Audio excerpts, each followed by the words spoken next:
For Neha, who understands the human mind and uses her powers for good, not evil mostly, you've chosen and chosen well. Maybe this one will be the one who stops you. Maybe she'll be different. Maybe she'll be enough. The only thing that is certain is that she's special. You think it's her eyes, not the color, an icy, see-through blue, not the lashes or the shape or the way she doesn't need eyeliner to give them the appearance of a cat's. No, it's what's behind those icy blues that brings the audience out in droves. You feel it every time you look at her, the certainty, the knowing, that otherworldly glint she uses to convince people that she's the real deal. Maybe she is. Maybe she really can see things. Maybe she knows things. Maybe she's everything she claims to be and more.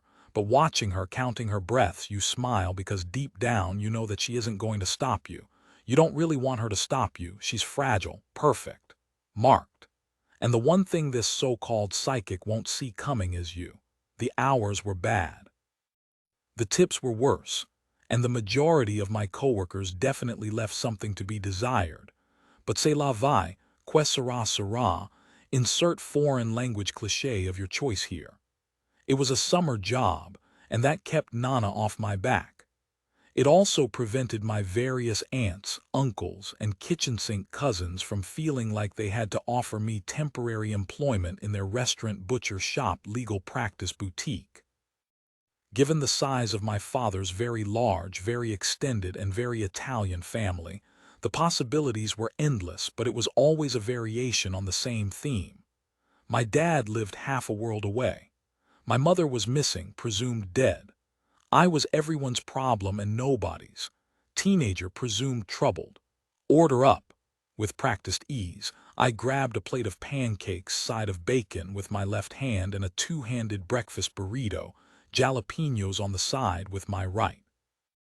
If the Sats didn't go well in the fall, I had a real future ahead of me in the crappy diner industry. Pancakes with a side of bacon, breakfast burrito, jalapenos on the side. I slid the plates onto the table. Anything else I can get for you gentlemen? Before either of them opened their mouths, I knew exactly what these two were going to say. The guy on the left was going to ask for extra butter, and the guy on the right. He was going to need another glass of water before he could even think about those jalapenos. 10-to-1 odds, he didn't even like them. Guys who actually liked jalapenos didn't order them on the side. Mr. Breakfast Burrito just didn't want people to think he was a wuss, only the word he would have used wasn't wuss. Whoa there, Cassie, I told myself sternly. Let's keep it PG. As a general rule, I didn't curse much, but I had a bad habit of picking up on other people's quirks. Put me in a room with a bunch of English people and I'd walk out with a British accent. It wasn't intentional, I just spent a lot of time over the years getting inside other people's heads. Occupational hazard, not mine, my mother's. Could I get a few more of these butter packets? The guy on the left asked. I nodded and waited. More water, the guy on the right grunted. He puffed out his chest and ogled my boobs. I forced a smile. I'll be right back with that water. I managed to keep from adding pervert to the end of that sentence, but only just. I was still holding out hope that a guy in his late 20s who pretended to like spicy food and made a point of staring at his teenage waitress's chest like he was training for the ogling Olympics might be equally showy when it came to leaving tips. Then again, I thought as I went for refills, he might turn out to be the kind of guy who stiffs the little bitty waitress just to prove he can. Absent-mindedly, I turned the details of the situation over in my mind. The way that Mr. Breakfast Burrito was dressed, his likely occupation, the fact that his friend who'd ordered the pancakes was wearing a much more expensive watch. He'll fight to grab the check, then tip like crap. I hoped I was wrong but was fairly certain that I wasn't. Other kids spent their preschool years singing their way through the ABCs. I grew up learning a different alphabet. Behavior, personality, environment, my mother called them the BPES, and they were the tricks of her trade. Thinking that way wasn't the kind of thing you could just turn off, not even once you were old enough to understand that when your mother told people she was psychic, she was lying. and when she took their money, it was fraud. Even now that she was gone, I couldn't keep from figuring people out, any more than I could give up breathing, blinking, or counting down the days until I turned 18. Table for one. A low, amused voice jostled me back into reality. The voice's owner looked like the type of boy who would have been more at home in a country club than a diner. His skin was perfect, his hair artfully mussed. Even though he phrased his words like they were a question, they weren't not really. "Sure," I said, grabbing a menu. "Right this way." A closer observation told me that country club was about my age. A smirk played across his perfect features, and he walked with the swagger of high school nobility. Just looking at him made me feel like a serf. "This okay?" I asked, leading him to a table near the window. "This is fine," he said, slipping into the chair. Casually, he surveyed the room with bulletproof confidence. "You get a lot of traffic in here on weekends." "Sure," I replied. I was starting to wonder if I'd lost the ability to speak in complex sentences. From the look on the boy's face, he probably was too. "I'll give you a minute to look over the menu." He didn't respond, and I spent my minute bringing pancakes and breakfast burrito their checks, plural. I figured that if I split it in half, I might end up with half a decent tip. "I'll be your cashier whenever you're ready," I said, fake smile firmly in place. I turned back toward the kitchen and caught the boy by the window watching me. It wasn't an "I'm ready to order" stare. I wasn't sure what it was, actually, but every bone in my body told me it was something.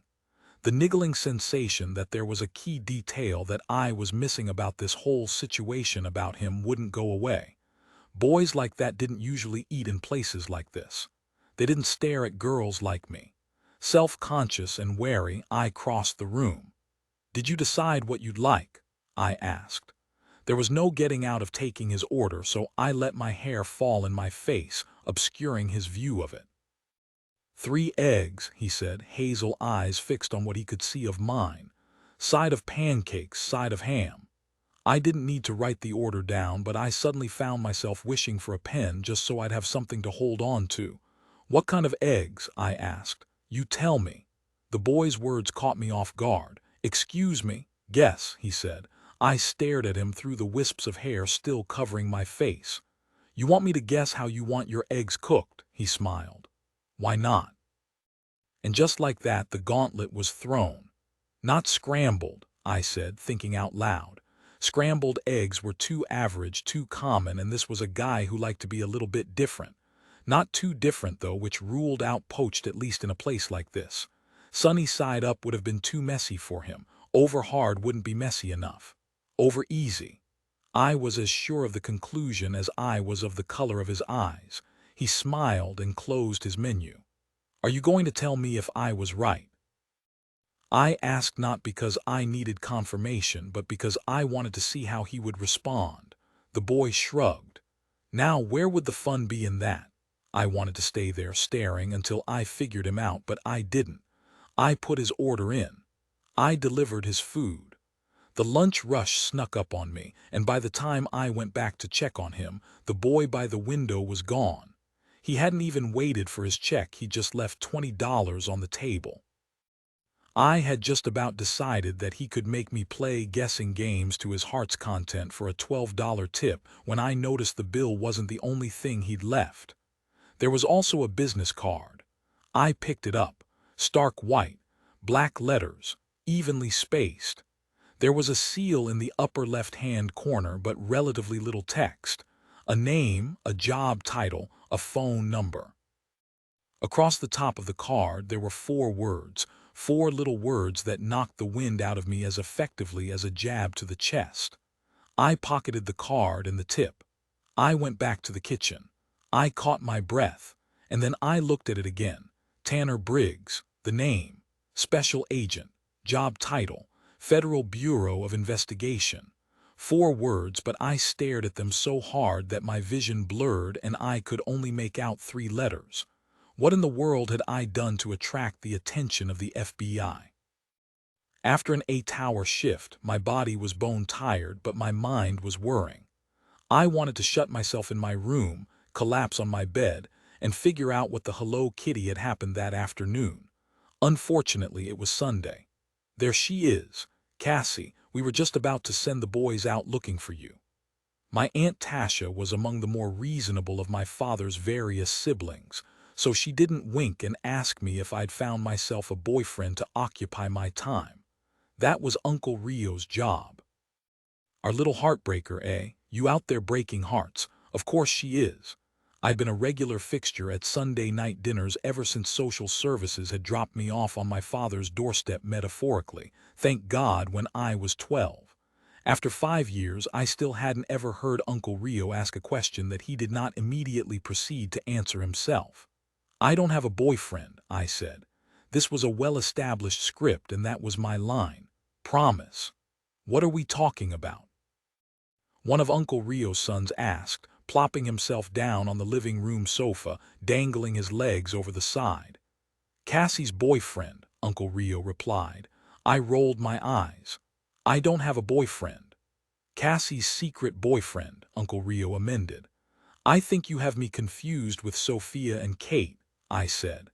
Under normal circumstances, I wouldn't have thrown any of my female cousins under the bus, but desperate times called for desperate measures. They're far more likely to have secret boyfriends than I am. Bah, Uncle Rio said. Sophia's boyfriends are never secret. And on it went good-natured ribbing family jokes.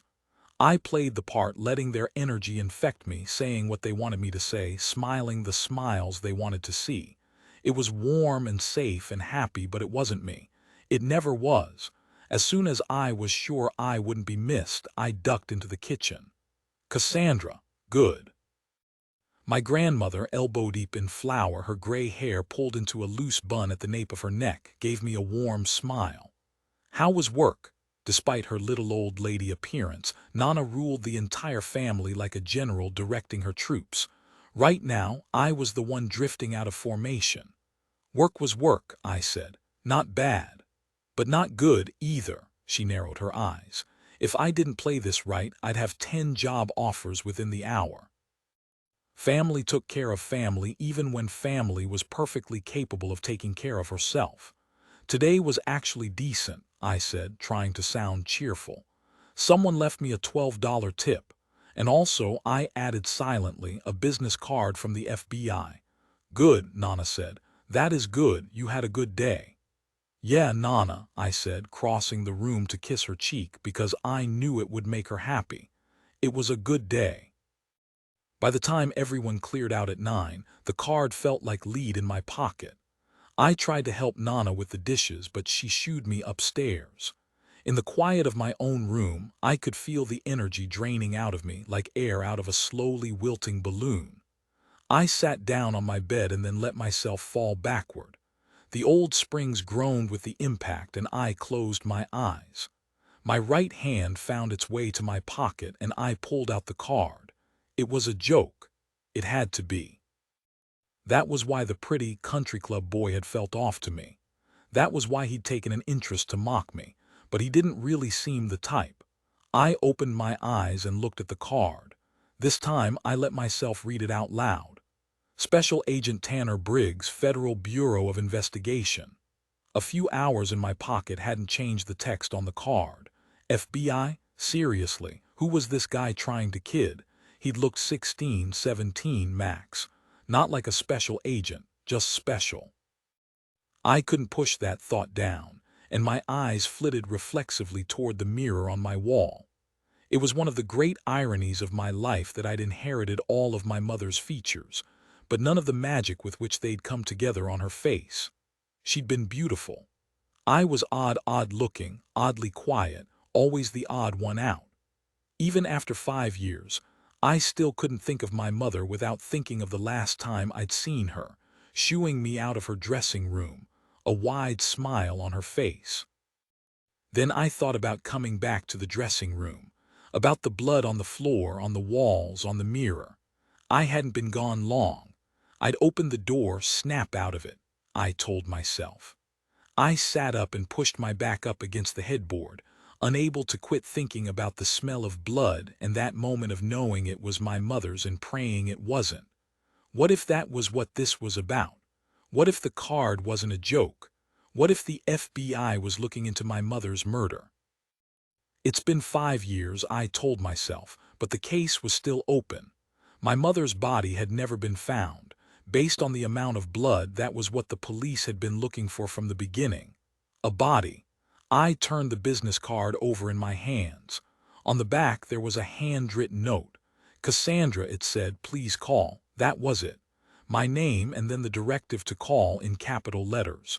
No explanation, no nothing. Below those words, someone else had scribbled a second set of instructions in small, sharp letters barely readable. I traced my finger over the letters and thought about the boy from the diner. Maybe he wasn't the special agent. So that makes him what? The messenger. I didn't have an answer, but the words scrawled across the bottom of the card stood out to me, every bit as much as Special Agent Tanner Briggs's please call. If I were you, I wouldn't. You're good at waiting. Waiting for the right moment. Waiting for the right girl. You have her now and still you're waiting. Waiting for her to wake up. Waiting for her to open those eyes and see you. Waiting for her to scream and scream and scream. And realize that no one can hear her but you. You know how this will go, how she'll be angry, then scared, then swear up and down that if you let her go, she won't tell a soul. She'll lie to you and she'll try to manipulate you, and you'll have to show her the way you've showed so many others how that just won't do. But not yet. Right now, she's still sleeping. Beautiful, but not as beautiful as she will be when you're done. It took me 2 days, but I called the number. Of course I did, because even though there was a 99% chance this was some kind of hoax, there was a 1% chance that it wasn't. I didn't realize I was holding my breath until someone picked up. This is Briggs. I couldn't pinpoint what was more disarming, the fact that this Agent Briggs had apparently given me the number to his direct line, or the way he answered the phone, like saying, hello, would have been a waste of breath. Hello. As if he could read my mind, Special Agent Tanner Briggs spoke again. Anyone there? This is Cassandra Hobbs, I said. Cassie. Cassie. Something about the way Agent Briggs said my name made me think that he'd known before I'd said a single word that I didn't go by my full name. I'm glad you called. He waited for me to say something else, but I stayed silent. Everything you said or did was a data point you put out there in the world, and I didn't want to give this man any more information than I had to, not until I knew what he wanted from me. I'm sure you must be wondering why I contacted you, why I had Michael contact you. Michael. So now the boy from the diner had a name. I have an offer I'd like you to consider. An offer. It amazed me that my voice stayed every bit as calm and even as his. I believe this is a conversation best had in person, Ms. Hobbs. Is there somewhere you would be comfortable meeting? He knew what he was doing letting me pick the location, because if he'd specified one, I might not have gone. I probably should have refused to meet with him anyway, but I couldn't, for the same reason that I'd had to pick up the phone and call. 5 years was a long time to go without a body, without answers. Do you have an office? I asked. The slight pause on the other end of the phone told me that wasn't what he'd expected me to say. I could have asked him to meet me at the diner or a coffee shop near the high school or anywhere that I would have had the home court advantage. But I'd been taught to believe that there was no home court advantage. You could tell more about a stranger by seeing their house than you ever would by inviting them to yours. Besides, if this guy wasn't really an FBI agent, if he was some kind of pervert and this was some kind of game, I figured he'd probably have a heck of a time arranging a meeting at the local FBI office. I don't actually work out of Denver, he said finally, but I'm sure I can set something up. Probably not a pervert then. He gave me an address. I gave him a time. And Cassandra. I wondered what Agent Briggs hoped to accomplish by using my full first name. Yes. This isn't about your mother. I went to the meeting anyway. Of course I did. Special Agent Tanner Briggs knew enough about me to know that my mother's case was the reason I'd followed the instructions on the card and called. I wanted to know how he'd come by that information, if he'd looked at her police file, if he would look at her file, provided I gave him whatever it was he wanted from me. I wanted to know why Special Agent Tanner Briggs had made it his business to know about me, the same way a man shopping for a new computer might have memorized the specs of the model that had caught his eye. What floor? The woman beside me in the elevator was in her early 60s. Her silvery blonde hair was pulled back into a neat ponytail at the nape of her neck, and the suit she was wearing was perfectly tailored. All business, just like Special Agent Tanner Briggs. "Fifth floor," I said. "Please." With nervous energy to burn, I snuck another glance at the woman and started piecing my way through her life story, as told by the way she was standing, her clothes, the faint accent in her speech, the clear coat of polish on her nails. She was married. No kids. When she'd started in the FBI, it had been a boys' club, behavior, personality, environment. I could practically hear my mother coaching me through this impromptu analysis. "Fifth floor." The woman's words were brisk, and I added another entry to my mental column, impatient. Obligingly, I stepped out of the elevator. The door closed behind me and I appraised my surroundings. It looked so normal. If it hadn't been for the security checkpoint out front and the visitor's badge pinned to my faded black sundress, I never would have pegged this for a place devoted to fighting federal crime. "So, what? You were expecting a dog-and-pony show?" I recognized the voice instantly. The boy from the diner, Michael. He sounded amused, and when I turned to face him, there was a familiar smirk dancing its way through his features, one that he probably could have suppressed if he'd had the least inclination to try. "I wasn't expecting anything," I told him. "I have no expectations." He gave me a knowing look. No expectations, no disappointments. I couldn't tell if that was his appraisal of my current mental state or the motto by which he lived his own life. In fact, I was having trouble getting any handle on his personality at all. He traded his striped polo for a form-fitting black t-shirt and his jeans for khaki slacks. He looked as out of place here as he had at the diner, like maybe that was the point. "You know," he said conversationally, "I knew you'd come." I raised an eyebrow at him. "Even though you told me not to," he shrugged. "My inner Boy Scout had to try. If this guy had an inner Boy Scout, I had an inner flamingo." "So, are you here to take me to Special Agent Tanner Briggs?" I asked. The words came out curtly, but at least I didn't sound fascinated, infatuated, or even the least bit drawn to the sound of his voice. "HMMMM."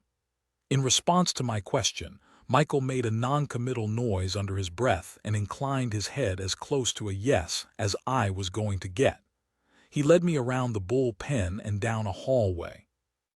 Neutral carpet, neutral walls, a neutral expression on his criminally handsome face. "So what does Briggs have on you?" Michael asked. I could feel him watching me, looking for a surge of emotion, any emotion to tell him if his question had hit a nerve. It hadn't. "You want me to be nervous about this," I told him, because that much was clear from his words. "And you told me not to come." He smiled, but there was a hard glint to it, an edge. "I guess you could say I'm contrary." I snorted. That was one word for it. "Are you going to give me even a hint of what's going on here?" I asked as we neared the end of the hall. He shrugged. "That depends. Are you going to stop playing who's got the best poker face with me?" That surprised a laugh out of me, and I realized that it had been a long time since I'd laughed because I couldn't help it and not because someone else was laughing too. Michael's smile lost its edge, and for a second the expression utterly changed his face. If he'd been handsome before, he was beautiful now, but it didn't last. As quickly as the lightness had come, it faded. "I meant what I wrote on that card," he said softly. He nodded to a closed office door to our right. "If I were you, I wouldn't go in there." I knew then, the way I always knew things, that Michael had been in my shoes once and that he had opened the door. His warning was genuine, but I opened it too. "Ms. Hobbs, please come in." With one last glance at Michael, I stepped into the room. Au revoir, the boy with the excellent poker face said, punctuating the words with an exaggerated flick of his fingers. Special Agent Tanner Briggs cleared his throat. The door closed behind me. For better or worse, I was here to meet with an FBI agent, alone. I'm glad you came, Cassie. Take a seat. Agent Briggs was younger than I'd expected based on his phone voice. The gears in my brain turned slowly, incorporating his age into what I knew. An older man who took pains to appear businesslike was guarded. A 29-year-old who did the same wanted to be taken seriously. There was a difference. Obediently, I took a seat. Agent Briggs stayed in his chair but leaned forward. The desk between us was clean but for a stack of papers and 2 pens, one of which was missing its cap. He wasn't naturally neat then. For some reason, I found that comforting. He was ambitious but not inflexible. "Are you finished?" he asked me. His voice wasn't curt. If anything, he sounded genuinely curious. "Finished with what?" I asked him. "Analyzing me," he said. "I've only been in this office for 2 hours. I couldn't even guess what it is that has caught your attention, but I figured something would.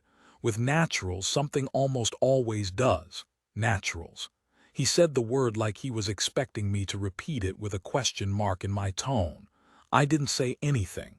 The less I gave him, the more he'd show me. "You're good at reading people, at taking little details and figuring out the big picture. Who they are, what they want, how they operate." He smiled. "What kind of eggs they like. You invited me here because I'm good at guessing what kind of eggs people like," I asked, unable to keep the incredulousness out of my voice. He drummed his fingers over the desktop. "I asked you here because you have a natural aptitude for something that most people could spend a lifetime trying to learn." I wondered if when he said most people he was referring at least in part to himself. He took my continued silence as some kind of argument. "Are you telling me that you don't read people? That you can't tell me right now whether I'd rather play basketball or golf?" "Basketball." But he'd want people to think the answer was golf. "You could try to explain to me how you figure things out, how you figure people out, Cassie. But the difference between you and the rest of the world is that to explain how you just figured out that I'd rather get a bloody nose on the basketball court than tee off with the boss, you'd have to backtrack. You'd have to sort out what the clues were and how you'd made sense of them because you just do it. You don't even have to think about it. Not the way that I would, not the way that my team would. You probably couldn't stop yourself if you tried." I hadn't ever talked about this, not even with Mom, who taught me the parts of it that could be taught. People were people, but for better or worse most days they were just puzzles to me. Easy puzzles, hard puzzles, crosswords, mind-benders, Sudoku. There was always an answer, and I couldn't stop myself from pushing until I found it. "How do you know any of this?" I asked the man in front of me. "And even if it's true, even if I do have really good instincts about people, what's it to you?" He leaned forward. "I know because I make it my business to know, because I'm the one who convinced the FBI that they need to be looking for people like you. What do you want with me?" He eased back in his chair. "What do you think I want with you, Cassie?" My mouth went dry. "I'm 17. Natural aptitudes like yours peak in the teen years. Formal education, college, the wrong influences, could all interfere with the incredible raw potential you have now." He folded his hands neatly in front of him. "I want to see to it that you have the right influences, that your gift is molded into something extraordinary, something that you can use to do an incredible amount of good in this world." Part of me wanted to laugh at him, to walk out of the room, to forget that any of this had ever happened. But the other part just kept thinking that for 5 years, I'd been living in limbo, like I was waiting for something without knowing what that something was. "You can take as much time as you need to think about it, Cassie, but what I'm offering you is a once-in-a-lifetime chance. Our program is one of a kind, and it has the potential to turn naturals people like you into something truly extraordinary." People like me, I repeated, my mind going 90 miles an hour. And Michael. The second part was a guess, but not much of one. In the 2 minutes we'd spent walking to this office, Michael had come closer to figuring out what was going on inside my head than anyone I'd ever met. And Michael. As he spoke, Agent Briggs's face became more animated. Gone was the hardened professional. This was personal. This program was something he believed in, and he had something to prove. What would becoming a part of this program entail? I asked, measuring his response. The enthusiasm on his face morphed into something far more intense. His eyes bored into mine. How would you feel about moving to Washington, D.C.? How would I feel about moving to D.C.? I'm 17, I reiterated. A better question might be how my legal guardians would feel about it. You wouldn't be the first minor I've recruited, Cassie. There are workarounds. Clearly, he had not met my Nana. 5 years ago, custody of Cassandra Hobbs was remitted to her biological father, one Vincent Battaglia, United States Air Force. Agent Briggs paused. 14 months after your appearance in his life, your father was transferred overseas. You chose to remain here with your paternal grandmother. I didn't ask how Agent Briggs had come by that information. He was FBI. He probably knew what color toothbrush I used. My point, Cassie, is that legally your father still has custody, and I have every confidence that if you want this to happen, I can make it happen. Briggs paused again. As far as the outside world is concerned, we're a gifted program. Very selective, with endorsements from some very important people. Your father is career military. He worries about the way you isolate yourself. That will make him easier to persuade than most. I started to open my mouth to ask how exactly he'd determined that my father worried, but Briggs held up a hand. I don't walk into a situation like this blind, Cassie. Once you were flagged in the system as a potential recruit, I did my homework. Flagged? I asked, raising my eyebrows. For what? I don't know. I wasn't the one who flagged you, and quite frankly, the details of your recruitment are moot unless you're interested in my offer. Say the word if you're not, and I'll leave Denver tonight. I couldn't do that, and Agent Briggs probably knew it before he asked. He picked up the capless pen and scrawled some notes on the edge of one of his papers. If you have questions, you can ask Michael. I have no doubt he'll be painfully honest with you about his experience in the program so far. Briggs rolled his eyes heavenward in a gesture of exasperation so universal that I almost forgot about the badge and the suit. And if there are any questions that I could answer for you, he trailed off and waited. I took the bait and started pressing him for details. 15 minutes later, my mind was reeling. The program, that was how he referred to it, again and again, was small, still in its trial stages. Their agenda was twofold. First, to educate those of us selected to participate and hone our natural skills, and second, to use those skills to aid the FBI from behind the scenes. I was free to leave the program at any time. I would be required to sign a non-disclosure agreement. There's one question you haven't asked, Cassie. Agent Briggs folded his hands in front of him again. So I'll answer it for you. I know about your personal history, about your mother's case. And while I have no new information for you, I can say that after what you've been through, you have more reasons than most to want to do what we do. And what is that?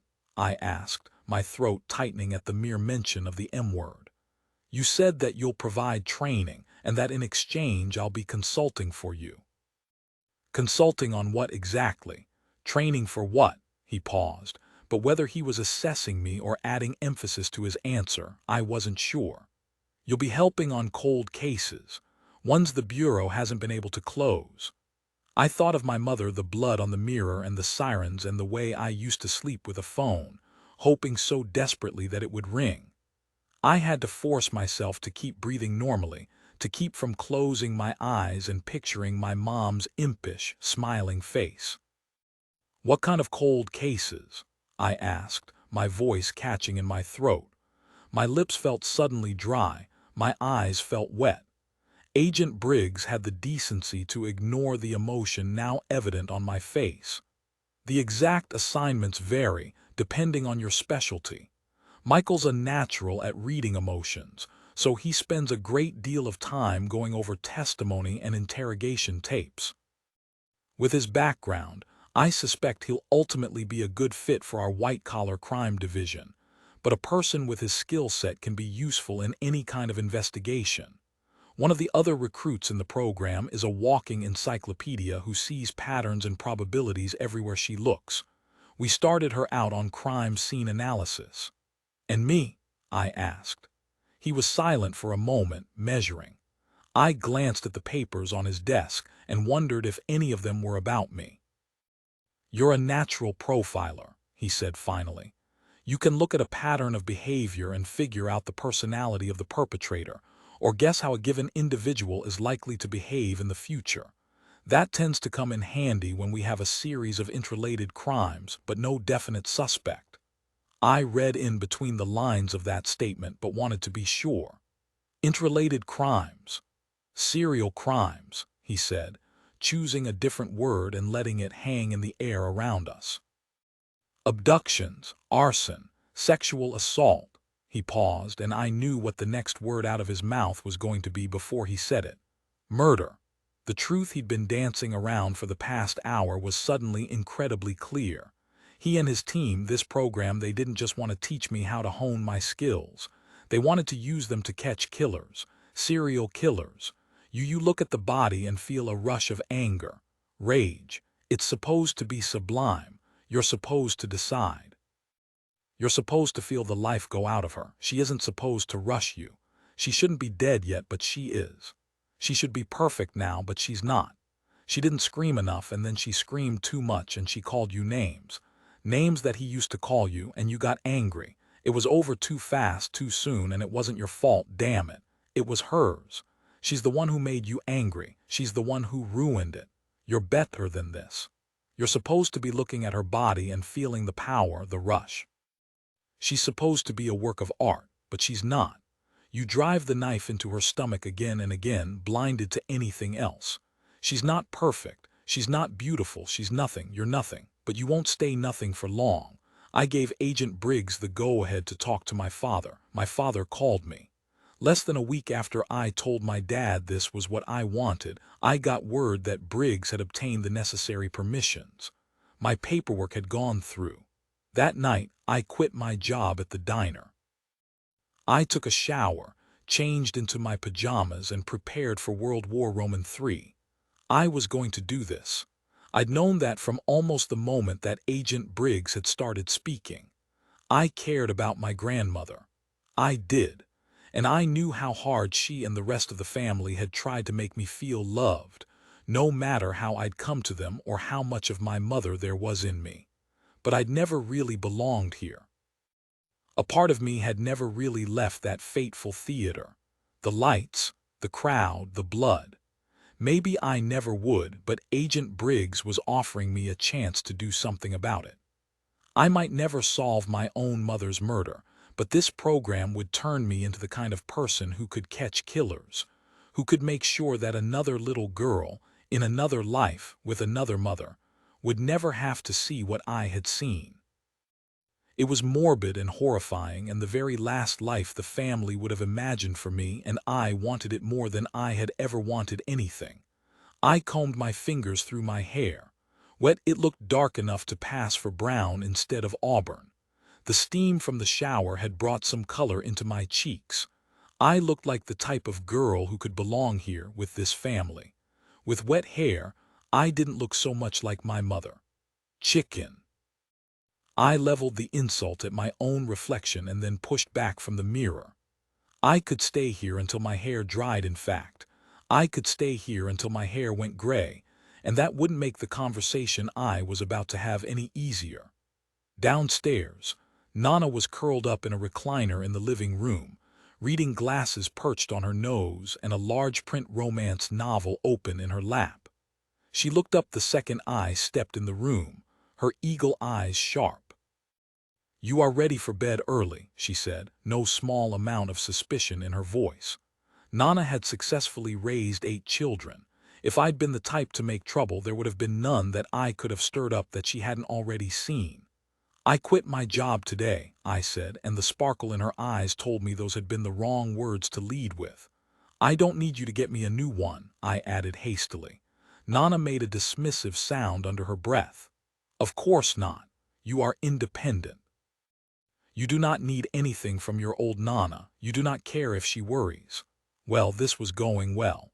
"I don't want you to worry," I said, "but something's come up, an opportunity." I'd already made the executive decision that Nana didn't need to know what I'd be doing or why. I stuck to the cover story that Agent Briggs had given me.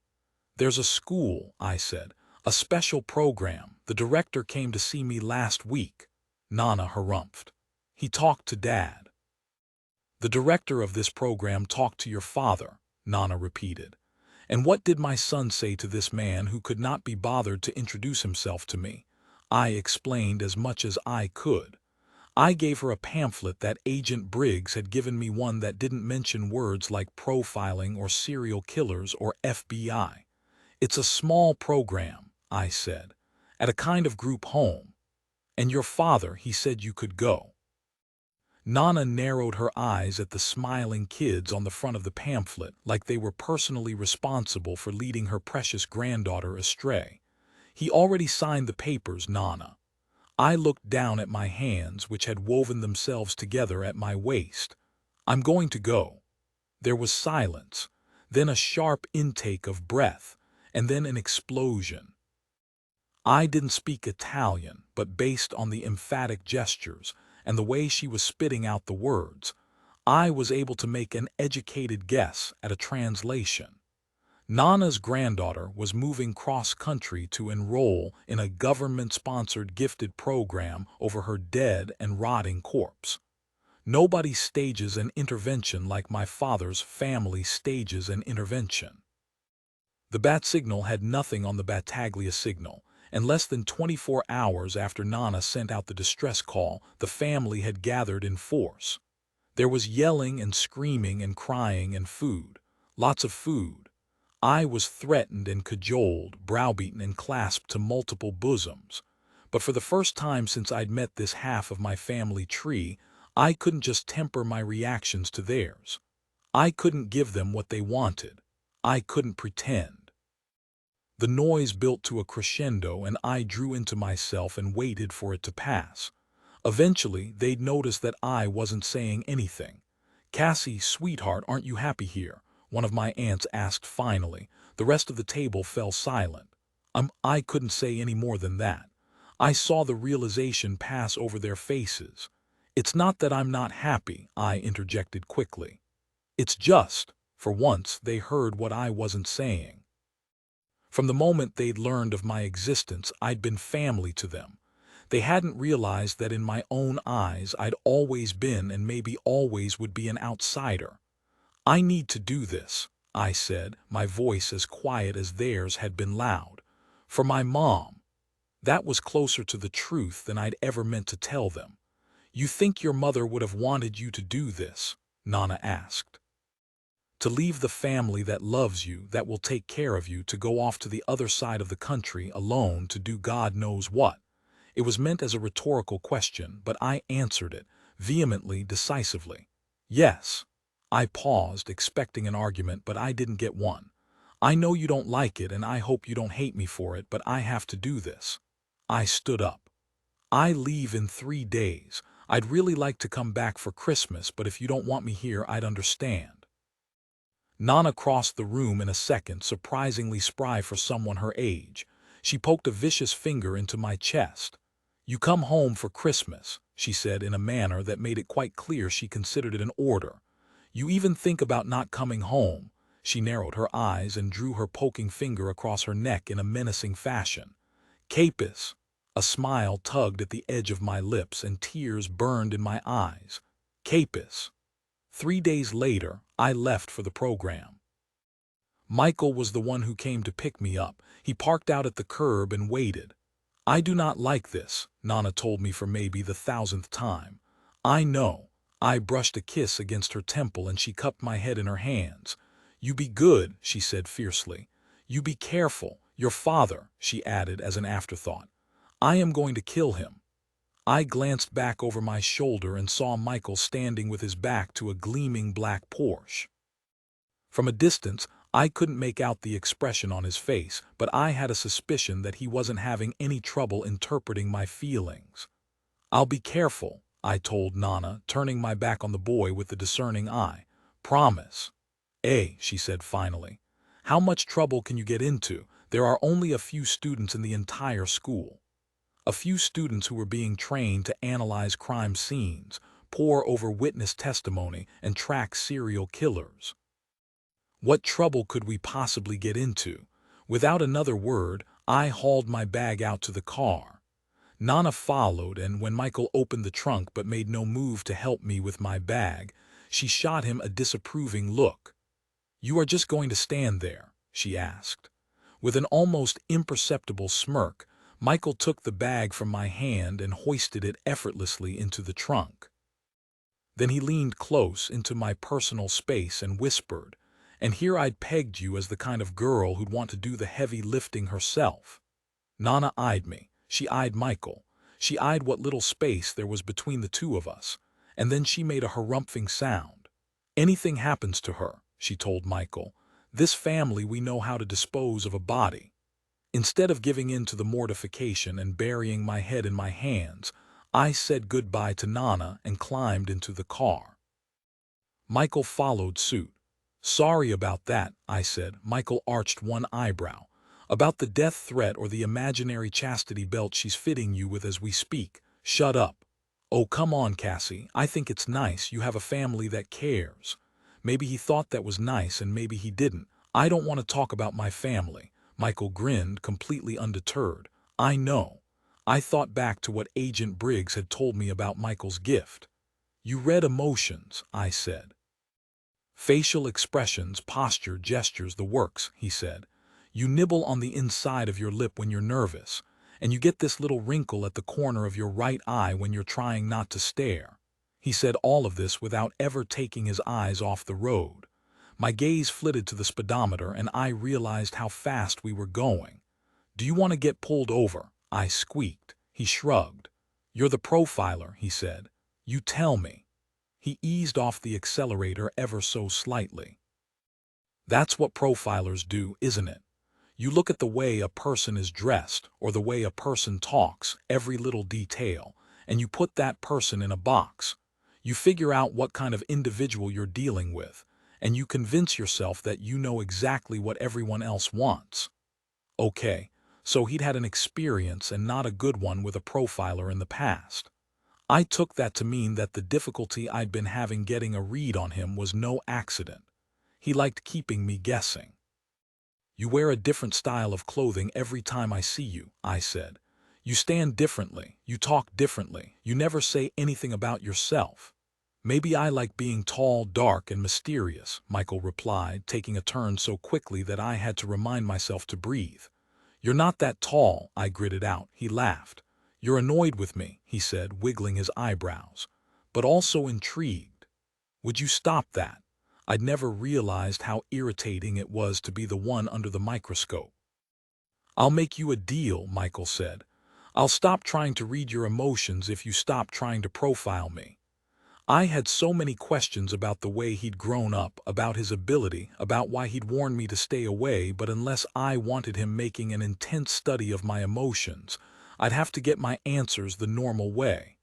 "Fine," I said. "Deal," he smiled. "Excellent. Now, as a show of good faith, since I've already spent a good chunk of time getting inside your head, I'll give you 3 questions to try to get inside mine." The puzzle solver in me wanted to ask what kind of clothes he wore when there was no one around to see him, how many siblings he had, and which one of his parents had turned him into the kind of guy who was a little angry at the world. But I didn't. Anyone comfortable driving this fast wasn't going to shy away from a few little white lies. If I asked him what I wanted to know, all I would get was more mixed messages, so I asked him the only question I was fairly certain he'd answer honestly. "What's with the Porsche?" Michael took his eyes off the road just long enough to flick his gaze over to me, and I knew that I'd surprised him. "The Porsche," he repeated. I nodded. "I'm pretty sure it's not standard FBI issue." The edges of his lips curved upward, and for once there was no dark undercurrent to the expression. "The Porsche was a present," he told me, "from my life before. Getting to keep it was one of the conditions I gave Briggs for joining up." "Why wouldn't he have let you keep it?" I asked, realizing belatedly that I'd just burned question number 2. "Tax fraud," Michael replied. "Not mine, my father's." From the tightness in his voice, I got the feeling that keeping the Porsche probably hadn't been the only condition of Michael's participation in the program. Whether he'd asked for the government to overlook his father's crimes or his father had bartered away his son in exchange for immunity, I wasn't sure. I didn't ask. Instead, I stuck to safer ground. "What's it like, the program?" "I've only been there for a few months," Michael said. "Briggs sprung me to come get you. Good behavior, I guess." Somehow I doubted that. Michael seemed to sense that I wasn't buying it. And also possibly because Briggs needed someone to read your emotions and figure out whether or not you're a secret bottle of rage who shouldn't be granted access to confidential files. "Did I pass?" I asked, a teasing note making its way into my voice. Michael replied. "That's 4 questions." With no warning, he jerked the steering wheel to the left, pulled a U-turn, and then took a fast right. A few seconds later, the two of us slammed into a parking space at what appeared to be some kind of airport hangar. "What?" I said, my eyes widening as I took in the sleek hunk of metal in front of us. "Is that?" "That," Michael repeated. "That's the jet." "Let me guess," I said, only half joking. "You made getting to keep your private jet a condition of your acceptance into the program," Michael snorted. "Sadly, it belongs to the FBI. When Briggs isn't out roping the young and impressionable into doing his dirty work for him, he belongs to a specialized team that works with law enforcement across the country. The jet cuts down on travel time. For us, it's just a perk." "Cassie," Agent Briggs greeted me the second I stepped out of the car. "Just my name, nothing else." Michael hit a button and the trunk popped open. I went to retrieve my bag, and Michael shot Briggs a very good imitation of Nana's scowl. "You just going to stand there?" he asked the FBI agent. Briggs helped me with my bag, and Michael caught my eye. "Amused," he whispered, and also some residual embarrassment. It took me a second to realize that Michael wasn't interpreting Briggs's facial expression. He was interpreting mine. "I'll stop trying to read your emotions if you stop trying to profile me." "Liar." Without another word, Michael turned and sauntered to the jet. By the time I climbed aboard, he was already lounging in the back row of seats. He looked up, his posture inviting, his eyes telling me to stay away. Tearing my gaze from his, I took a seat in the row in front of him, facing the cockpit. We'd see how good he was at reading my emotions based on nothing more than the back of my head. "Tell you what," Michael whispered, his voice loud enough to reach my ears but not Briggs's. "If you promise not to give me the silent treatment, I'll give you a 4th question free of charge." As the plane took off and the city grew small behind us, I turned around in my chair. "You're leaving the Porsche in Denver?" I asked. He leaned forward close enough that his forehead was almost touching mine. "The devil's in the details, Cassie. I never said that Porsche was my only car. It's been days since the last time, days of reliving your failure over and over again. Each minute has been torture, and now you're on a schedule. You don't have the luxury of hunting for the perfect girl, the right girl. There's nothing special about the one you've chosen except for the color of her hair. It reminds you of someone else's hair, and that's enough. For now, you kill her in a motel room. No one sees you enter. No one will see you leave. You put duct tape over her mouth. You have to imagine the sound of her screams, but the look in her eyes is worth it. It's fast, but not too fast. It's yours. You're in charge. You decide. You slide the knife into the flesh under her cheekbone. You carve the heavy makeup and the skin off of her face. There, that's better. You feel better, more in control. And you know that even though you don't have time for pictures, you'll never forget the way the blood looks as it stains her hair. Some days you think it feels like you have been doing this forever. But no matter how many there are, no matter how proficient you've become at showing them what you are, what they are, there is a part of you that knows. It will never be quite right. It will never be perfect. There will never be another one like the first. I stepped off the jet and blinked, my eyes adjusting to the sun.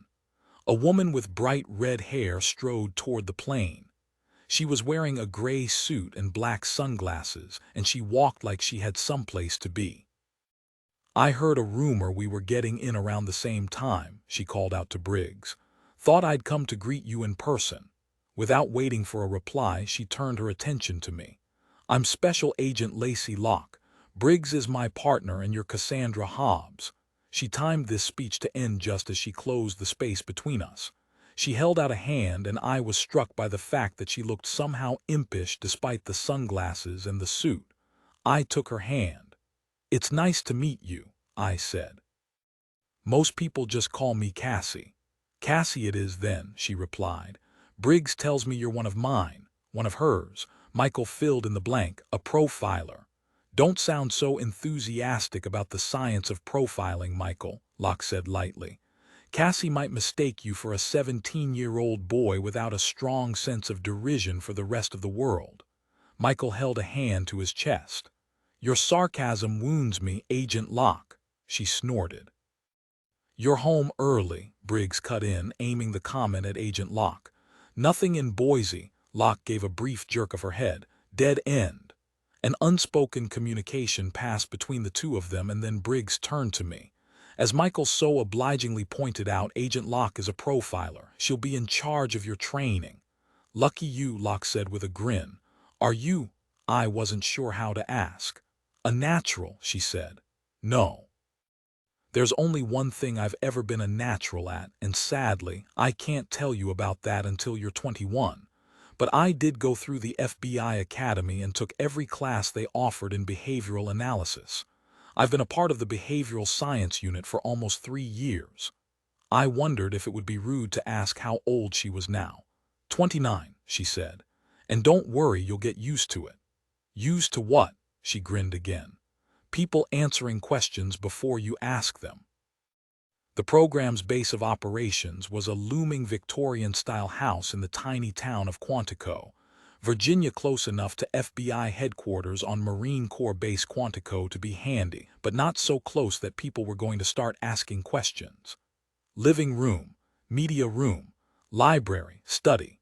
The person that Briggs had found to look after the house and us was a retired Marine by the name of Judd Hawkins. He was 60-something, eagle-eyed, and a man of few words. "Kitchenette through there. Your room is on the 2nd floor." Judd paused for a fraction of a second to look at me. "You'll be sharing with one of the other girls. I expect that's not a problem." I shook my head, and he strode back down the hallway and toward a staircase. "Look alive, Ms. Hobbs," he called back. I hurried to catch up and thought I heard a smile in his voice, though there was barely a hint of it on his face. I fought a smile of my own. Judd Hawkins might have been gruff and no-nonsense, but my gut was telling me he had more soft spots than most people would have thought. He caught me studying him and gave a brisk, businesslike nod. Like Briggs, he didn't seem to mind the idea that I might be getting a general picture of his personality from the little details. Unlike a certain other individual I could think of, who'd done his best to thwart me at every turn. Refusing to glance back at Michael, I noticed a series of framed pictures lining the staircase. A dozen or so men, one woman. Most were in their late 20s or early 30s, but one or two were older. Some were smiling, some were not. A paunchy man with dark eyebrows and thinning hair hung between a handsome heartbreaker and a black-and-white photo from the turn of the century. At the top of the stairs, an elderly couple smiled out from a slightly larger portrait. I glanced at Judd, wondering if these were his relatives or if they belonged to someone else in this house. "They're killers," An Asian girl about my age stepped around the corner. She moved like a cat and smiled like she'd just eaten a canary. The people in the pictures, she clarified, they're serial killers. She twirled her shiny black ponytail around her index finger, clearly enjoying my discomfort. It's the program's cheery way of reminding Dean why he's here. Dean. Who was Dean? Personally, I think it's a little macabre, but then again, I'm not a profiler. The girl flicked her ponytail. You are, though, aren't you? She took a step forward, and my eyes were drawn to her footwear. Black leather boots with heels high enough to make my feet shudder in spasms of sympathy. She was wearing skin-tight black pants and a high-necked sleeveless sweater, electric blue to match the streaks in her black hair. As I took in her clothing, the girl closed the space between us until she was standing so close to me that I thought she might reach out and start twirling my hair instead of her own. Leah, Judd said, absolutely unfazed, this is Cassie. If you're finished trying to scare her, I'm betting she'd really like to set that bag down. Leah shrugged. Mi casa y su casa. Your room is through there. Your room, I thought, not our room. Cassie's really broken up about not rooming with you, Leah, Michael said, interpreting my facial expression with a wink. Leah pivoted to face him and her lips twisted upward in a slow, sizzling grin. Miss me? She asked. Like a thorn in my paw, Michael replied. Coming up the stairs behind us, Agent Briggs cleared his throat. Leah, he said, nice to see you. Leah gave him a look. Now, Agent Briggs, she replied, that's simply not true. Agent Locke rolled her eyes. Leah's specialty is deception, she told me. She has an uncanny knack for being able to tell when people are lying, and, Agent Locke added, meeting Leah's eyes, she's a very good liar. Leah didn't seem to take offense at the agent's words. I'm also bilingual, she said, and very, very flexible. The second very was aimed directly at Michael. So, I said, my duffel bag digging into my shoulder as I tried to process the fact that Leah was a natural liar. The pictures on the wall aren't serial killers. That question was answered with silence. Silence from Michael, silence from Judd, silence from Agent Locke, who looked a bit abashed. Agent Briggs cleared his throat. No, he said finally, that's true. My eyes were drawn to the portrait of the elderly couple. Smiling serial killers, 5-inch heels, and a girl with a gift for lying. This was going to be interesting. Briggs and Locke left shortly after Judd showed me to my room. They promised to return the next day for training, but for now, all that was expected of me was to settle in. My roommate, whoever she was, had yet to make an appearance, so for the moment, I had the room to myself. Twin beds sat at opposite ends of the room. A bay window overlooked the backyard. Tentatively, I opened what I assumed to be the closet door. The closet was exactly half full, half of each rack, half of the floor space, half of the shelves. My roommate favored patterns to solids, bright colors to pastels, and had a healthy amount of black and white in her wardrobe, but no gray. All of her shoes were flats. Dial it back a notch, Cassie, I told myself. I'd have months to analyze my roommate's personality without creepily stalking her half of the closet. Quickly and efficiently, I emptied my own bag. I'd lived in Colorado for 5 years, but before that, the longest I'd ever lived in one place was 4 months. My mother was always off to the next show, the next town, the next mark, and I was an expert unpacker. There was still space on my side of the closet when I was done. Knock, knock. Leah's voice was high and clear. She didn't wait for permission before coming into the room, and I realized with a start that she'd changed clothes. The boots had been replaced with ballet flats, and she'd traded the tight black pants for a lacy, flowing skirt. Her hair was pulled back at the nape of her neck, and even her eyes looked softer. It was like she'd given herself a makeover or switched personalities altogether. First Michael, now Leah. I wondered if he'd picked up the trick of changing clothing styles from her, or if she'd gotten it from him. Given that Leah was the one who specialized in deception, my money was on the former. Are you finished unpacking yet? She asked. I'm still working on some stuff, I said, busying myself with the dresser. No, you're not. I'd never considered myself a liar until that moment when Leah's ability took the option away. Look, those serial killer pictures give new meaning to the word creepy. Leah leaned back against the door jamb.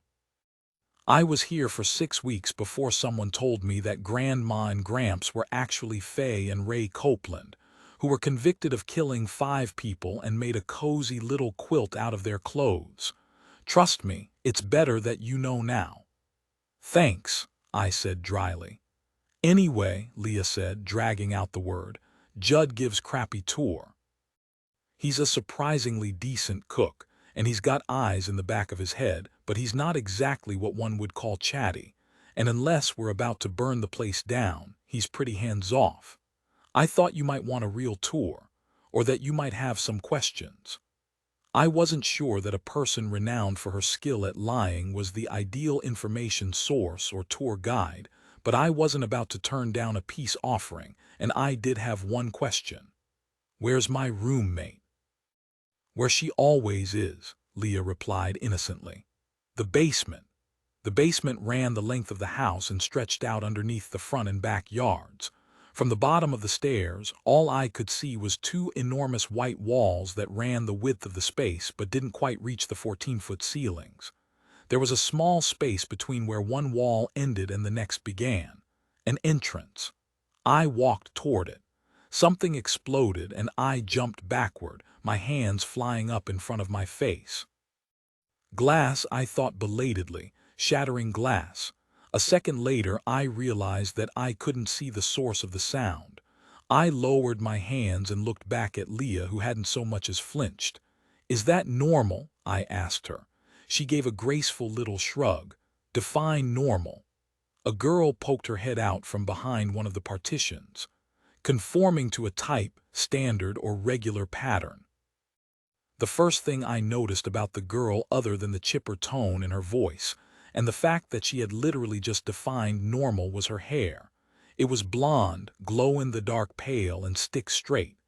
The ends were uneven and her blunt-cut bangs were too short, like she'd chopped them off herself. Aren't you supposed to be wearing safety goggles? Leah asked. It is possible that my goggles have been compromised. With that, the girl disappeared back behind the partition. Based on the self-satisfied curve of Leah's lips, I was going to go out on a limb and guess that I had just met my roommate. Sloane, Cassie, Leah said with a grand gesture. Cassie, Sloane. Nice to meet you, I said. I took a few steps forward until I was standing in the space between the partitions and could see what they had hidden before. A narrow hallway stretched out in front of me. It was lined with rooms on either side. Each room had only 3 walls. Immediately to my left, I found Sloane standing in the middle of what appeared to be a bathroom. There was a door on the far side, and I realized that the space looked exactly the way a bathroom would if someone had removed the back wall. Like a movie set, I murmured. There was glass all over the floor, and at least 100 post-it notes stuck to the edge of the sink and scattered in a spiral pattern on the tiles. I glanced back down the hallway at the other rooms, the other sets. Potential crime scene, Leah corrected. For simulations. On this side, Leah posed like a game show assistant. We have interior locations, bathrooms, bedrooms, kitchens, foyers. A couple of miniature, and I do mean miniature, restaurant sets, and just because we really are that cliché, a mock post office for all your going postal needs. Leah pivoted and gestured toward the other side of the hall. And over here, she said, we have a few outdoor scenes, park, parking lot, make-out point. I turned back to the bathroom set and Sloane. She knelt gingerly next to the shards of glass on the floor and stared at them. Her face was calm. Her fingers hovered just over the carnage. After a long moment, she blinked and stood up. Your hair is red. Yes, I said. It is. People with red hair require roughly 20% more anesthesia to undergo surgery, and they're significantly more likely to wake up on the table. I got the distinct feeling that this was Sloane's version of hello, and suddenly everything clicked into place. The prevalence of patterns in her wardrobe, the precision with which she divided our closet in two. Agent Briggs said that someone here was a natural with numbers and probabilities. Sloane's absolutely dangerous with anything numerical, Leah said. She gestured lazily toward the glass shards. Sometimes literally. It was just a test, Sloane said defensively.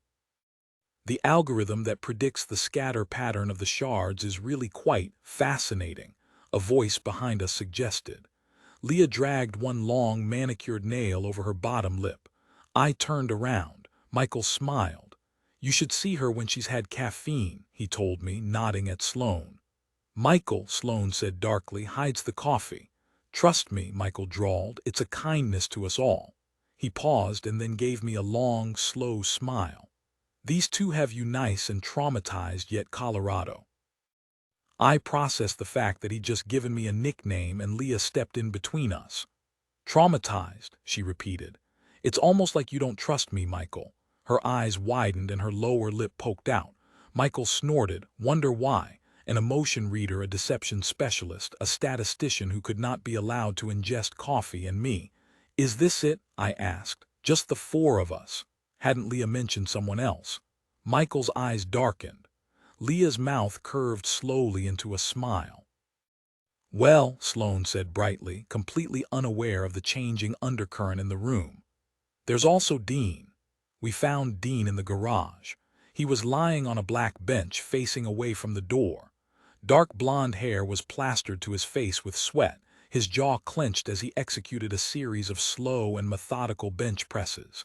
Each time his elbows locked, I wondered if he'd stop. Each time he kept going. He was muscular but lean, and my first impression was that this wasn't a workout. This was punishment. Michael rolled his eyes and then strolled up behind Dean. 98, he said, his tone full of mock pain. 99, 100. Dean closed his eyes for a brief moment, then pushed the barbell up again. His arms shook slightly as he went to set the weight down. Michael clearly had no intention of spotting him. To my surprise, Sloane pushed past Michael, wrapped dainty little hands around the barbell and rocked back on her heels, angling it into place. Dean wiped his hands on his jeans, grabbed a nearby towel and sat up. Thanks, he told Sloane. Torque, she said, instead of you're welcome. The role of the lever was played by my arms. Dean stood up, his lips angling slightly upward, but the moment he saw me, the fledgling smile froze on his face. Dean Redding, Michael said, enjoying Dean's sudden obvious discomfort a little too much. Meet Cassie Hobbs. Nice to meet you, Dean said, pulling dark eyes from mine and directing those words at the floor. Leah, who'd been remarkably quiet up to this point, raised an eyebrow at Dean. Well, she said, that's not strictly Leah. Dean's voice wasn't loud or hard, but the second he said her name, Leah stopped. That's not strictly what? I asked, even though I knew that the next word out of her mouth would have been true. Never mind, Leah said in a sing-song tone. I looked back at Dean, light hair, dark eyes, open posture, clenched fists. I cataloged the way he was standing, the lines of his face, the dingy white t-shirt and ratty blue jeans. His hair needed to be cut, and he stood with his back to the wall, his face cast in shadows, like that was where he belonged. Why wasn't it nice to meet me? Dean, Michael said, with the air of someone imparting a fascinating bit of useless trivia, is a natural profiler, just like you. Those last three words seemed more aimed at Dean than me, and as they hit their target, Dean lifted his eyes to meet Michael's. There was no emotion on Dean's face, but there was something in his eyes, and I found myself expecting Michael to look away first. Dean, Michael continued, staring at Dean and talking to me, knows more about the way that killers think than just about anyone. Dean threw down the towel in his hand. Muscles taut, he brushed by Michael and Sloane, by Leah, by me. A few seconds later, he was gone. Dean has a temper, Michael told me, leaning back against the workout bench. Leah snorted. Michael, if Dean had a temper, you'd be dead. Dean's not going to kill anyone, Sloane said, her voice almost comically serious. Michael dug a quarter out of his pocket and flipped it in the air. Wanna bet that night I didn't dream. I also didn't sleep much, courtesy of the fact that Sloane, who had a dainty little build, also apparently had the nasal passages of an overweight trucker. Instead, as I tried to block out the sound of her snoring, I closed my eyes and pictured each of the naturals who lived in this house. Michael, Dean, Leah, Sloane. None of them was what I'd expected. None of them fit a familiar mold. As I drifted into that half-awake, half-asleep state that was as close as I was going to get to a real night's rest, I played a game I'd invented when I was little. I mentally peeled off my own skin and put on someone else's. Leah's. I started with the physical things. She was taller than I was and lithe. Her hair was longer, and instead of sleeping with it tucked under her head, she would spread it out on the pillow. Her fingernails were painted, and when she had energy to burn, she rubbed the thumbnail on her left hand with the thumb on her right. In my mind, I turned my head Leah's head to the side, peering into her closet. If Michael had leveraged a car out of Briggs, Leah would have gone for clothes. I could almost see the closet, full to overflowing. As the room came more into focus, I could feel my subconscious taking over, feel myself losing the real world in favor of this imaginary one I'd built in my head. I let go of my bed and my closet, my physical sensations. I let myself be Leah, and a rush of information came at me from all sides. Like a writer getting lost in a book, I let the simulation run its course. Where Sloane and I were neat, the Leah in my head was messy, her room a multisensory archive of the past few months. There was no rhyme or reason to the organization of the closet. Dresses hung half on and half off the hangers. There were clothes dirty, clean, new, and everything in between on the floor. I pictured getting out of bed. In my own body, I had a tendency to sit up first, but Leah wouldn't take the time. She'd roll out of bed, ready for action, ready to attack. Long hair fell on my shoulders, and I twirled a strand of it around my index finger, another of Leah's nervous habits designed to look like it wasn't nervous at all. I glanced over at the door to the room. Closed, of course. Probably also locked. Who was I keeping out? What was I afraid of? Afraid? I scoffed silently, my mind voice sounding more and more like Leah's. I'm not afraid of anything. I walked over to the closet, light on my toes, hips swaying gently, and pulled out the first shirt I touched. The selection was completely random, but what came next wasn't. I built the outfit up around me. I dressed myself up like a doll, and with each passing moment, I put that much more space between the surface and everything underneath. I did my hair, my eyes, my nails, but there was still that little voice in my head, the same one that had insisted I wasn't scared. Only this time, the one thing it kept saying over and over again was that I was here behind this locked door with who knows what waiting outside because I had nowhere else to go. You're home now. You're alone. Everything is in its place. Everything but this. You know that there are other people like you, other monsters, other gods. You know you're not the only one who takes keepsakes, things to remember the girls by once their screams and their bodies and their begging, pleading, lying lips are gone. You walk slowly to the cabinet. You open it. Carefully, gingerly, you place this whore's lipstick next to all the rest. The authorities won't notice it's missing when they search her purse. They never do. A lazy smile on your face, you run your fingertips across each one, remembering, savoring, planning, because it's never enough. It's never over. Especially now.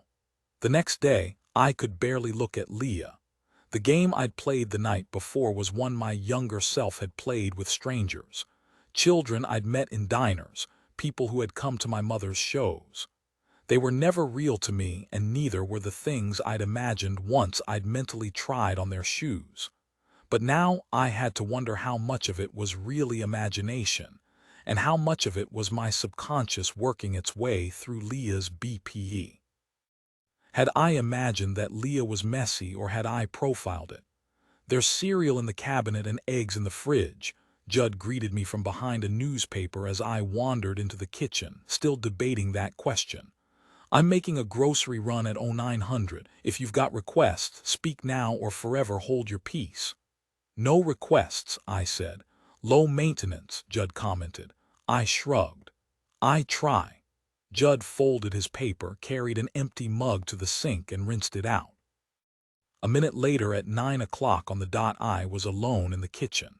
As I poured myself a bowl of cereal, I went back to trying to work my way through the logic of my Leah simulation, to figure out how I knew what I knew and if I knew it at all. I have no idea what those Cheerios did to you, but I'm sure they're very, very sorry, Michael said as he slid into the seat next to me at the kitchen table. Excuse me.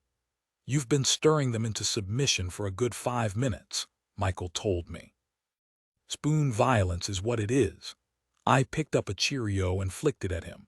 Michael caught it and popped it into his mouth. So which one of us was it this time? Michael asked. Suddenly I became very interested in my Cheerios. Come on, Colorado.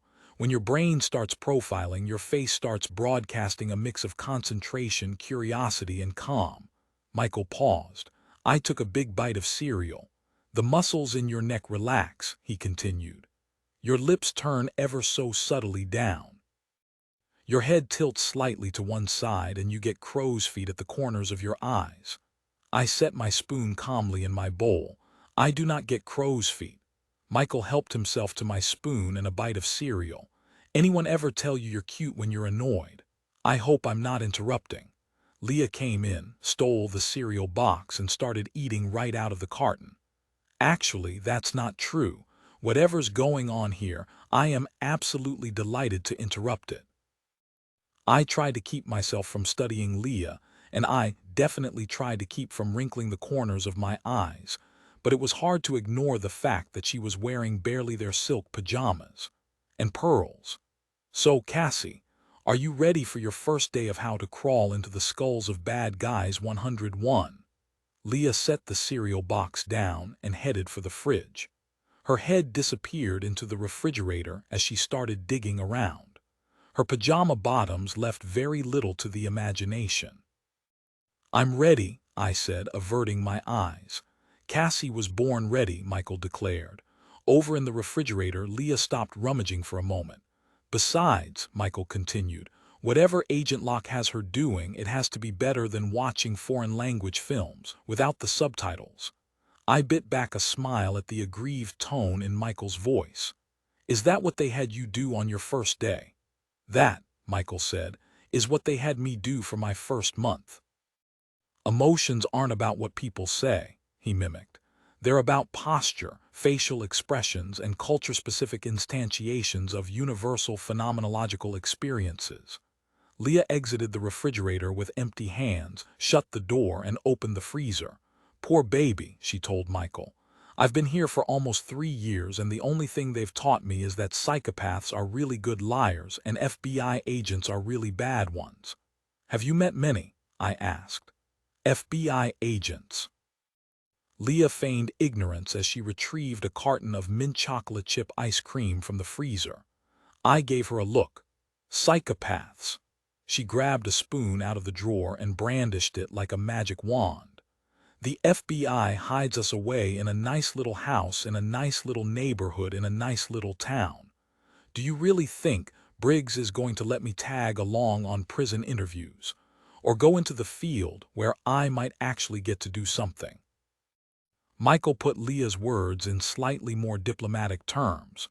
The Bureau has tapes, he said, and reels and transcripts, cold cases mostly.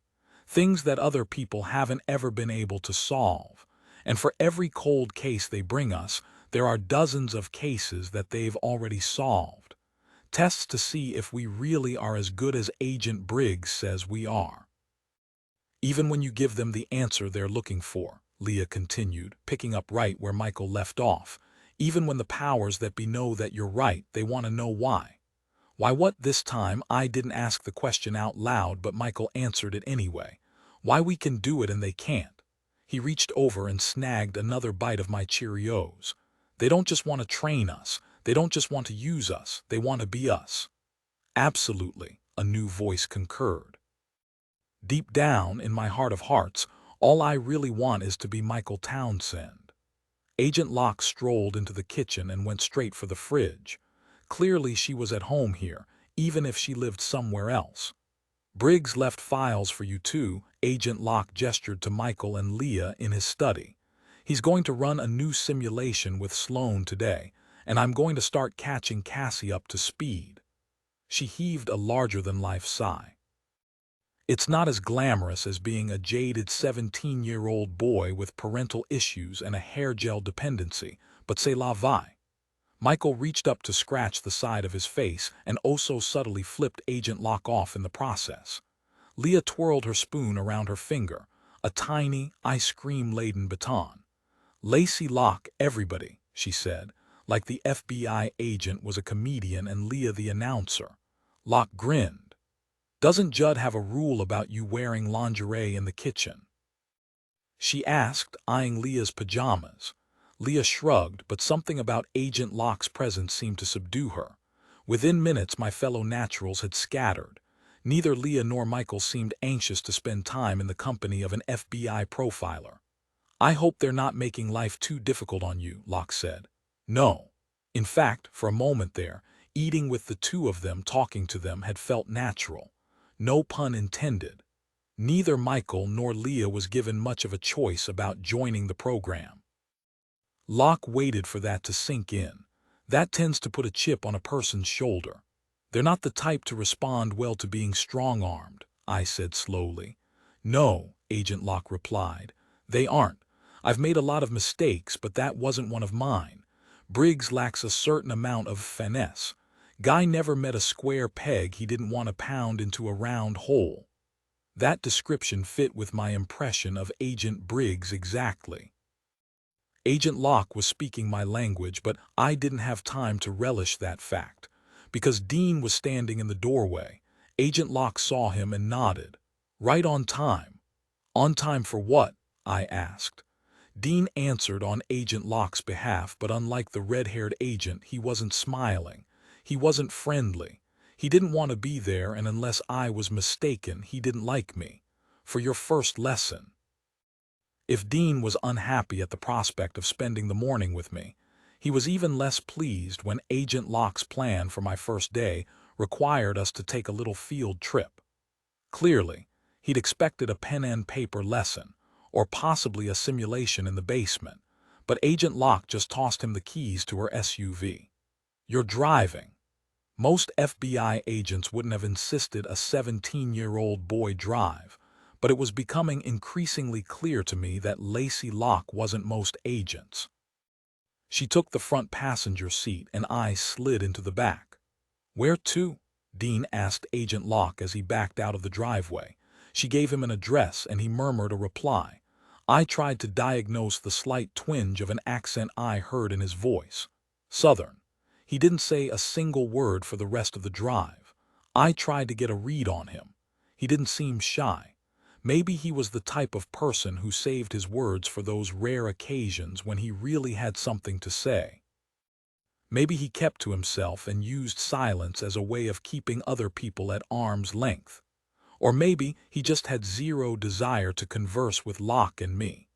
He's a natural profiler, I thought, wondering if his brain was churning, too, assimilating details about me the way I was assessing him.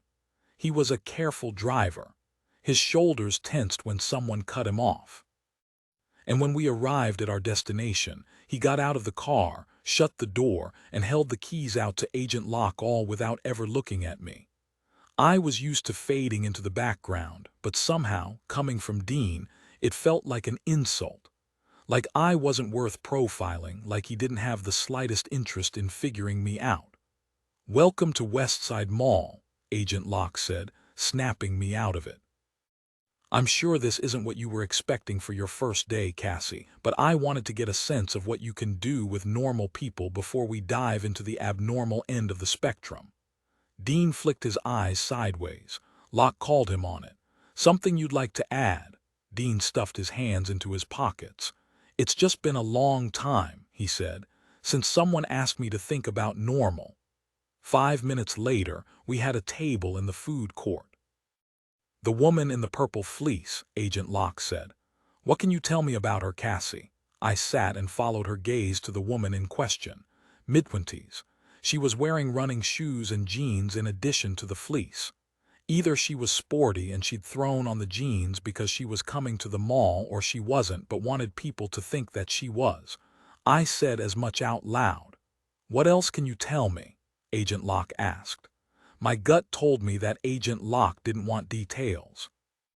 She wanted the big picture: behavior, personality, environment. I tried to integrate purple fleece into her surroundings.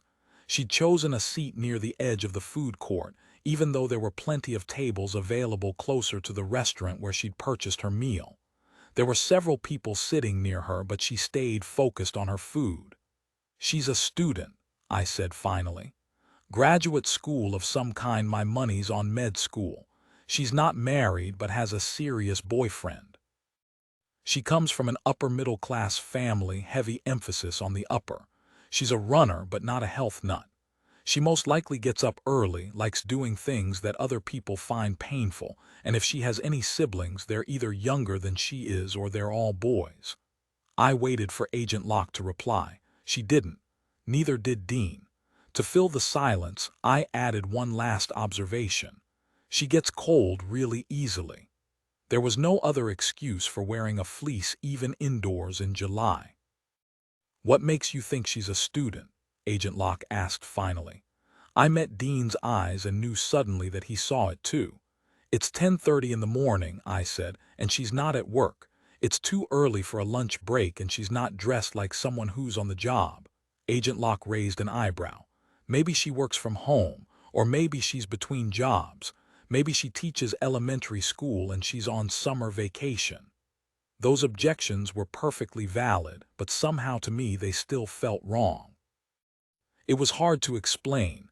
I thought of Michael warning me that the FBI would never stop trying to figure out how I did what I did. I thought about Agent Locke saying she'd learned profiling the hard way, one class at a time. She's not even looking at them. To my shock, Dean was the one who came to my rescue. "Pardon." Agent Locke turned her attention to him. "The other people here in her age range." Dean nodded toward a couple of young moms with small children, plus several department store employees lined up for coffee. "She's not looking at them. They aren't her peers. She doesn't even realize they're the same age. She pays more attention to college students than to other adults, but she clearly doesn't consider herself one of them, either." And that was the feeling I hadn't been able to put into words. It was like Dean could see into my head, make sense of the information bouncing around my brain, but of course that wasn't it. He hadn't needed to get into my head because he'd been thinking the exact same thing. After a long moment of silence, Dean flicked his eyes over to me. "Why med school?" I glanced back at the girl. "Because she's a runner." Dean smiled ever so slightly. "You mean she's a masochist?" Across the room, the girl we'd been talking about rose, and I was able to make out the bags in her hand, the stores she'd shopped at. It fit. Everything fit. I wasn't wrong. "What makes you think she has a boyfriend?" Dean asked, and under his quiet drawl I could hear curiosity and maybe even admiration.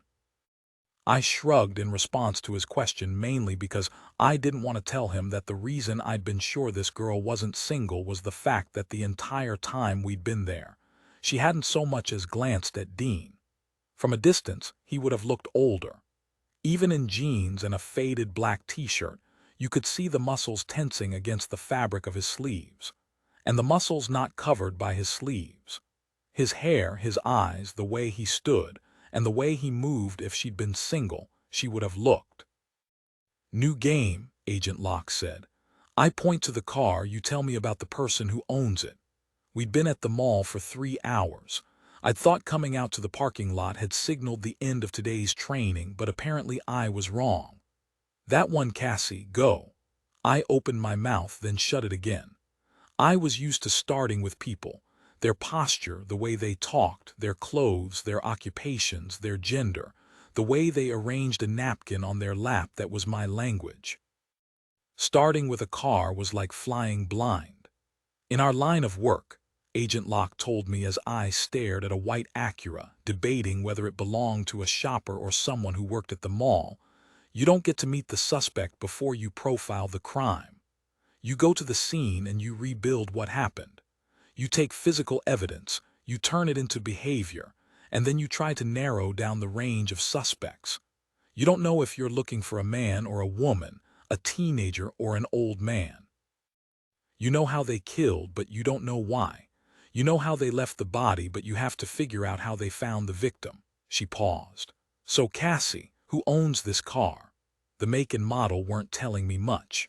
This car could have belonged to either a man or a woman, and it was parked in front of the food court, which meant that I had no idea what the owner's destination inside the mall was. The parking space wasn't a good one, but it wasn't bad. The parking job left a little to be desired. They were in a hurry, I said. The parking job is crooked, and they didn't bother cruising for a better space.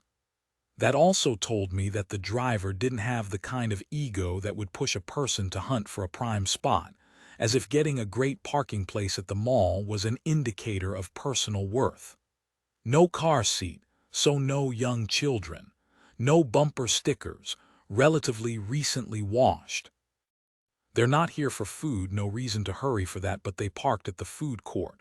So either they don't know where they're going once they get inside the mall, or their store of choice is close by. I paused, waiting for Dean to pick up where I had left off, but he didn't. Instead, Agent Locke gave me a single piece of advice. Don't say they. I didn't mean they as in plural, I said hastily. I just haven't decided yet if it's a man or a woman. Dean glanced at the mall entrance and then back at me. That's not what she means. They keeps you on the outside, so do he and she. So what word am I supposed to use? Officially, Agent Locke said, we use the term unknown subject or unsub. And unofficially, I asked. Dean shoved his hands into the pockets of his jeans. If you want to climb inside someone's head, he said roughly, you use the word I. The night before, I'd imagined myself in Leah's body, imagined what it was like to be her. I could imagine driving this car, parking it like this, climbing out, but this wasn't about cars. Ultimately, I wouldn't be profiling shoppers, I'd be profiling killers. What if I don't want to be them? I asked. I knew that if I closed my eyes, if I so much as blinked, I would be right back in my mother's dressing room. I'd be able to see the blood, I'd be able to smell it. What if I can't? Then you're lucky. Dean's voice was quiet, but his eyes were hard. And you'd be better off at home. My stomach twisted. He didn't think I belonged here. Suddenly, it was all too easy to remember that when we'd met the day before and he'd said, "Nice to meet you," it had been a lie. Agent Locke set a hand on my shoulder.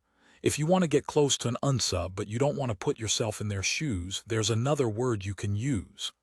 I turned my back on Dean and focused my full attention on Agent Locke. And what word is that? I asked. Locke met my gaze. You. That night I dreamed that I was walking through a narrow hallway. The floor was tiled. The walls were white. The only sound in the entire room was my sneaker-clad feet scuffing against the freshly mopped floor. This isn't right. Something about this isn't right. Fluorescent lights flickered overhead, and on the ground my shadow flickered too. At the end of the hallway there was a metal door, painted to match the walls. It was slightly ajar, and I wondered if I'd left it that way or if my mother had cracked the door open to keep an eye out for me. Don't go in there. Stop. You have to stop. I smiled and kept right on walking. 1 step, 2 steps, 3 steps, 4. On some level I knew that this was a dream, knew what I would find when I opened that door, but I couldn't stop. My body felt numb from the waist down. My smile hurt. I laid my hand flat against the metal door and pushed. Cassie. My mother was standing there, dressed in blue. A breath caught in my throat, not because she was beautiful, though she was, and not because she was on the verge of scolding me for taking so long to report back on the crowd. A vice closed in around my lungs because this was wrong. This hadn't happened, and I wished to God it had. Please don't be a dream. Just this once, let it be real. Don't let it, Cassie. My mom stumbled backward. She fell. Blood turned blue silk red. It splattered against the walls. There was so much of it, too much. She's crawling in it, slipping, but everywhere she goes, the knife is there. Hands grabbed at her ankles. I turned, trying to see her attacker's face, and just like that, my mother was gone and I was back outside the door. My hand pushed it open. This is how it happened, I thought dully. This is real. I stepped into the darkness. I felt something wet and squishy beneath my feet, and the smell, oh God, the smell. I scrambled for the light switch. Don't turn it on. Don't. I woke with a start. In the bed beside me, Sloane was dead to the world. I'd had the dream often enough to know that there was no point in closing my eyes again. I crept quietly out of bed and went to the window. I needed to do something to take my cue from the woman I'd profiled that morning and run until my body hurt, or to follow in Dean's footsteps and take it out on some weights. Then I caught sight of the backyard, and more specifically, the pool. The yard was dimly lit, the water gleaming black in the moonlight. Silently, I grabbed a swimsuit and slipped out of the room without waking Sloane. Minutes later, I was sitting at the edge of the pool. Even in the dead of night, the air was hot. I dangled my legs over the edge. I lowered myself into the pool. Slowly, the tension left my body. My brain shut off.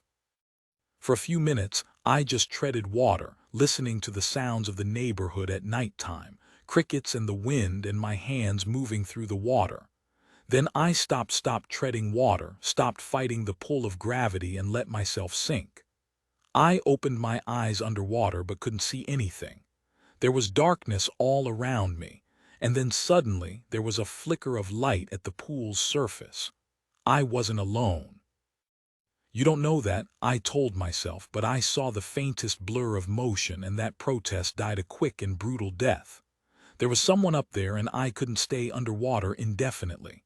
Just like that, I felt like I was back in the narrow hallway of my dreams, walking slowly toward something awful. It's nothing. Still, I fought the need for air. I wanted irrationally to stay underwater where it was safe, but I couldn't. Water plugged my ears, and as my lungs screamed for air, the sound of my own heartbeat surrounded me. I came up slowly, breaking the surface as quietly as I could. Treading water, I turned in a circle, my eyes scanning the yard for an intruder. At first I saw nothing, and then I saw a pair of eyes, the moonlight caught in them just so, looking at me.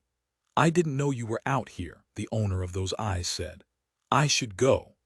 My heart kept right on pounding, even once I realized the voice belonged to Dean. Now that my brain had identified him, I could make out a few more of his features. His hair hung in his face. His eyes, which I'd seen as a predator's a moment before, now just looked surprised. Clearly, he hadn't expected anyone to be swimming at 3 in the morning. "No," I said, my voice traveling along the surface of the water. "It's your yard too, stay." I felt ridiculous for being so jumpy. This was a quiet, sleepy little town. The yard was fenced. No one knew what the FBI was training us to do. We weren't targets. This wasn't my dream. I wasn't my mother. For an elongated moment, I thought Dean would turn and walk away, but instead he sat a few inches away from the edge of the pool. "What are you doing out here?" For some reason, I felt compelled to tell him the truth. I couldn't sleep.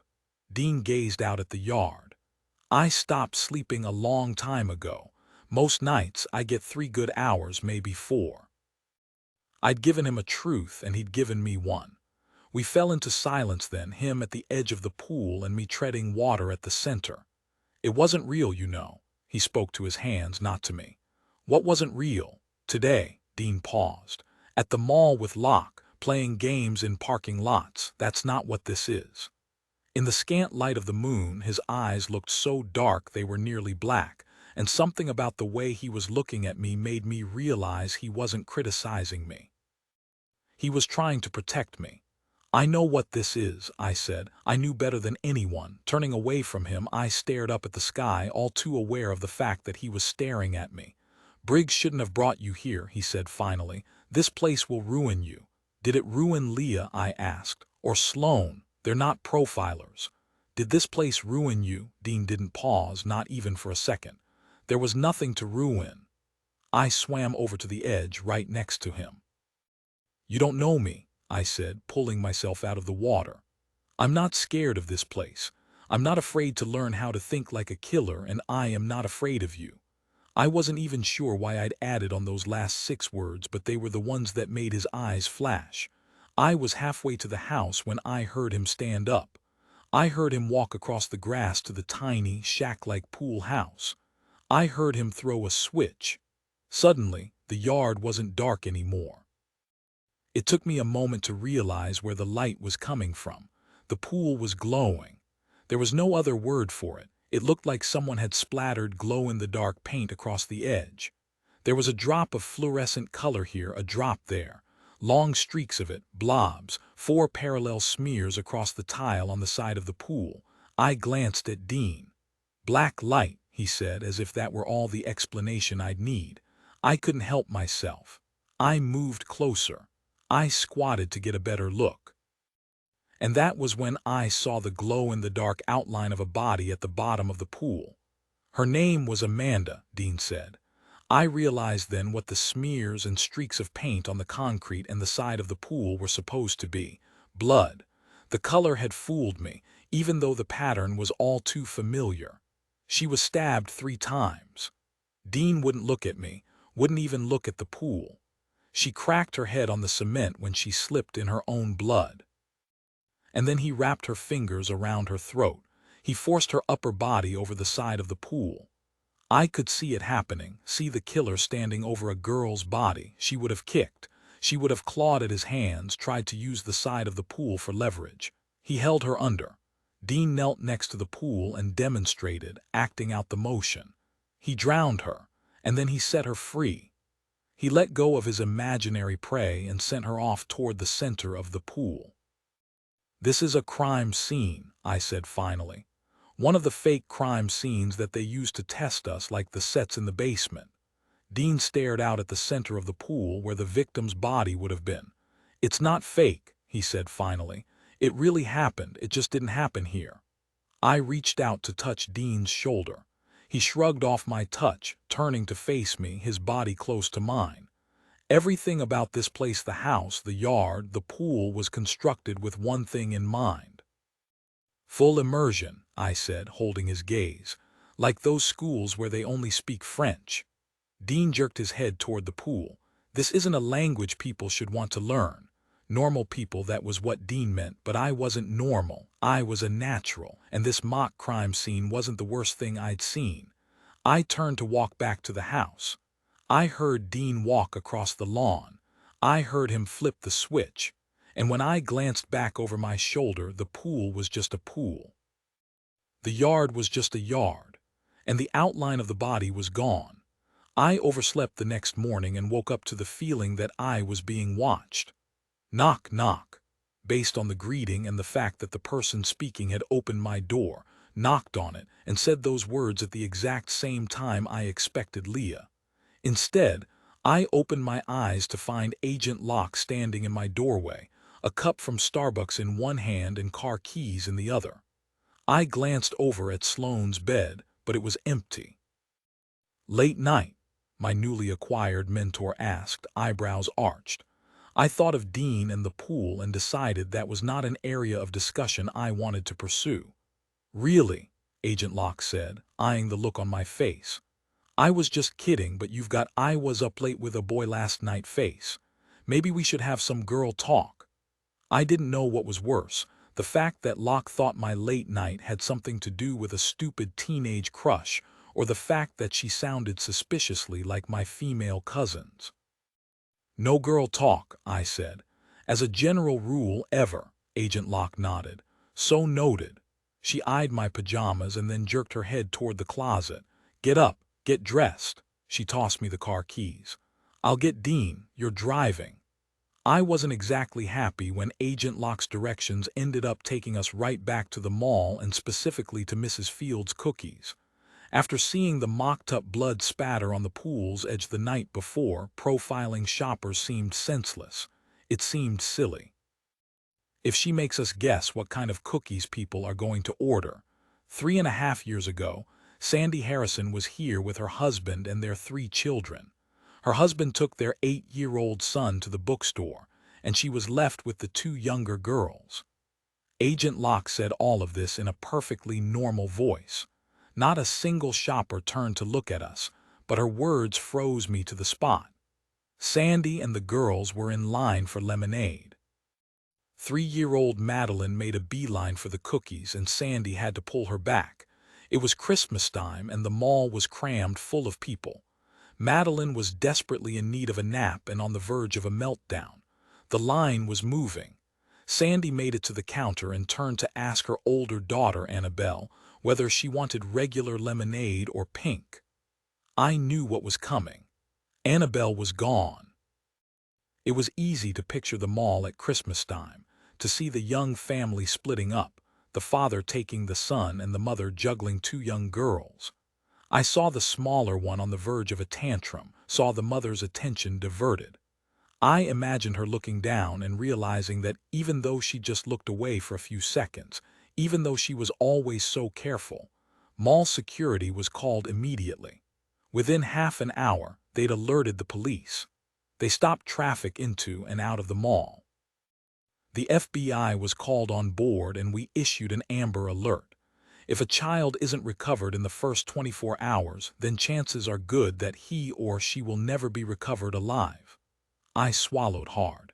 Did you find her? We did, Agent Locke replied. The question is, would you have? She let that sink in for a second, maybe 2. The first hour is the most crucial, and you've already lost that. The girl was missing for 97 minutes before you even got the call. You need to figure out who took her and why. Most abductions are committed by family members, but her parents weren't divorced and there were no custody issues.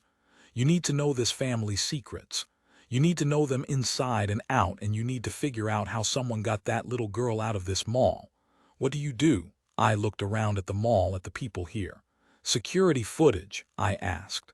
Nothing, Locke said tersely. There's no physical evidence, not even a scrap. Dean spoke up. Didn't cry. Agent Locke nodded, and he continued. Even at Christmas time, even in a crowd, I'm not going to risk forcibly grabbing a kid whose mother is 3 feet away. I couldn't quite bring myself to get in the abductor's head, so I did the next best thing. I got into Annabelle's. I see someone, maybe I know him, maybe he has something I want, or maybe he dropped something and I want to give it back. I paused. I'm not the one crying and begging for cookies. I'm the older sister. I'm a good girl, I'm mature, so I follow him, just to get a better look, just to hand something back to him, whatever. I paced out the steps, 5 of them, and I was around the corner and facing a service door. Obligingly, Dean went to open it, but it was locked. Maybe I work here, he said. Maybe I've just stolen the access card. Either way, I'm prepared, I'm ready. Maybe I was just waiting for a child, any child, to take the bait. That's the question, isn't it? Agent Locke said. Was this a crime of opportunity, or was the girl a specific target? To find her, you'd need to know. I backed up and tried to play the scene all over again. What kind of person are you looking for? Agent Locke asked. Male, female, what's the age range, intelligence, education? I looked at the cookie store, then the service door, then at Dean. This was what he was talking about the night before. This was the job. All business. I turned back to Agent Locke. Exactly how old was the girl? Working you too hard. Michael swooped in on me at breakfast, a habit of his and one I'd grown to look forward to in the past week. Every day, Agent Locke showed up with a new challenge, and every day I solved it. With Dean. Sometimes it felt like mornings with Michael were my only real break. Some of us like working hard, I told him, as opposed to those of us who are the entitled product of an oh-so-privileged upbringing. Michael asked, wiggling his eyebrows. That wasn't what I meant. He leaned over and tweaked my ponytail. Likely story, Colorado. Do you really hate it here? I asked. I couldn't tell if he legitimately disliked the program or if the attitude was for show. The biggest thing I'd figured out about Michael in the past week was that there was a very good chance that he'd been wearing masks for longer than he'd been working for the FBI. Pretending to be something he wasn't was second nature.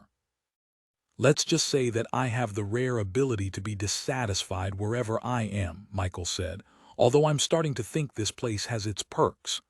This time, instead of messing with my ponytail, he pushed a stray piece of hair out of my face. Cassie. Dean's voice took me by surprise and I jumped. Locke's here. All work and no play, Michael whispered. I ignored him and went to work. 1, 2, 3.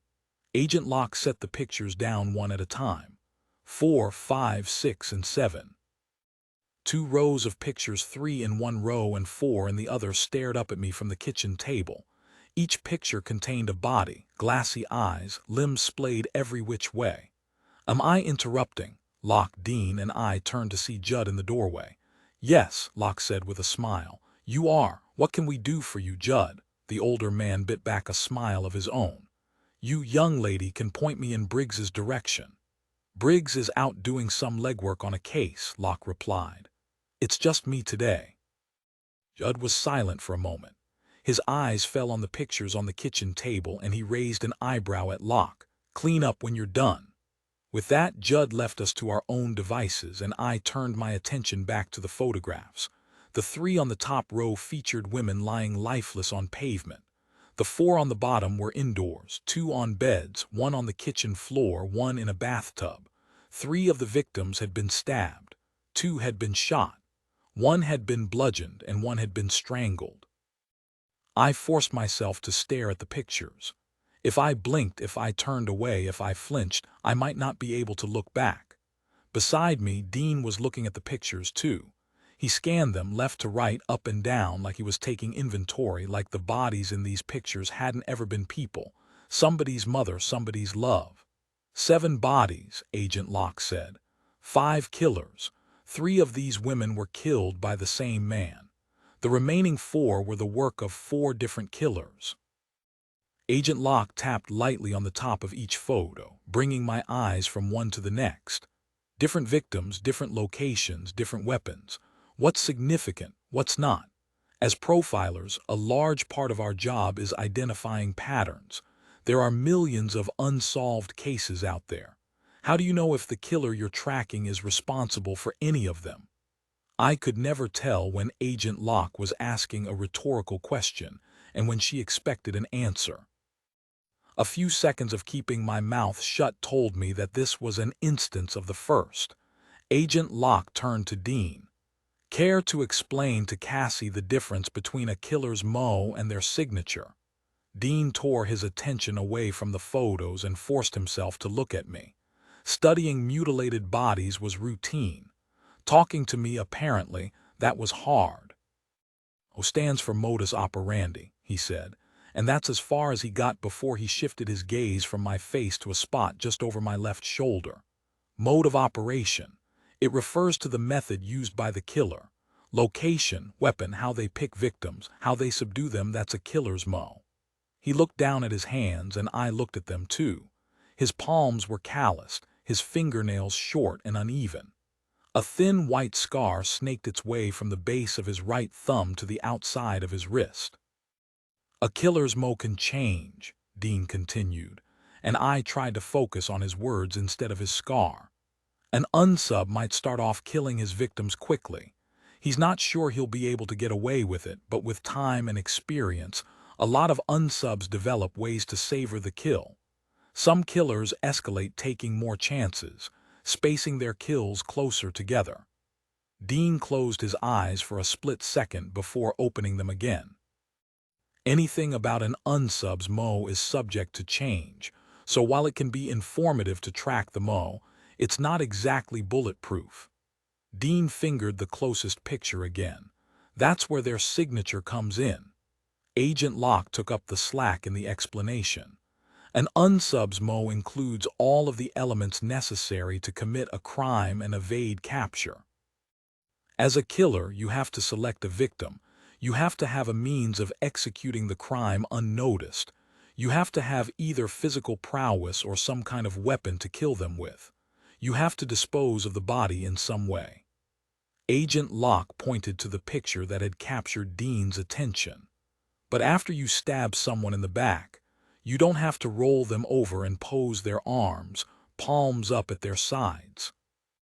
She stopped pointing but kept talking about other killers, other things that she'd seen in her work with the FBI.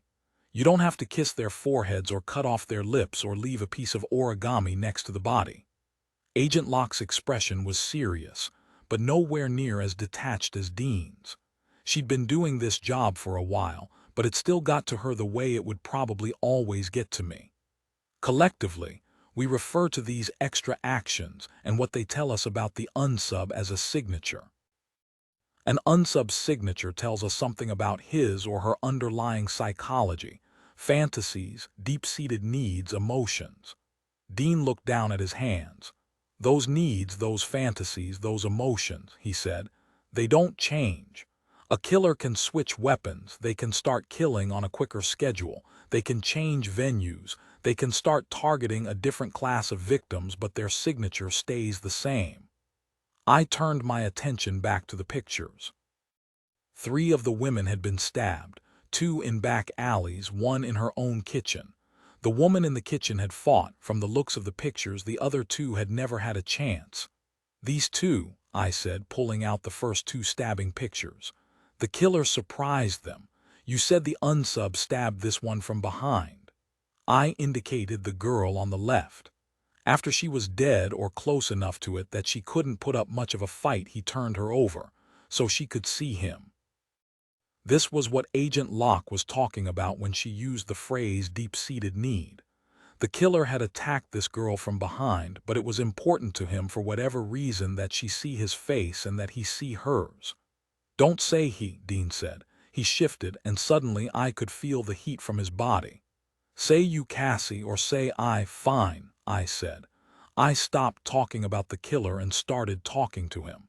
You want them to see you. You want to stand over them. And as they lie there dying, or maybe even after they're dead, you can't help but touch them. You straighten their clothes. You lay their arms out to the side. I stared at the picture of the girl he'd attacked from behind, and something else struck me about it. You think they're beautiful, but girls like that, women like that, they never even see you. I paused. So you make them see you. I looked at the next picture. Another woman stabbed and found dead on the pavement. Like the first, she'd been chosen for convenience. But according to the notes on the picture, she hadn't been stabbed from behind. It wasn't enough, I said. Turning her over after she died, it wasn't enough. So you took the next one from the front. Like the first victim, this one had been laid carefully on her back, her hair fanned around her face in an unnatural halo. Without even thinking about it, I took the third picture on the top row, a gunshot victim who died running, and set it aside. That wasn't the work of the same unsub. It was quick and clean, and there wasn't a whiff of desire about it. Turning my attention to the bottom row of pictures, I scanned them, trying to keep my emotions in check the way Dean did. One of these 4 women had been killed by the same unsub as the first 2. The easy answer and the wrong one would have been the third stabbing victim, but she'd been stabbed in the kitchen with a knife from her own drawer. She'd fought, she'd died bloody, and the killer had left her there, her skirt on sideways, her body contorted. You need to see them, I told the killer silently, picturing his silhouette in my mind. You need them to see you. They need to be beautiful. This third victim had been killed after the first 2.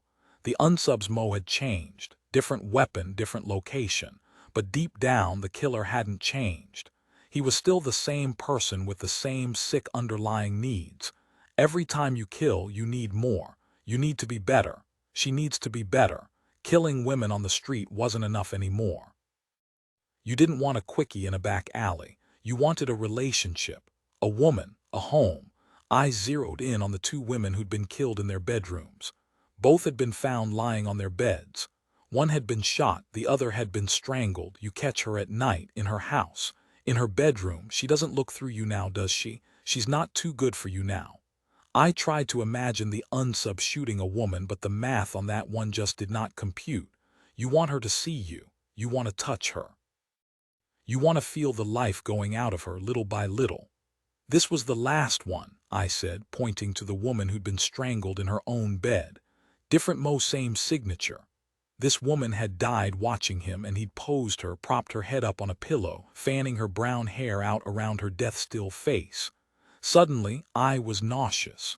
It wasn't just what had been done to these women. It was that for a moment I'd connected with the person who'd done it. I'd understood. I felt a hand, warm and steady, on the back of my neck. "Dean, you're fine," he said. "It'll pass." This from the boy who'd never wanted me to go to the place I'd just gone. "Just breathe," he told me, dark eyes making a careful study of mine. I returned the favor, concentrating on his face here now, this moment, nothing else. "You okay, Cass?" Agent Locke sounded worried in spite of herself. I could practically see her wondering if she'd pushed me too far, too fast. "I'm fine," I said. "Liar." Leah strolled into the kitchen like a model on a catwalk, but for once I was glad for the distraction. "Okay," I said, amending my previous statement. "I'm not fine, but I will be." I turned around and met Leah's eyes. Satisfied, she smiled. Delighted. Agent Locke cleared her throat and adopted a stern expression that reminded me of Agent Briggs. "We're still working here, Leah." Leah looked at me, then at Dean, who dropped his hands to his side. "No," she said. "You're not." I wasn't sure if Leah was calling Locke out on a lie or telling the agent to back off. I also wasn't sure whether she was doing it for me or for Dean. "Fine," Agent Locke capitulated. "My brilliant lecture on the difference between organized and disorganized killers can wait until tomorrow." Her phone vibrated. She picked it up, glanced at the screen for a few seconds, and then corrected herself. "And by tomorrow," she said, "I mean Monday. Have a good weekend." "Somebody has a case," Leah said, her eyes lighting up. "Somebody has to jet," Agent Locke replied. "No rest for the wicked, and as much as I'd love to take a human lie detector with me to a crime scene, Leah, that's not what this program is. You know that." I'd gotten nauseous over pictures, long dead women, and a killer who'd already been convicted. Locke was talking about an active crime scene, a fresh body. "You're right," Dean said, stepping in between Leah and Locke. "That's not what this program is," he told the agent, and even from behind, I could picture the look in his eyes, intense and full of warning. "Not anymore. You're getting sloppy, killing so close to home, leaving the bodies spread throughout the back streets of the capital, like Hansel and Gretel dropping more and more bread crumbs the farther into the forest they go. But from the moment you first laid eyes on her, it's been harder to push back the desire to kill, harder to remember why you make it a point not to play in your own backyard. Maybe this is the way it's supposed to be. Maybe it's fate. Time to finish what you started. Time to get their attention. Time to come home." I woke up on Saturday at noon to two sounds, the shuffling of cards and the faint, high-pitched whir of metal on metal. I opened my eyes and turned over onto my side. Sloane was sitting cross-legged on her bed, a mug in one hand and the other, dealing out cards. 7 columns, a different number of cards in each one, all of them face down. "What are you doing?" I asked. Sloane stared at the backs of the cards for a moment and then picked one up and moved it. "Solitaire," she said, "but all of the cards are face down." "Yes." Sloane took a sip from her mug. "How can you play solitaire if all of the cards are face down?" Sloane shrugged. "How can you play with some of them face up?" Sloane is something of a card shark. Briggs found her in Vegas. Leah stuck her head out of the closet. If she skims the deck once, she can more or less track the cards even once they're shuffled. I registered the fact that Leah was in our closet. Metal on metal, I thought. Metal hangers sliding across a metal rack. "Hey," I said, taking a better look at Leah's current attire. "That's my dress." "Mine now," Leah smiled. "Didn't the FBI warn you that I have sticky fingers?" Kleptomania, pathological lying, it's all the same, really. I thought Leah was joking, but I couldn't be sure. "Kidding," she confirmed after a few seconds. "About the kleptomania, not about the fact that I have no intention of giving this dress back. Honestly, Sloane is the klepto in this house, but this really is more my color than yours." I turned to Sloane, who'd ratcheted the speed of her game up a notch or three. "Sloane," I said. "Yes. Why is Leah poking around in our closet?" Sloane looked up but didn't stop playing. "Motivation is really more your domain than mine. I find most people somewhat bewildering." I rephrased the question. "Why would you let Leah poke around in our closet?" "Oh," Sloane said once she took my meaning. "She brought a bribe." "Bribe?" I asked. And that was when I realized what exactly was in Sloane's mug. "You brought her coffee." Leah smoothed a hand over the front of my dress. "Guilty as charged." Sloane on coffee was a bit like an auctioneer on speed. The numbers poured out of her mouth rapid fire, a statistic for every occasion. For 8 hours. 16% of American men have blue eyes, she informed me blithely. But over 40% of male TV doctors do. Watching TV with a hyped-up statistician would have been challenging enough, but Sloane wasn't the only one who'd followed me to the media room after dinner. Her mouth says, "I love you, Darren," but her posture says, "I can't believe the writers are doing this to my character. She would never get involved with this schmuck." Michael popped a piece of popcorn into his mouth. "Do you mind?" I asked him, gesturing toward the screen. He grinned. "Not at all." I tried to tune the two of them out, but the effort was futile. I couldn't get lost in the medical melodrama any more than they could, because all I could think over and over again was that Dr. Darren the Schmuck's BPE simply did not add up. "We could switch to reality TV," Michael suggested.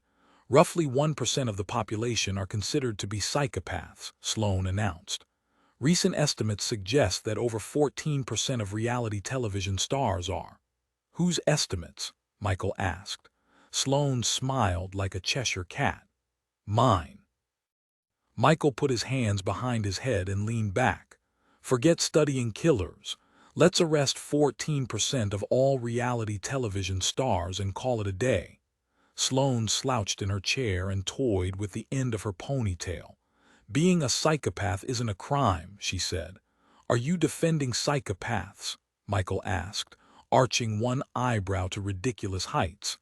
"This is why we don't give you coffee." "Hey," Sloane said defensively, "I'm just saying that statistically a psychopath is more likely to end up as a CEO than a serial killer." Ahem. Leah was the only person I knew who would actually say the word ahem to announce her presence. Once she had our attention, she looked at each one of us in turn. "Judd just left for a night on the town with an old friend. We have the house to ourselves." She clasped her hands together in front of her body. "Living room, 15 minutes. Come prepared." "Prepared for what?" I asked, but before the question had fully exited my mouth she was gone. "That probably does not bode well." Michael's words didn't sound much like a complaint. He stood. "I'll see you ladies in 15. As I watched him walk out the door, I couldn't help thinking that I'd spent most of my life as an observer, and Leah was the type to pull people off the sidelines. "Any guesses what we're getting ourselves into?" I asked Sloane. "Based on previous experience," Sloane replied, "my guess would be trouble." Michael and Dean were already in the living room when Sloane and I arrived. In the past 14 minutes my blonde companion had quieted like the Energizer Bunny powering down. She took a seat on the sofa next to Michael. I sat down next to her. Across from us, Dean was sitting on the edge of the fireplace, his gaze locked on the floor, hair in his face. Sofa, chairs, pillows, rug, I thought. And he chooses to sit on stone. I flashed back to the first time I'd seen him, lifting weights and pushing his body to the brink. My very first impression had been that he was punishing himself. "Glad to see you all made it." Leah didn't just walk into a room, she made an entrance. All eyes on her, she sank to the floor and stretched her legs out, crossing her feet at the ankles and spreading my dress out around her. "For your entertainment this evening, truth or dare." She paused, raking her eyes over the rest of us. "Any objections?" Dean opened his mouth. "No," Leah told him. "You asked for objections," Dean said. Leah shook her head. "You don't get to object." "Do I?" Michael asked. Leah considered the question. "Do you want to?" Michael glanced at me, then back at Leah. "Not particularly." Then yes, Leah replied, you do. Beside me, Sloane raised her hand. Yes, Sloane, Leah said pleasantly. Apparently, she wasn't concerned that our resident numbers girl might object. I'm familiar with the gist of the game, but I'm unclear on one thing. Sloane's eyes gleamed. How do you win? Michael grinned. You have to love a girl with a competitive streak. You don't win truth or dare, I said. In fact, I deeply suspected this was the kind of game that everybody lost. Is that an objection? Leah asked. From across the room, Dean was telegraphing the words "say yes" to me, as clearly as if he'd hired a plane to write them in the sky. And if I'd been in a room with any other teenagers on the planet, I would have. But I was in a room with Michael, who I couldn't quite profile, and Dean, who'd said the other day that naturals didn't work on active cases anymore. I had questions, and this was the only way I was going to get to ask them. No, I told Leah. That wasn't an objection. Let's play. A slow smile spread across Leah's face. Dean banged his head back against the fireplace. Can I go first? Sloane asked. Sure, Leah replied smoothly. Truth or dare, Sloane? Sloane gave her a look. That's not what I meant, Leah shrugged. Truth or dare? Truth. In a normal game of truth or dare, that would have been the safer option, because if the question was too embarrassing, you could always lie. With Leah in the room, that was impossible. Do you know who your father is? Leah's question took me completely off guard. I'd spent most of my life not knowing who my own father was, but couldn't imagine being forced to admit that in front of a crowd. Leah seemed fond of Sloane, more or less, but clearly in truth or dare the kid gloves came off. Sloane met Leah's eyes unfazed. Yes, she said, I do. A swing and a miss, Michael murmured. Leah gave him a dirty look. Your turn, she told Sloane, and from the look on her face I guessed she was bracing herself for payback, but Sloane turned to me. Cassie, truth or dare? I tried to imagine what kind of dare Sloane might come up with, but drew a blank. Statistically, the most common dares involve eating unpleasant food, making prank phone calls, kissing another player, licking something unsanitary, and nudity, Sloane said helpfully. Truth. Sloane was silent for several seconds. How many people do you love? The question seemed harmless enough until I started thinking about my answer. Sloane's blue eyes searched mine, and I got the distinct feeling that she wasn't asking because she thought it would be amusing to hear my answer. She was asking because she needed data points to compare to her own. How many people do I love? I repeated. Like love how? I'd never been in love, so if she was talking about romance, the answer was easy. How many people do you love total? Sloane said. Summing across familial, romantic, and all other variations. I wanted to just choose a number at random. 5 sounded good, or 10. Too many to count sounded better, but Leah was watching me very still. I'd loved my mother, that much was easy, and Nana and my father and the rest, I loved them. Didn't I? They were my family, they loved me. Just because I wasn't showy about it didn't mean that I didn't love them back. I'd done what I could to make them happy. I tried not to hurt them. But did I really love them the way I'd loved my mom? Could I love anyone like that again? 1. I barely managed to get the word out of my mouth. I stared at Leah, hoping she'd tell me that wasn't true, that losing my mom hadn't broken something inside of me and I wasn't destined to spend the rest of my life 2 shades removed from the kind of love that the rest of my family felt for me. Leah held my gaze for a few seconds, then shrugged. Your turn, Cassie. I tried to remember why ID thought playing this game was a good idea. Michael, I said finally. Truth or dare? There were so many things I wanted to ask him: what he really thought of the program, what his father was like, beyond the issue of tax fraud, whether there had ever been more to his relationship with Leah than trading verbal barbs. But I didn't get a chance to ask any of those questions, because Michael leaned forward in his seat, his eyes gleaming. Dare. Of course, he wasn't going to let me dig around in his brain. Of course, he was going to make me issue the first dare of the game. I racked my brain for something that didn't sound lame, but also didn't involve kissing, nudity, or anything that might give Michael an excuse for trouble. Hit me with your best shot, Colorado. Michael was enjoying this way too much. I had a feeling he was hoping that I would dare him to do something a little bit dangerous, something that would get his adrenaline pumping, something Briggs would disapprove of. I dare you, I said the word slowly, hoping an answer would present itself. To dance ballet. Even I wasn't sure where that came from. What? Michael said. Clearly, he'd been expecting something a little more exciting or at the very least risque. Ballet, I repeated. Right there. I pointed to the center of the rug. Dance. Leah started cracking up. Even Dean bit back a smile. Ballet is a tradition of performance body movement hailing back to the early Renaissance, Sloane said helpfully. It is particularly popular in Russia, France, Italy, England, and the United States. Michael stopped her before she could orate an entire history of the art. I've got this, he said, and then, a solemn expression on his face, he stood up, he walked to the center of the room, and he struck a pose. I'd seen Michael do smooth. I'd seen him do suave. I'd felt him push a piece of hair out of my face, but this was really something. He stood on his tippy toes. He twirled in a circle. He bent his legs and stuck out his butt. But the best thing was the look in his eyes, cold, steely determination. He capped the performance off with a curtsy. Very nice, I said between hysterical giggles. He sank back onto the sofa and then turned dagger eyes on Leah. Truth or dare? Not surprisingly, Leah chose truth.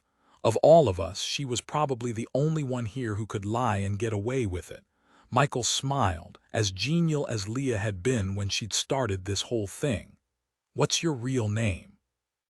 For a few brief seconds, vulnerability and irritation passed over Leah's features in quick succession. Your name isn't Leah. Sloane sounded strangely hurt at the idea that Leah might have lied about something as simple and basic as her own name. Yes, Leah told her. It is. Michael stared at Leah, raising his eyebrows ever so slightly. But once upon a time, Leah said, sounding less and less like herself with every word, my name used to be Sadie. Leah's answer filled my mind with questions. I tried to picture her as a Sadie. Had she shed her old name as easily as she changed clothes? Why had she changed it? How had Michael known? Truth or dare? Leah dragged her eyes across each of us, one by one, and I sensed something dark slowly unfurling inside of her. This wasn't going to end well. Cassie. It didn't seem fair that it was my turn again already when Dean had yet to go, but I stepped up to the plate. Dare. I don't know what possessed me to choose that option, other than the fact that the look on Leah's face convinced me that she'd make Sloane's question look about as personal as an inquiry about the weather. Leah beamed at me and then beamed at Michael. Payback. I dare you, Leah said, relishing each and every word, to kiss Dean. Dean reacted to that sentence like he'd been electrocuted. He sat straight up. Leah, he said sharply. No. Oh, come now, Dean, Leah cajoled. It's truth or dare. Take one for the team. Without waiting for his reply, she turned back to me. Kiss him, Cassie. I didn't know what was worse, Dean's objection to the idea of being forced to kiss me, or the sudden realization that my body didn't object to the idea of kissing him.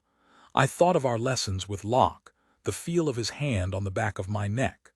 Leah watched me expectantly, but Michael's eyes were the ones I felt on my face as I crossed the room to stand in front of Dean. I didn't have to do this. I could say number. Dean looked up at me, and for a split second I saw something other than deadly neutrality on his face. His eyes softened. His lips parted like there was something he wanted to say. I knelt next to the fireplace. I put one hand on his cheek and I brought my lips to his. It was a friendly kiss. A European hello. Our mouths only touched for a second, but I felt it, electric, all the way to my toes. I pulled back, unable to force my eyes away from his lips as I did. For a few seconds we just stayed there, staring at each other, him on the fireplace and me kneeling on the rug. Your turn, Cassie. Leah sounded pretty darned satisfied with herself. I forced myself to stand up and walk back to the sofa. I sat down, still able to feel the ghost of Dean's lips on mine. Truth or dare, Dean? It was only fair. He was the sole person present who hadn't been in the hot seat yet. For a second, I thought he might refuse and call an end to this game, but he didn't. Truth. This was the opportunity Michael hadn't given me. There were so many things I wanted to know. I concentrated on that instead of what had passed between us a moment before. The other day, when Locke said she couldn't take Leah to the crime scene, you said that wasn't what the program was anymore. I paused. What did you mean? Dean nodded, as if that were a perfectly reasonable question to ask after you'd kissed a person. I was the first one, he said. Before there was a program, before they started using the term naturals, it was just Briggs and me. I didn't live with Judd. The FBI brass didn't know about me. Briggs brought me questions. I gave him answers. Questions about killers. I wasn't allowed a follow-up question, so I phrased it as a statement. Dean nodded. Leah cut in, breaking off all conversation. He was 12, she said, clipping the words. Your turn, Dean. Cassie, Dean said. That was it, no truth or dare. Just my name. Beside me, Michael's jaw clenched. Leah's payback had hit its target and then some. Truth, I said, trying not to dwell on Michael's reaction or what it might mean. Why did you come here? Dean asked, looking at Leah, at his own hands, at anything but me. Why join this program at all? There were a lot of answers to that question that would have been technically true. I could have said that I wanted to help people. I could have said that I'd always known that I'd never quite fit in the regular world. But I didn't. My mother was murdered. I cleared my throat, trying to say the words like they were just any other words. 5 years ago. Based on the blood spatter, they think she was stabbed, repeatedly. The police never found her body, but there was enough blood that they don't think she could have survived.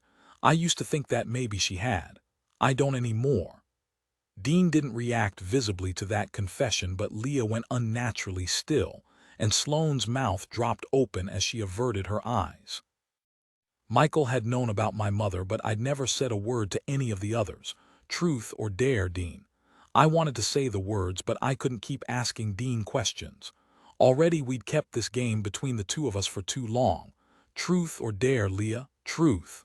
Leah said the word like a challenge. I asked her whether she was messy or neat. She lowered her chin, raised her eyebrows, and stared at me. Seriously, she said, that's your question. That's my question, I confirmed. I'm a mess, she said. By every sense of the word. She didn't give me time to meditate on the fact that I'd pegged her right before she targeted Michael for the next round. I expected him to pick dare again, but he didn't. Truth. Leah ran dainty hands over her dress. She gave him her most wide-eyed, innocent look. Then she asked him if he was jealous when I kissed Dean. Michael didn't bat an eye, but I thought Dean might actually throttle Leah. I don't get jealous, Michael said. I get even. No one was surprised when Michael aimed the next round at Dean. Truth or dare, Dean? Truth. Dean's eyes narrowed, and I remembered Leah saying that if Dean had a temper, Michael would have been dead by now. I waited, my stomach heavy and my throat dry, for Michael to ask Dean something horrible, but he didn't. Have you ever seen The Bad Seed? He inquired politely. The movie. A muscle in Dean's jaw twitched. No, Michael grinned. I have. Dean stood up. I'm done here. Dean, Leah's tone was halfway between mulish and wheedling, but he silenced her with a look. 2 seconds later, he was stalking out of the room, and a few seconds after that, I heard the front door open, then slam. Dean was gone, and a person didn't have to be an emotion reader to see the look of satisfaction on Michael's face. Every hour, every day, you think about the girl. But it's not time for the grand finale. Not yet. Instead, you find another toy at a little shop in DuPont Circle. You've had your eye on her for a while, but resisted the urge to add her to your collection. She was too close to home, in an area that was too densely populated. But right now, the so-called Madame Cellini is just what you need. Bodies are bodies, but a palm reader, there's a certain poetry to that. A message you want need have to send. It would be simpler to kill her in the shop, to drive a knife through each palm and leave her body on display, but you've worked so hard this week. You deserve a little treat. Taking her is easy. You're a ghost, a stranger with candy, a sympathetic ear. When Madame Cellini wakes up in the warehouse, she won't believe that you're the one who's done this to her. Not at first, but eventually she'll see. You smile, thinking about the inevitability of it all. You touch the tips of her brown hair and pick up the handy box of red dye number 12. You hum under your breath, a children's song that takes you back to the beginning, back to the first. The palm reader's eyes flicker open. Her hands are bound. She sees you. Then she sees the hair dye, the knife in your left hand, and she realizes you are the monster. And this time you deserve to take things slow. When Agent Locke showed up Monday morning, she had dark circles under her eyes.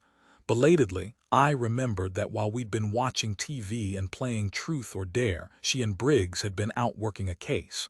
A real case with real stakes. A real killer. For a long time, Locke didn't say anything. "Briggs and I hit a brick wall this weekend," she said finally. "We've got 3 bodies and the killer is escalating." She ran a hand through hair that looked like it had been only haphazardly brushed. "That's not your problem. It's mine, but this case has reminded me that the unsub is only half the story. Dean, what can you tell Cassie about victimology?" Dean stared holes in the countertop. I hadn't seen him since Truth or Dare, but it was like nothing had changed between us, like we'd never kissed. "Most killers have a type," he said. "Sometimes it's a physical type. For others, it may be a matter of convenience. Maybe you focus on hikers, because no one reports them missing for a few days, or students, because it's easy to get a hold of their class schedules." Agent Locke nodded. "Occasionally, the victims may be serving as a substitute for someone in the unsub's life. Some killers kill their first girlfriend or their wife or their mother, over and over again." "The other thing victimology tells us," Dean continued, flicking his eyes over to Agent Locke, "is how the victim would have reacted to being abducted or attacked. If you're a killer," he paused, searching for the right words, "there's a give and take between you and the people you kill. You choose them, you trap them, maybe they fight, maybe they run. Some try to reason with you, some say things that set you off. Either way, you react. We don't have the luxury of knowing every last detail about the unsub's personality," Agent Locke cut in, "but the victim's personality and behavior account for half of the crime scene." The moment I heard the phrase crime scene, I flashed back to opening the door to my mother's dressing room. I'd always thought that I knew so little about what had happened that day. By the time I'd gotten back to the dressing room, the killer was gone. My mother was gone. There was so much blood. Victimology, I reminded myself. I knew my mother. She would have fought nail-scratching, breaking lamps over his head, struggling for the knife, fought. And there were only 2 things that could have stopped her: dying or the realization that I was due back in the room at any second. What if she went with him? The police had assumed she was dead, or at the very least unconscious, when the unsub had removed her from the room. But my mother wasn't a small woman, and the dressing room was on the 2nd floor of the theater. Under normal circumstance, my mother wouldn't have just let a killer waltz her out the door, but she might have done anything to keep her assailant away from me. "Cassie," Agent Locke said, snapping me back to the present. "Right," I said. She narrowed her eyes. "Right what?" "Sorry," I told Locke. "Could you repeat what you just said?" She gave me a long, appraising look, then repeated herself. "I said that walking through a crime scene from a victim's perspective can tell you a lot about the killer. Say you go into a victim's house and you find out that she compulsively writes to-do lists, color codes her clothes, and has a pet fish. This woman is the 3rd victim, but she's the only one of the 3 who doesn't have defensive wounds. The killer normally keeps his victims alive for days, but this woman was killed by a strong blow to the head on the day she was taken. Her blouse was buttoned crookedly when they found her. Putting myself into the killer's head, I could imagine him taking women, playing with them. So why would he let this one off easy? Why end his game early when she showed no signs of fighting back? Because she showed no signs of fighting back. I switched perspectives, imagining myself as the victim. I'm organized, orderly, and type in the extreme. I want a pet but can't bring myself to get one that would actually disrupt my life, so I settle for a fish instead. Maybe I've read about the previous murders in the paper. Maybe I know how things end for the women who fought back. So maybe I don't fight back, not physically. The things Locke had told me about the victim said that she was a woman who liked to stay in control. She would have tried reasoning with her killer. She would have resisted his attempts to control her. She might have even tried to manipulate him. And if she'd succeeded, even for an instant, the unsub killed the others for fun, I said, but he killed her in a fit of rage. Their interaction would have been a game of control for him, too, and she was just enough of a control freak to disrupt that. And, Agent Locke prompted, I drew a blank. He buttoned her shirt, Dean said. If she'd buttoned it, it wouldn't have been crooked. That observation sent my mind whirring. If he'd killed her in a rage, why would he have dressed her afterward? If he'd undressed her, I could understand it, the final humiliation, the final assertion of control. You know her, I thought. The unsub's first two victims were chosen randomly. Agent Locke met my eyes, and for a second it felt like she was reading my mind. We assumed the third victim was as well. We were wrong. Locke rocked back on her heels. That's why you need both sides of the coin. Checks and balances, victims and unsubs, because you'll always be wrong about something. You'll always miss something. What if there's a personal connection? What if the unsub is older than you thought? What if he is a she? What if there are two unsubs working as a pair? What if the killer is just a kid himself? I knew suddenly that we weren't talking about the type, a woman and the man who'd killed her, anymore. We were talking about the doubts plaguing Locke right now, the assumptions she'd made on her current case. We were talking about an unsub that Locke and Briggs hadn't been able to catch. 90% of all serial killers are male. Sloane announced her presence, then walked up to join us. 76% are American, with a substantial percentage of serial murders concentrated in California, Texas, New York, and Illinois. The vast majority of serial killers are Caucasian, and over 89% of victims of serial crimes are Caucasian as well. I could not help noticing that she spoke significantly slower when not under the influence of caffeine. Briggs followed Sloane into the room. Lacey. He got Agent Locke's attention. I just got a call from Starman's. We have body number 4. Thinking about those words and what they meant felt like eavesdropping, but I couldn't help myself. Another body, another person dead. Locke clenched her jaw. Same profile, she asked Briggs. Briggs gave a brisk, slight nod.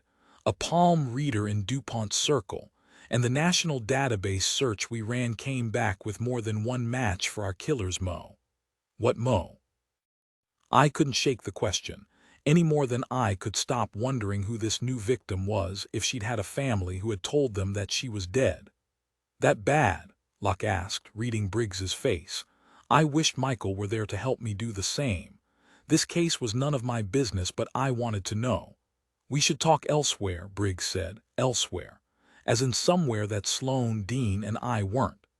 You didn't have trouble coming to Dean for advice when he was 12, I said, unable to stop myself. Why stop now? Briggs's eyes darted over to Dean, who met his gaze without blinking. Clearly, that wasn't information Dean was supposed to share with the rest of us, but just as clearly, Dean wasn't going to look away first. The flower beds could use some weeding. Judd broke the tension, coming into the room to stand between Briggs and Dean. If you're done with the kids for a bit, I can put them to work. Might be good for them to get their hands dirty, get some sun. Judd directed those words at Agent Briggs, but Locke was the one who replied. It's fine, Judd. She glanced first at Dean, then at me. They can stay. Briggs, you were saying the database turned up more than one case with the same Mo. For a moment, Briggs looked like he might argue with Locke about letting us stay, but she just stood there, stubbornly waiting him out. Briggs gave in first. Our database search returned 3 cases consistent with our killer's Mo in the past 9 months, he said, clipping each word. New Orleans, Los Angeles, and American Falls. Illinois, Locke asked. Briggs shook his head. Idaho. I processed that information. If the cases Briggs was talking about were related, we were dealing with a killer who'd crossed state lines and had been killing for the better part of a year. My go bag is in the car, Locke said, and suddenly, I remembered we weren't dealing with anything. Locke hadn't let Briggs shuffle the three of us out of the room, but at the end of the day, this wasn't a training exercise, and it wasn't my case or even ours. It was theirs. We leave at 1600 hours. Briggs straightened his tie. I left work for Leah, Michael, and Sloane. Locke, do you have anything for Cassie and Dean besides weeding the flower beds? He added with a glance at Judd. I'm not leaving them a cold case. Locke turned to me almost apologetically. You have an incredible amount of raw talent, Cass, but you've spent too much time in the real world and not enough in ours. Not yet. She can handle anything you throw at her. I looked at Dean, surprised. He was the last person I expected to be making this argument on my behalf.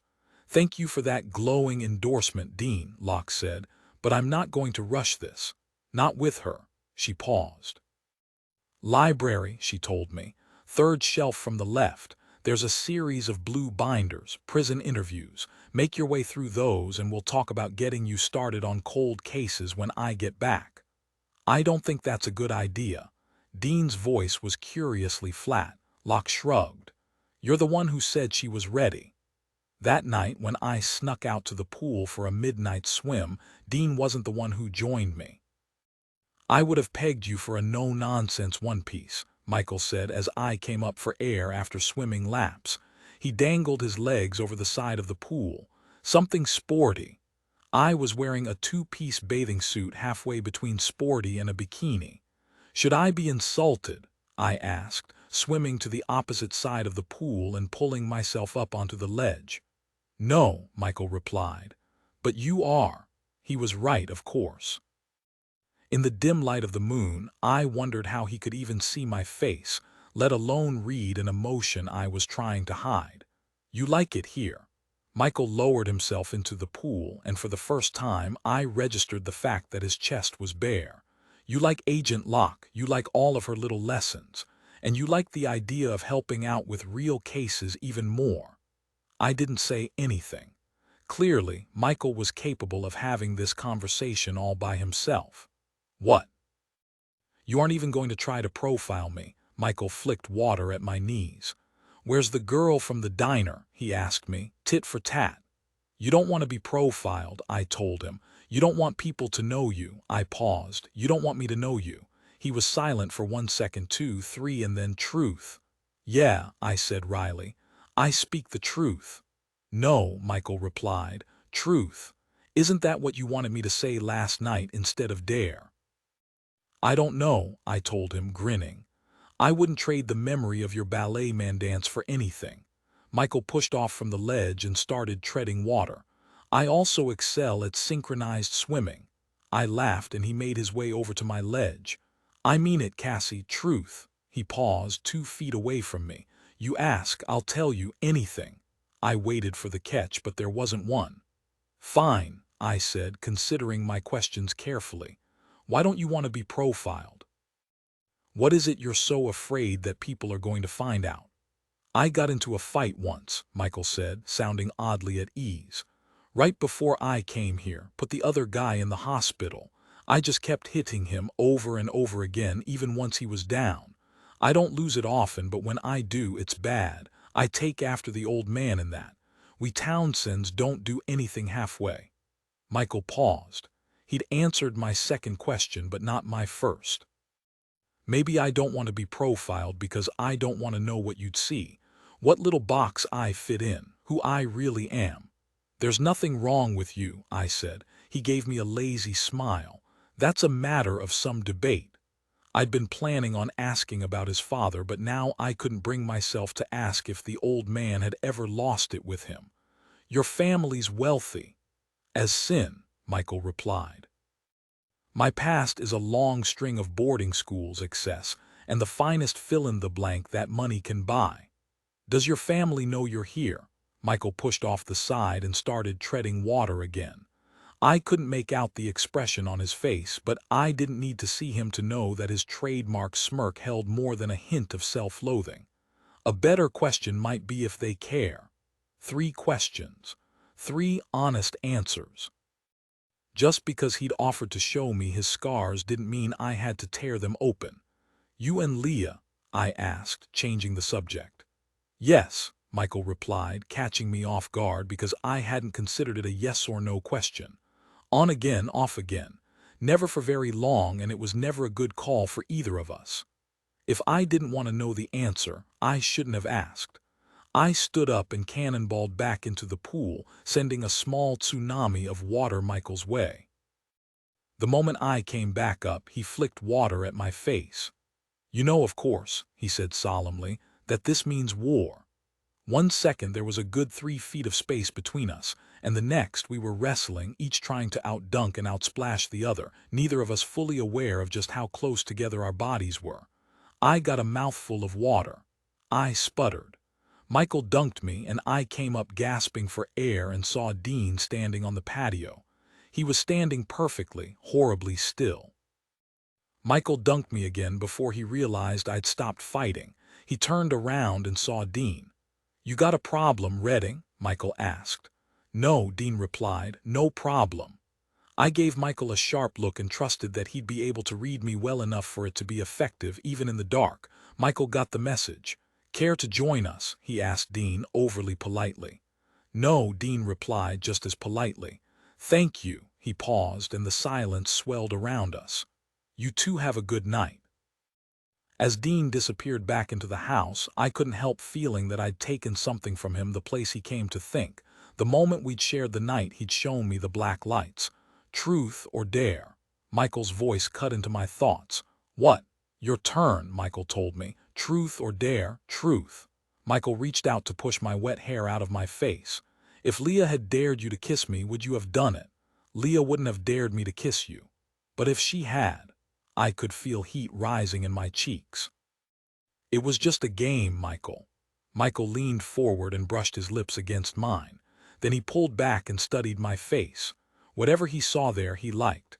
Thank you, he said. That's all I needed to know. I didn't sleep much that night. I just kept thinking about Michael and Dean, the subtle barbs that passed between the two of them, the feel of each one's lips. By the time the sun came up the next morning, I wanted to kill someone. Preferably Michael, but Leah was a close second. We're out of ice cream, I said murderously. True, Leah replied. She'd swapped the silk pajamas for boxer shorts and a ratty tee, and there wasn't so much as a hint of remorse on her face. I blame you, I said.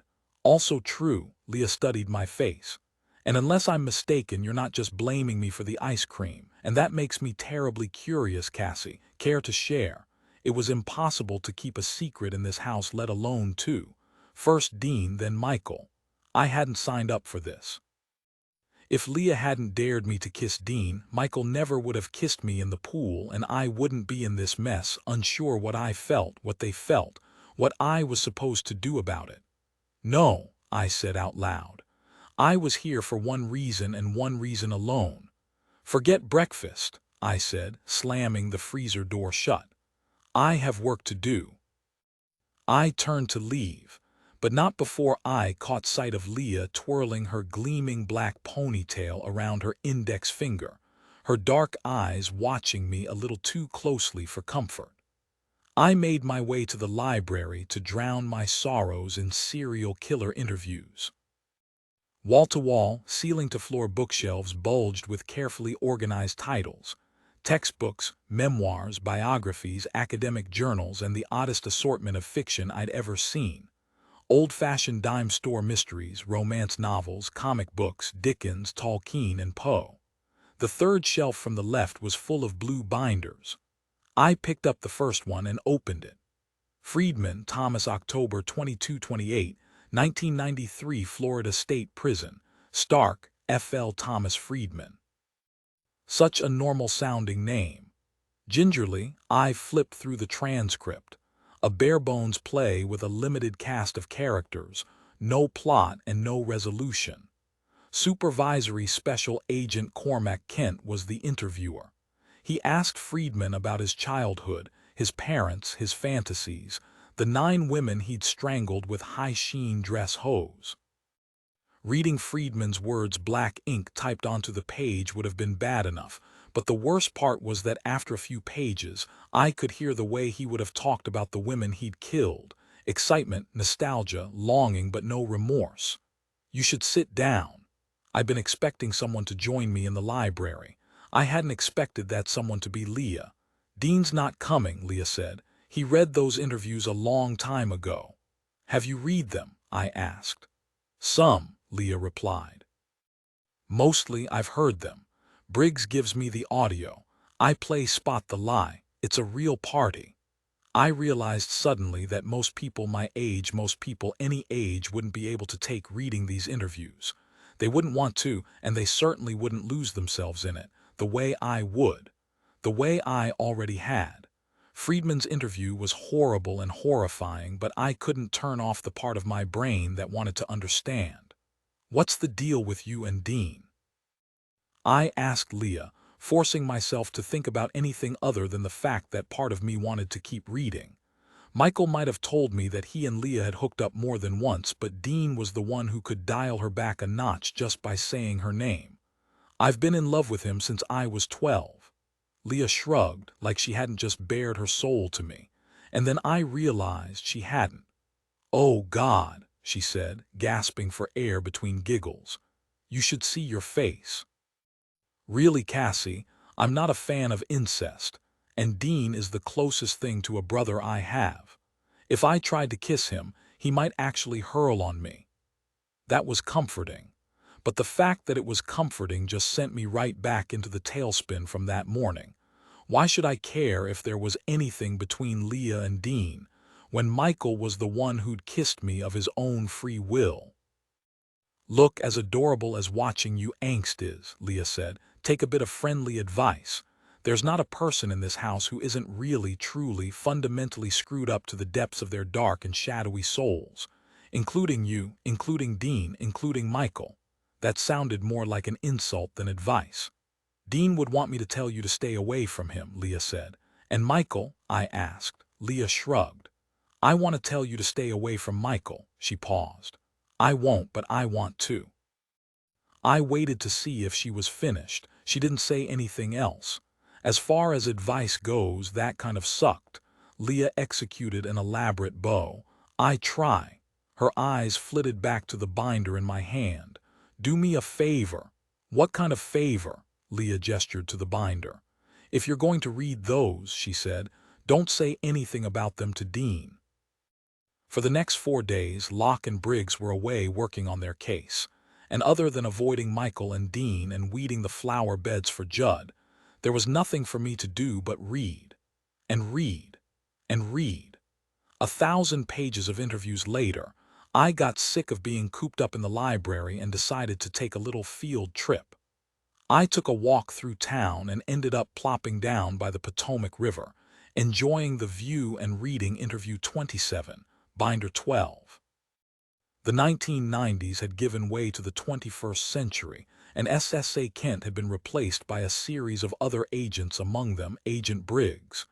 Enjoying a bit of light reading, I looked up to see a man around my dad's age. He had a 5 o'clock shadow and a friendly smile on his face. I shifted so that my arm covered my reading material in case he decided to look. Something like that. You looked pretty absorbed. Then why did you interrupt me? I wanted to ask. Either he'd sought me out specifically, or he was the kind of person who didn't see the contradiction in interrupting someone's reading to tell her she looked absorbed in the text. You live at Judd's place, right? He said. He and I go way back. I relaxed slightly, but still had no intention of getting sucked into a conversation about my reading material or anything else. It's nice to meet you, I said in my best waitress voice, hoping he'd sense a false note under the cheerfulness in my voice and leave me to my own devices. Enjoying the weather, he asked me, something like that. I can't take you anywhere. Michael appeared on my other side and eased himself onto the ground next to me. She's too gregarious for her own good, he told the man standing next to us. Always chatting up complete strangers. Frankly, I think she overshares. It's embarrassing. I put the heel of my hand on Michael's shoulder and shoved, but couldn't push down the stab of gratitude I felt that I was no longer suffering through small-town talk time alone. Well, the man said, I didn't mean to interrupt. I just wanted to say hello. Michael nodded austerely. How do you do? I waited until our visitor was out of earshot before I turned to him. How do you do? I repeated incredulously. Michael shrugged. Sometimes, he said, when I'm in a social pickle I like to ask myself Jad. I raised an eyebrow and he explained. What would Jane Austen do? If Michael read Jane Austen, I was the heir to the British throne. What are you doing here? I asked him. Rescuing you, he answered blithely. What are you doing here? I gestured to the binder. Reading. And avoiding me? He asked. I repositioned my body and hoped the glare from the sun would compromise his view of my face. I'm not avoiding anyone, I just wanted to be alone. Michael brought his hand up to his face to shield it from the sun. You wanted to be alone, he repeated, to read.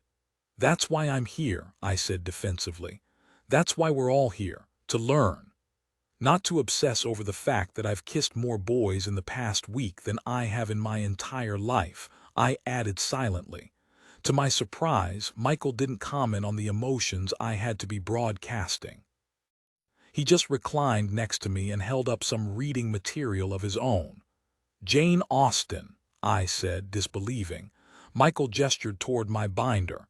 Carry on. For 15 or 20 minutes, the two of us read in silence. I finished interview 27 and started in on number 28. Reading, Daniel, January 15, 2007, Virginia State Penitentiary, Richmond, Va. I almost missed it, would have missed it had the name not been printed over and over again, documenting this particular serial killer's every word. Reading, Reading, Reading. The interviewer was Agent Briggs. The subject's name was Reading and he'd been incarcerated in Virginia. I stopped breathing. My mouth went suddenly dry. I flipped through the pages, faster and faster, skimming at warp speed until Daniel Reading asked Briggs a question about his son. Dean. Dean's father was a serial killer. While I was traveling the country with my mom, Dean had been living 20 yards away from the shack where his father tortured and killed at least a dozen women. And Dean had never said a word to me. Not when we were working our way through Locke's puzzles and bouncing ideas off each other. Not when he caught me swimming in the pool that first time. Not after we'd kissed.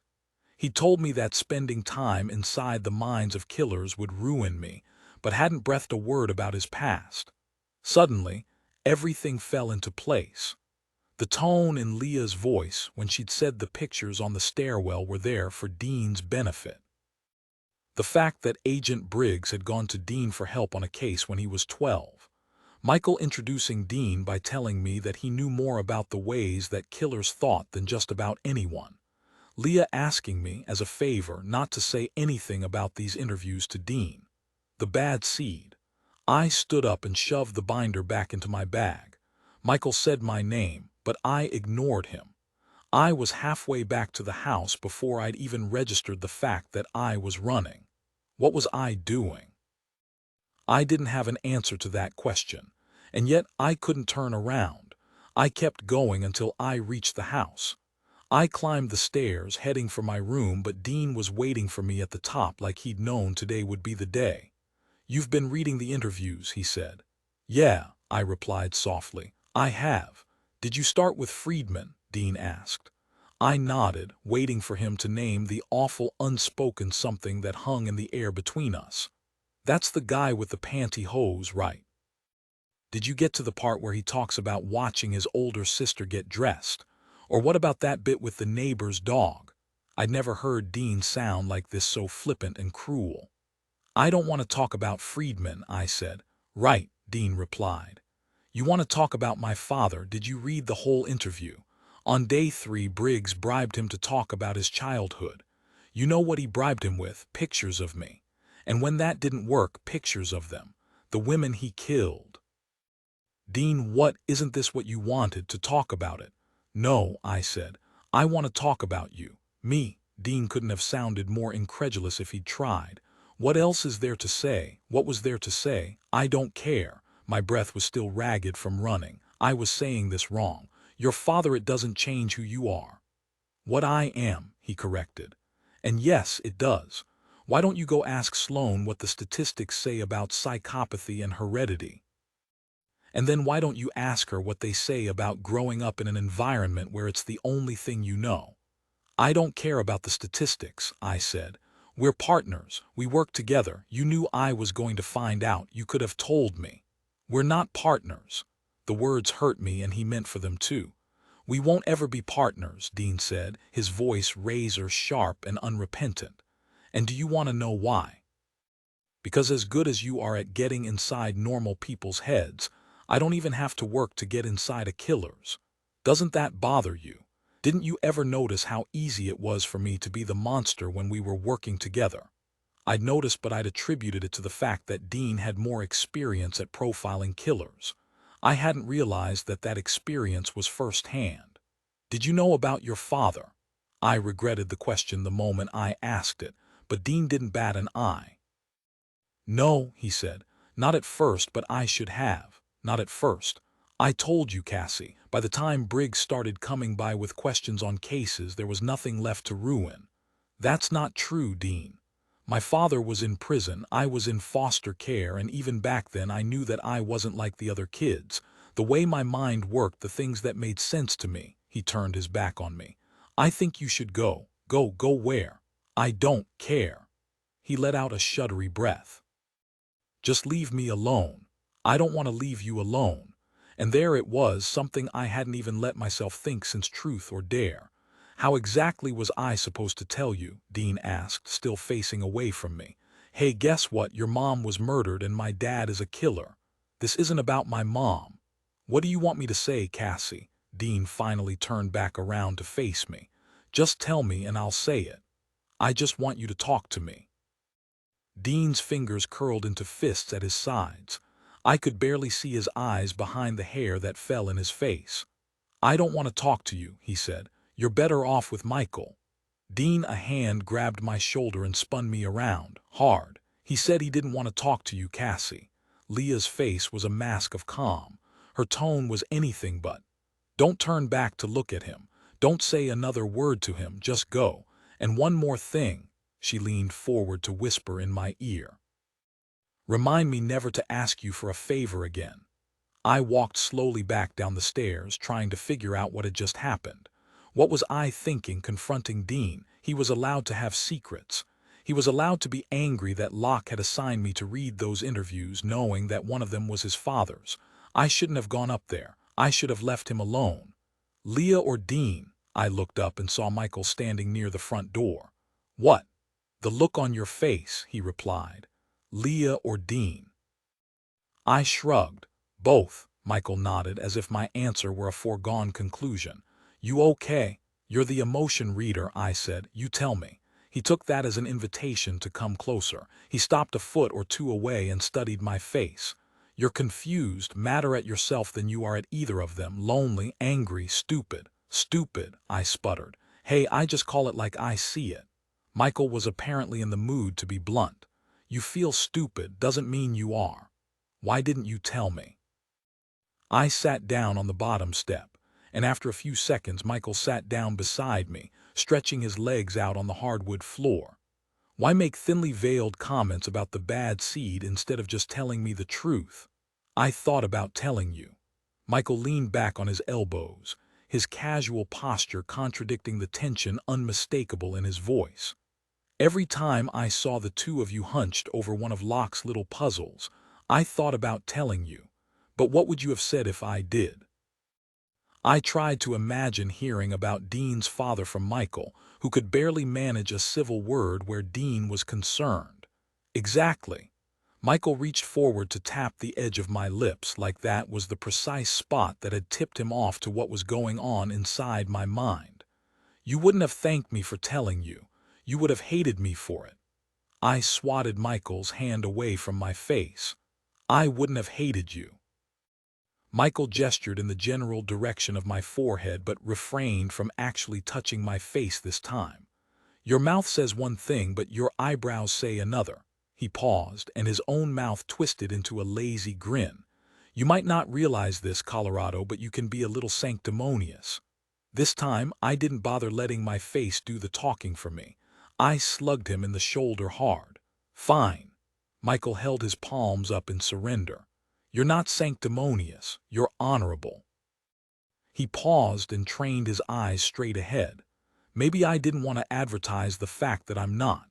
For a split second, Michael let those words, that confession, hang in the air. Besides, he continued, if I'd told you that between Redding and myself I was the safe option, I would have lost all of that carefully built-up bad boy cred. From self-loathing to sardonic in under 2 seconds.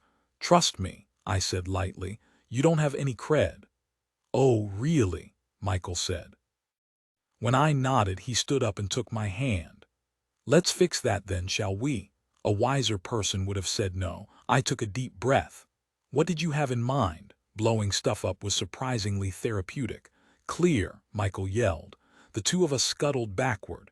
A second later, a string of fireworks went off, scorching the floor of a fake foyer.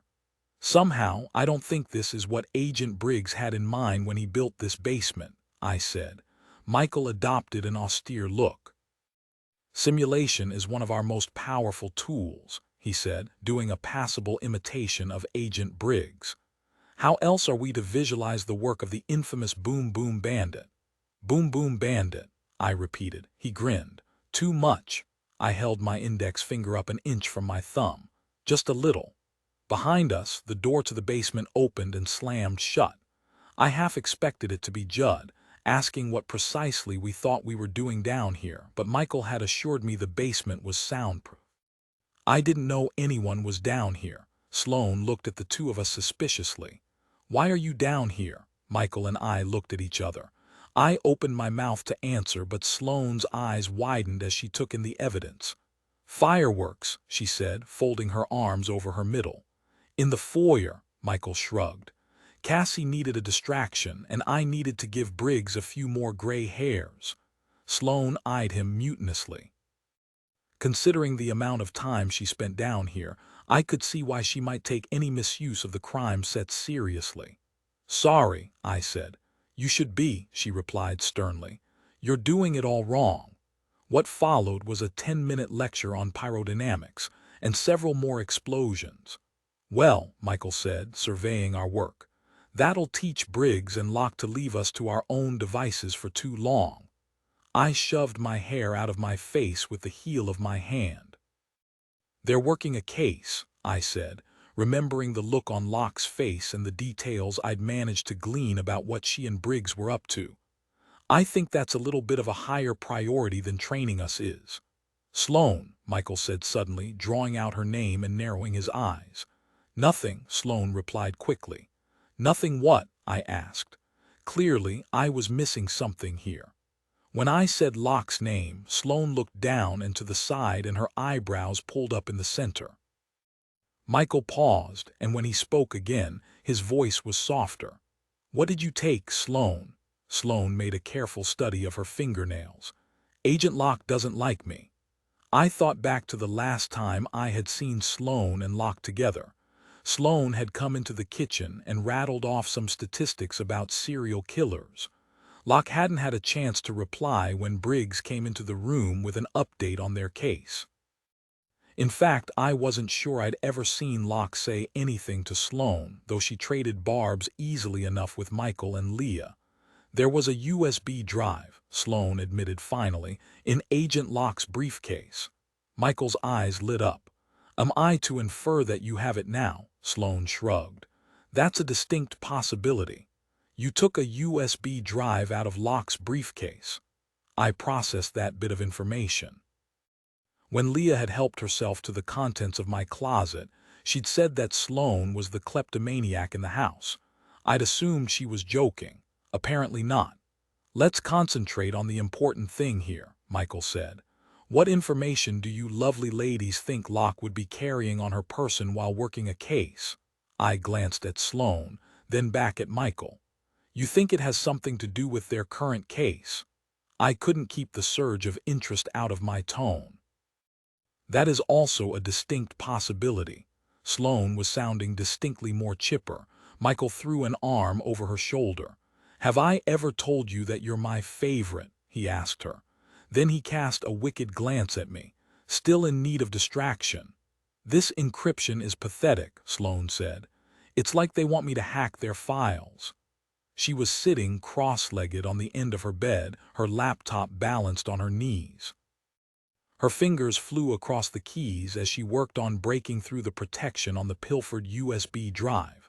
A stray piece of blonde hair drifted into her face, but she didn't seem to notice. Done. Sloane turned the laptop around so the two of us could see it.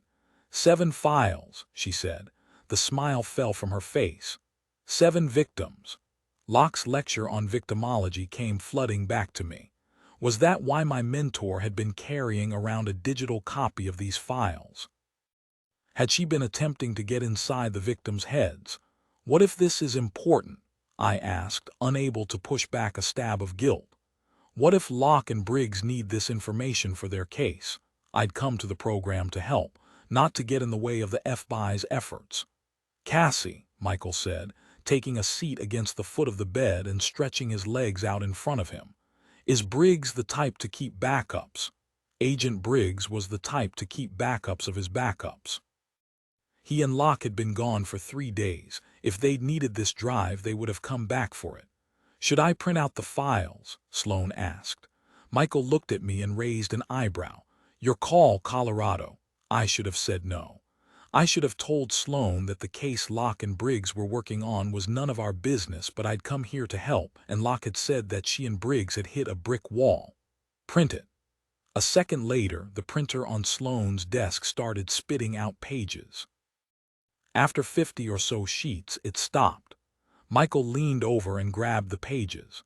He separated them by case and helped himself to 3 case files before handing the others to Sloane and me.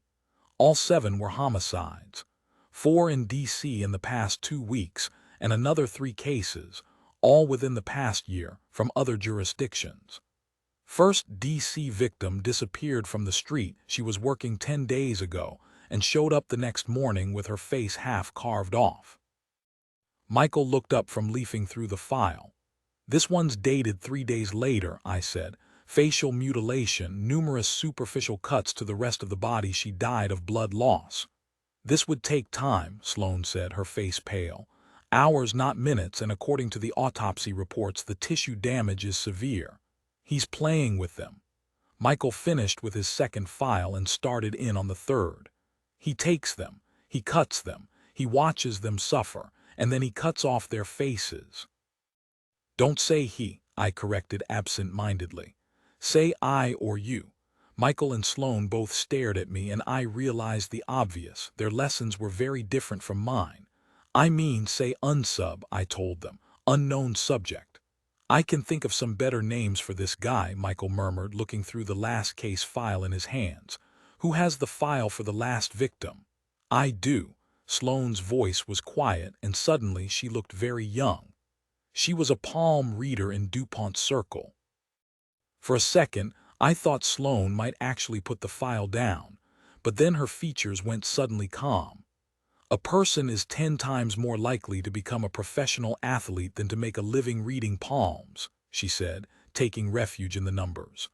Most killers have a type, I thought, falling back on my own lessons. Do any of the other victims have ties to the psychic community, astrology, or the occult? Michael turned back to the 2 reports in his hand. Lady of the evening, he said. Another lady of the evening and a telemarketer who worked at a psychic hotline. I glanced down at the 2 files in my hand.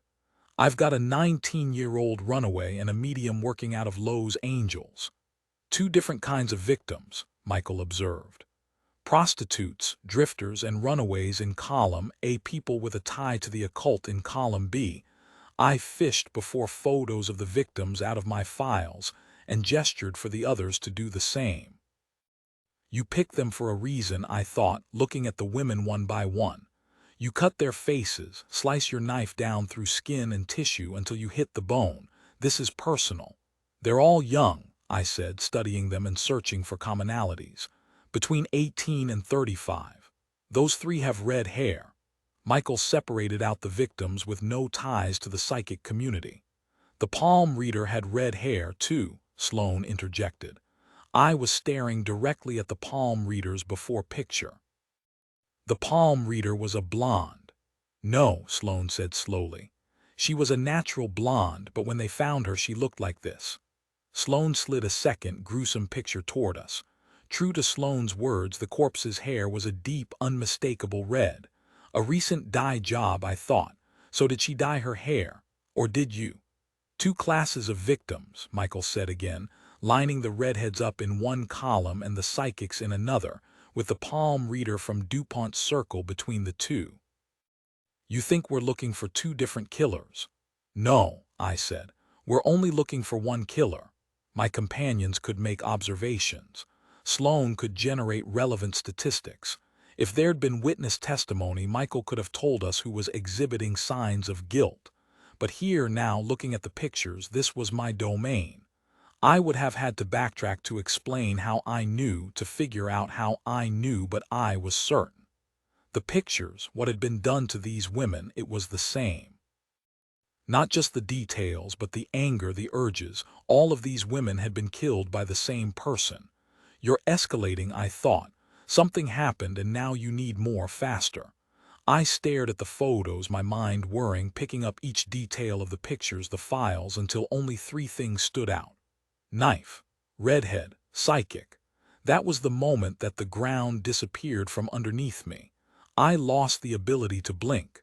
My eyes got very dry. My throat was worse. My vision blurred and all of the photographs got very fuzzy except for one. The 19-year-old runaway. The hair, the facial structure, the freckles. Through blurred vision, she looked like Knife. Redhead, psychic, Cassie. Michael took my hands in his. You're freezing. The unsub is killing redheads, I said, and he's killing psychics. That's not a pattern, Sloane said peevishly. That's two patterns. No, I said, it's not. I think Knife, redhead, psychic. I couldn't say the words. My mother. I took a short breath and brutally expelled it. I don't know what my mother's body looked like, I said finally, but I do know that she was attacked with a knife. Michael and Sloane stared at me. I got up and walked over to my dresser. I opened the top drawer and found what I was looking for, a picture.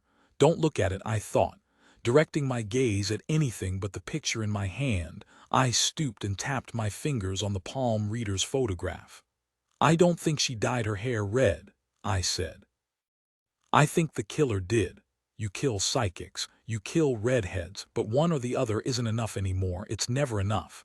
Glancing up at Michael and Sloane, I laid my mother's picture down between the two columns. Sloane studied it. She looks like the other victims, she said, nodding to the column of redheads. No, I said, they look like her. These women had all been killed in the past 9 months. My mother had been missing for 5 years. Cassie, who is that? Michael had to have known the answer to that question, but he asked it anyway. That's my mother. I still couldn't let myself look at the picture. She was attacked with a knife. Her body was never found. I paused just for a second. My mother made her living by convincing people she was psychic. Michael looked at me and into me. Are you saying what I think you're saying? I was saying that Briggs and Locke were tracking an unsub who killed women with red hair and people who claimed to be psychic. It could have been a coincidence. I should have assumed it was a coincidence, but I didn't. I'm saying this killer has a very specific type, people who resemble my mother. Last night you woke up in a cold sweat and the only voice in your head was your father's. The dream seemed real, it always seems real. You could feel the sticky sheets, smell the urine, hear the whistle of his hand tearing through the air. You woke up shaking and then you realized the bed was wet. No, you thought. No, no. No. But there wasn't anyone there to punish you. Your father's dead and you're not. You're the one who does the punishing now, but it's never enough. The neighbor's dog, the whores, even the palm reader wasn't enough. You open the bathroom cabinet. One by one, you run your hands over each of the tubes of lipstick. Remember each of the girls. It's calming, soothing, exciting. You stop when you get to the oldest tube, the first. You know what you want, what you need. You've always known. All that's left to do now is take it. When I'd found out about Dean's dad, I'd taken off running, but now that my mom's photograph was staring up at me from a sea of murder victims, all I could do was sit there. Maybe this was a bad idea. Coming from Michael, those words sounded completely alien. No, I said. You wanted to distract me. I'm distracted. The likelihood that this unsub is the one who attacked your mother is extremely low. Sloane spoke hesitantly, like she thought one more word or one more statistic might set me off. This killer abducts his victims and kills them at a separate location, leaving little to no physical evidence at the site of abduction. There's some indication that at least 2 of the victims may have been drugged. The women have relatively few defensive wounds, indicating that they're likely restrained before the knife comes into play. Sloane was talking about this killer's mo with her gift. That was as far as she could go. She couldn't see underneath it, couldn't imagine how a killer might have refined his technique over the span of 5 years. When does Agent Briggs get back? I asked. He's never going to let you work on this, Michael told me. Is that your way of telling me that you don't want him to know we hacked a stolen jump drive? I shot back. Michael snorted. Personally, I wouldn't mind taking out an ad in the paper or hiring a skywriter to announce that he and Locke were outsmarted by 3 bored teenagers. I could think of a lot of words to describe my life right now. Boring wasn't one of them. Briggs is nothing if not predictable, Cassie. His job is proving that we can solve cold cases, not dragging us along on active ones. He's probably lucky his bosses didn't fire him when they figured out what he was doing with Dean. Even if this case does have something to do with your mother's, he'll never let you work on it. I turned to Sloane for a second opinion. 2 hours and 56 minutes, she said. Briggs was due back in town today, but he'll need to settle things at the office and grab a change of clothes and a shower before coming in. That meant I had 2 hours and 56 minutes to decide how to broach this case to Agent Briggs, or better yet, Agent Locke. The good thing about being in cahoots with an emotion reader was that Michael could tell that I wanted to be left alone, and he obliged. Better yet, he took Sloane and the files with him. If he hadn't, I probably would still have been sitting there, staring at the crime scene photos and wondering if my mom had died without a face. Instead, I was lying on my bed, staring at the door and trying to think of anything I could offer the FBI to make them want me on this case. 2 hours and 42 minutes later, someone knocked on my door. I thought it might be Agent Briggs, back 14 minutes earlier than Sloane had predicted. But it wasn't. Dean. He hadn't ever sought me out before he'd told me that we weren't partners, weren't friends, weren't anything. I couldn't imagine why he'd come looking for me voluntarily now. Can I come in? There was something about the way he was standing there that told me he was expecting me to say no. Maybe I should have. Instead, I nodded, not trusting my voice. He came in and shut the door behind him. Leah eavesdrops, he explained, gesturing toward the closed door. I shrugged and waited for him to say something he wouldn't want overheard. I'm sorry. He managed 2 words, paused, and then pushed out 2 more. About before. You have nothing to be sorry about. There was no law saying he had to trust me. Outside of Locke's lessons, we'd barely spent any time together. He hadn't chosen to kiss me. Leah told me about the files you and Michael and Sloane found. The sudden change of subject took me by surprise. How does Leah even know about that? Dean shrugged. She eavesdrops. And since I wasn't exactly Leah's favorite person right now, she had no reason whatsoever to keep her mouth closed about whatever it was that she'd overheard. So, what? I asked Dean. We're even now. I found out about your dad and Leah told you that I think the unsub Briggs and Locke are after might be the one who killed my mom, and now everything's okay. Dean sat down on Sloane's bed and faced me. Nothing's okay.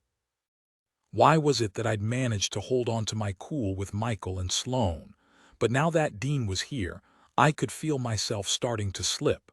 Sloane said that she thinks it's highly unlikely that this killer is the same one who took my mother, I said, looking down at my lap and trying not to cry. It's been 5 years. The Mo is different. I don't even know if the signature is the same because they never found my mother's body. Dean leaned forward and angled his head up at mine. Some killers go for years without being caught, and their Mo's change as time goes on. They learn, they evolve, they need more. Dean was telling me that I could be right, that the time frame didn't preclude this being the same unsub, but I knew from his tone of voice that he wasn't just talking about this unsub. How long was it before they caught him? I asked softly. I didn't specify who him was. I didn't have to. Dean met my gaze and held it. Years. I wondered if that one word was more than he'd told anyone else about his father. I thought that maybe it was. My mother. I was the one who found. I couldn't say her body because there hadn't been one. I swallowed hard, but I kept going because it was important somehow to put it into words to tell him. I'd gone to check out the crowd, eavesdrop, see if there was anything I could pick up on that might help my mom during the show. I was gone 10 minutes, maybe 15, and when I got back she was gone. The entire room had been tossed. The police say she fought. I know she fought, but there was so much blood. I don't know how many times he stabbed her, but when I got back to the room I could smell it. The door was partway open. The light was off. I stepped into the room and I felt something wet underneath my feet. I said her name, I think. And then I reached for the light switch. I got the wall instead, and there was blood on the wall. It was on my hands, Dean, and then I turned on the light and it was everywhere. Dean didn't say anything, but he was there, so close that I could feel the heat of his body next to mine. He was listening, and I couldn't shake the feeling that he understood. I'm sorry, I said. I don't usually talk about this, and I don't let it do this to me, but I remember thinking that whoever hurt my mother hated her.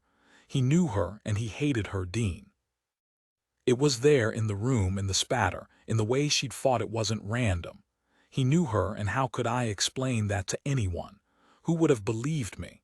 I was just some stupid kid, but now Briggs and Locke have this case, and their unsub is killing people who look like my mother and people who hold a similar job, and he's doing it with a knife. And even though the victims are scattered geographically, even though none of them knew each other, it's personal. I paused. I don't think he's killing them. I think he's killing her again, and I'm not just some stupid kid anymore. I'm a profiler, a natural, but even so, who's going to believe me? Dean put a hand on my neck the way he had the first time I'd crawled into a killer's mind. Nobody is going to believe you, he said. You're too close to it. He ran his thumb up and down the side of my neck. But Briggs will believe me. Dean was the only person in this house who shared my ability. Michael and Sloane might have been skeptical about my theory, but Dean had instincts like mine. He'd know if I was crazy or if there was something to this. You'll look at the case, I asked him. He nodded and dropped his hand from my neck like he'd only just realized he was touching me. I stood. I'll be right back, I said. I'm going to get the file. Michael, can I have the I burst into the kitchen, only to find that Michael and Sloane weren't the only ones there. Judd was cooking, and Agent Briggs was standing with his back to me, a thin black briefcase by his feet. The bacon, I finished hastily. Agent Briggs turned to face me. And why does Michael have your bacon? He asked. As if this whole situation wasn't awkward enough, Leah chose that moment to come sauntering into the room. Yes, Cassie, she said with a wicked grin. Tell us why Michael has your bacon. The way she said the phrase left very little question that she was using it as a euphemism. Leah, Judd said, waving a spatula in her general direction, that's enough. Then he turned to me. Grub will be ready soon. I expect you can hold out until then. Yes, I said. No bacon needed. From behind Briggs's back, Michael pantomimed, smacking his palm into his forehead. Apparently my attempts at subterfuge left something to be desired. I tried to make a quick exit, but Agent Briggs stopped me in my tracks. "Cassie, a word." I glanced at Michael, wondering what if anything Briggs knew about what Michael, Sloane, and I had been up to. "Ambidextrous," Sloane said suddenly. "This should be good," Leah murmured. Sloane cleared her throat. "Agent Briggs asked for a word. Ambidextrous is a good one. Less than 0.5% of the words in the English language contain all 5 vowels." I was grateful for the distraction, but unfortunately Briggs didn't bite. "Cassie, sure." I nodded and followed him out of the room. I wasn't sure where we were heading at first, but after we passed the library, I realized we were going to the only room on the ground floor I hadn't been in yet, Briggs's study. He opened the door and gestured for me to enter. I walked into the room, taking in my surroundings. The room was full of animals, lifeless and frozen in place, hunting trophies. There was a grizzly bear, reared up on its back legs, its mouth caught in a silent roar. On the other side of the room, a lifelike panther crouched, canines gleaming, while a mountain lion seemed to be on the prowl. The most disturbing thing about this entire room, maybe this entire situation, was that I hadn't pegged Agent Briggs for a hunter. They're predators, reminders of what my team deals with every time we go out in the world.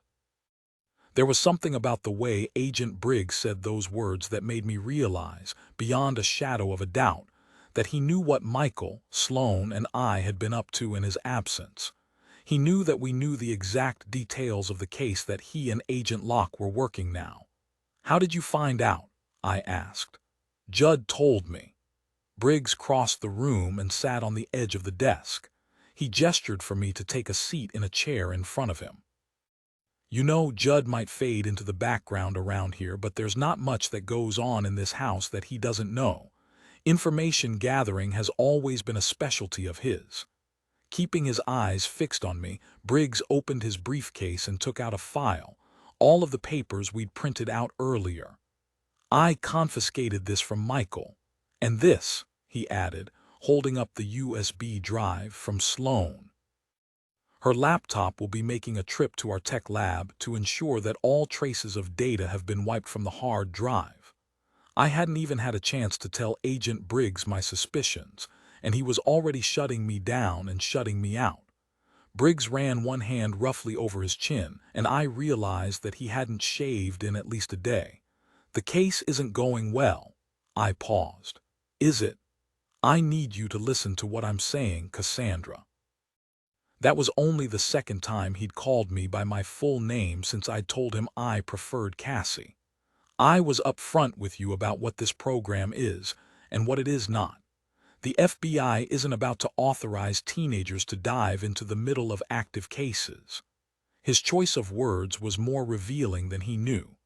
The FBI had qualms about throwing teenagers into the thick of things. Briggs personally did not. "So what you're saying is that using the 12-year-old son of a serial killer as your own personal encyclopedia of murderous minds was fine, but now that the program is official, we can't even look at the files." "What I'm saying," Briggs countered, "is that this unsub is dangerous. He's local, and I have no intention of involving any of you. Even if this case has something to do with my mother's." Briggs paused. "You're jumping to conclusions." He didn't ask me why I thought this case had something to do with my mother's. Now that I'd brought up the idea, he didn't have to. The occupations, the red hair, the knife, it isn't enough. The unsub dyed the latest victim's hair red. I didn't bother asking if I was right about that, knowing in my gut that I was. That's above and beyond victim selection. It's not just a Mo anymore. It's part of the unsub's signature. Briggs crossed his arms over his chest. "I'm not talking with you about this." And yet he didn't leave the room, and he didn't stop listening. "Did the unsub dye her hair before or after he killed her?" Briggs didn't say a word. He was playing this by the book, but he didn't tell me to stop talking either. Dyeing the victim's hair before the kill could be an attempt to create a more ideal target, one who claims to be psychic and has red hair. But dyeing her hair afterward— I paused. just long enough to see that Briggs was listening, really listening to every word. Dyeing her hair after she's already dead is a message. And what message is that? Agent Briggs asked sharply, like he was dismissing my words out of hand when both of us knew that he was not. A message for you. Hair color matters. The unsub wants you to know that there's a connection between the cases. He doesn't trust you to come to that conclusion on your own, so he's helping you get there. Briggs was silent for 3 or 4 loaded seconds. We can't do this, Cassie. I understand your interest in the case. I understand you're wanting to help, but whatever you think you're doing, it ends now. I started to object and he held up a hand, silencing me. I'll tell Locke to let you start working on cold cases.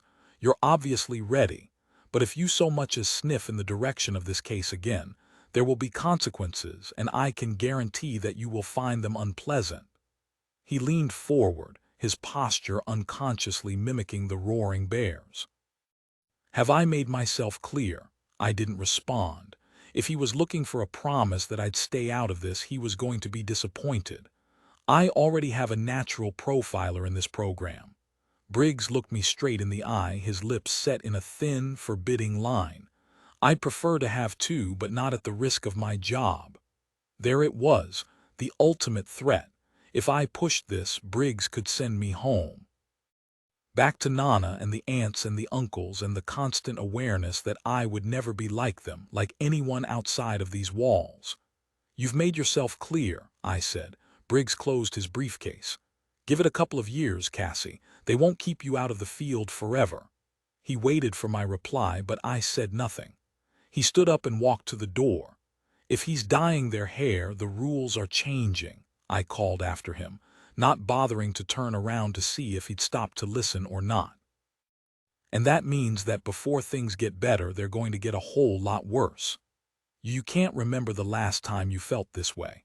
All of the others, all of them were imitations. A copy of the thing you wanted most. But now you're close. A smile on your face, you pick up the scissors. The girl on the floor screams, the duct tape stretching tight across her face, but you ignore her. She's not the real prize here, just a means to an end. You grab her by the hair and jerk her head back. She struggles and you tighten your grip and slam her head into the wall. Be still, you whisper. You let her hair fall back down and then lift a single lock of it up. You raise the scissors. You cut the hair. And then you cut her. I went to bed early. So much had happened in the past 24 hours that my body physically hurt. I didn't want to be awake anymore. That plan worked for a few hours, but just after midnight, I awoke to the sound of footsteps outside of my door and the dulcet melody of Sloane snoring next to me. For a second, I thought I'd imagined the footsteps, but then I saw the hint of a shadow underneath the door. There's someone out there. Whoever it was just stood there. I crept toward the door, my hair stuck to my forehead with sweat and my heartbeat thudding in my ears. I opened the door. Not going for a swim tonight. It took a second for Michael's features to come together in the darkness, but I recognized his voice immediately. I don't feel like swimming. I lowered my voice, but not as much as I would have if my roommate's nasal passages hadn't been threatening to deafen me within the year. I got you something. Michael took a step forward until his face was mere inches from mine. Slowly, he held up an inch-thick file. I looked at him, then at the file, then back at him. You didn't, I said. Oh yes, he replied. I did. How? Already my fingers were itching to snatch the file from his hand. Briggs took Sloane's computer, he didn't take mine. I thought about Briggs's warning, his threat to send me home, and then slowly I closed my fingers around the file. You copied the files onto your laptop, Michael smiled. You're welcome. I tucked the file under my mattress. Maybe there was another clue in there, maybe there wasn't. First chance I got, I was showing it to Dean. Unfortunately, when I went to find him the next morning, he wasn't alone. Miss me. Agent Locke didn't wait for me to answer her question. Sit. I sat, so did Dean. Here. Agent Locke held out a thick legal file, the accordion bottom stretched to capacity and then some. What's this? I asked. Briggs thinks you're ready to take the next step, Cassie. Locke paused. Is he right? A cold case. The file was faded and much heavier than the one tucked under my mattress. A string of unsolved murders from the 90s, Locke told us. Home invasion, one bullet to the head, execution style. The rest of the file contains all of the similar unsolved homicides that have taken place in that area since. Dean groaned. No wonder the file's so thick, he muttered. A third of all drug-related hits probably look just like this. Then I guess it should keep the two of you busy. Locke gave me a look that I took to mean Briggs had told her about our little discussion. I'll check in later in the week. You two have a lot of reading to do and I have a case to solve. She left the two of us alone. I opened my mouth to say something about the case file jammed under my mattress, but then I closed it again. Leah eavesdropped and apparently so did Judd. How would you feel about working on our cold case in the basement? I asked. The soundproof basement. It took Dean a moment to catch on, but then he led the way down the stairs, closing the door firmly behind us. We walked the length of the basement, 3-walled rooms lining either side like theater sets in one of a play. Once I was sure we were alone, I started talking. When I went to get the file yesterday, Briggs busted me. By the time I got back to my room, you were gone. Leah may have mentioned that Briggs busted you, Dean said. You okay? I told him my theory. I asked to work on the case. He said no. You going to work on it anyway? Dean paused in front of one of the outdoor sets, a partial park. I sat down on a park bench and he leaned back against the bench's arm. I have a copy of the file, I said. Will you look at it? He nodded. 5 minutes later, he was elbow deep in the case and I had Locke's cold case in my hands, ready to cover in case anyone came down to check on us. Sometimes victims are just substitutes, Dean said after he'd read through the entire file. I'm married, but I'd never get away with killing my own wife, so I kill hookers and pretend that they're her. My kid died, and now every time I see a kid in a baseball cap, I have to make him mine. Dean had always used the word "I" to climb into killers' heads, but now that I knew his background, hearing that word come out of his mouth gave me chills. Maybe the first time I killed someone, it wasn't planned, but now the only time I ever really feel alive is when I'm feeling the life go out of someone else, someone like her. You see it too, don't you? I asked. He nodded. I'd bet money that this person is either reliving their first kill or fantasizing about a person they want to kill but can't. And if I told you there was a red-haired psychic attacked with a knife 5 years ago and they never found the body, Dean paused. Then I'd want to know everything there was to know about that case, he said. So did I. You. The box is black, the tissue is white, and the present is red. You lay it gingerly in the tissue, you put the lid on the box. You wash the scissors and use them to cut a long black ribbon silk, special, just like the girl is. No, you think, picking up the present and stroking your gloved thumb along its edge. You don't have to call her the girl, not anymore. You've seen her. You've watched her. You're sure. No more imitations. No more copies. It's time she got to know you the way you knew her mother. You put the card on top of the package. You scrawl her name on the outside, each letter a labor of love. CSSIE wanting to know more about my mother's case and determining the best way to gain access to her file were two very different things. 24 hours after Dean had confirmed my impression of our unsub, I was still empty-handed. Well. I heard Leah's voice but refused to turn around and watch her make an entrance.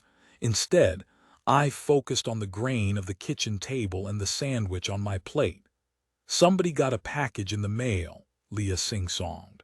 I took the liberty of opening it for you and voila, a box within a box. She sat down next to me and placed a rectangular gift box in front of her on the table. A secret admirer, perhaps. There was an envelope on top of the box, and Leah picked it up and dangled the card in front of me. My name was written on the envelope, the letters evenly spaced with just a hint of curl to them, like the person who'd written them was torn between writing in cursive and writing in print. You really are incredibly popular, aren't you? Leah said. It defies all logic.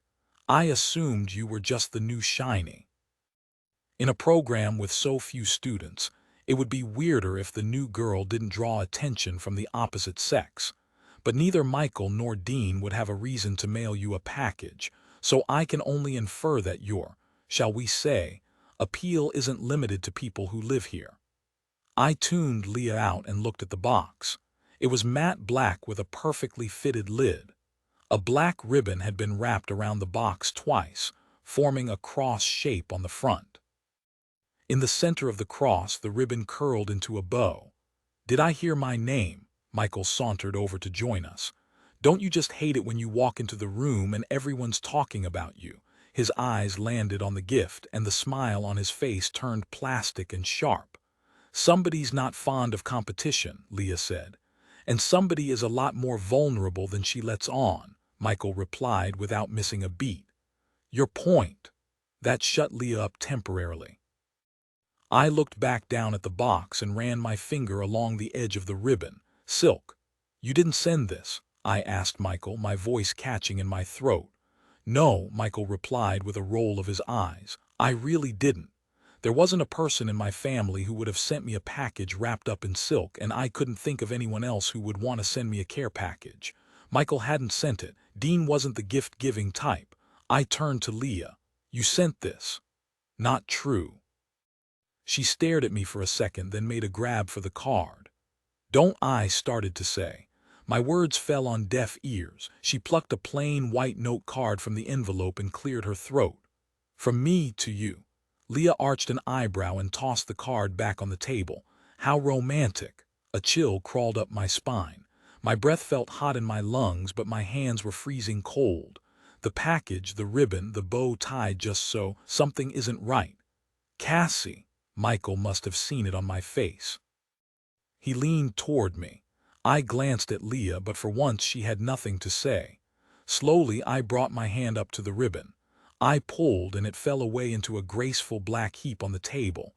Now that I'd started, I couldn't stop. I hooked my fingers around the lid of the box.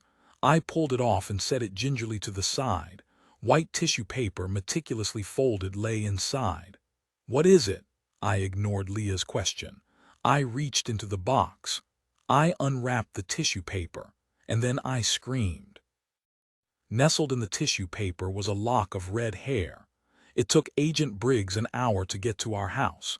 It took him 5 seconds to get from the front door to the kitchen and the box. Still think I'm jumping to conclusions when I say this case is related to my mother's? I asked him, my voice shaky. He ignored me and barked out commands to the team of agents he'd brought with him. Bag the packaging, the box, the ribbon, the card, everything. If there's a speck of evidence on any of it, I want to know. Starman's tracked the box, how it was sent, where it was mailed from, who paid for it. Brooks, Vance, we need DNA on the hair, and we need it yesterday. I don't care who you have to threaten in the lab to get it done, rush it. Locke. Agent Locke crossed her arms over her chest and gave Briggs a look. To his credit, he lowered his voice to a more reasonable volume and pitch. If this is our unsub, it changes everything. We have no evidence that he's ever made contact with a target prior to killing. This may be our chance to get ahead of him. We don't even know that this is our unsub, Agent Locke pointed out. It's red hair. For all we know, it could be a prank. Her gaze drifted over to Leah the second she said the word prank. I whipped my head around to look at the natural liar, too. Leah tossed her black hair over her shoulder. This is a little beyond the pale, even for me, Agent Locke. Locke glanced at me. Gotten into any arguments lately? She asked. I opened my mouth, then glanced at Leah again. Remind me never to ask you for a favor again. The venom in her tone when she'd said those words had been palpable. Leah. Agent Briggs barely managed to get the word out around his clenched jaw. Tell me again how you found the present. Leah's eyes flashed. I went out to get the mail. There was a package with Cassie's name on it. I opened said package. Inside, there was a box. I decided I wanted to see the look on Cassie's face when she opened said box. I brought it into the kitchen. Cassie opened it. The end. Briggs turned to Locke. If the DNA comes back as a match for one of our victims, you'll have to completely rework the profile. If it doesn't, he glanced back at Leah. Why does everyone keep looking at me? She snapped. I found the package. I didn't send it. If the DNA on the hair doesn't come back as a match, maybe you should think about asking Cassie some questions. Me? I asked incredulously.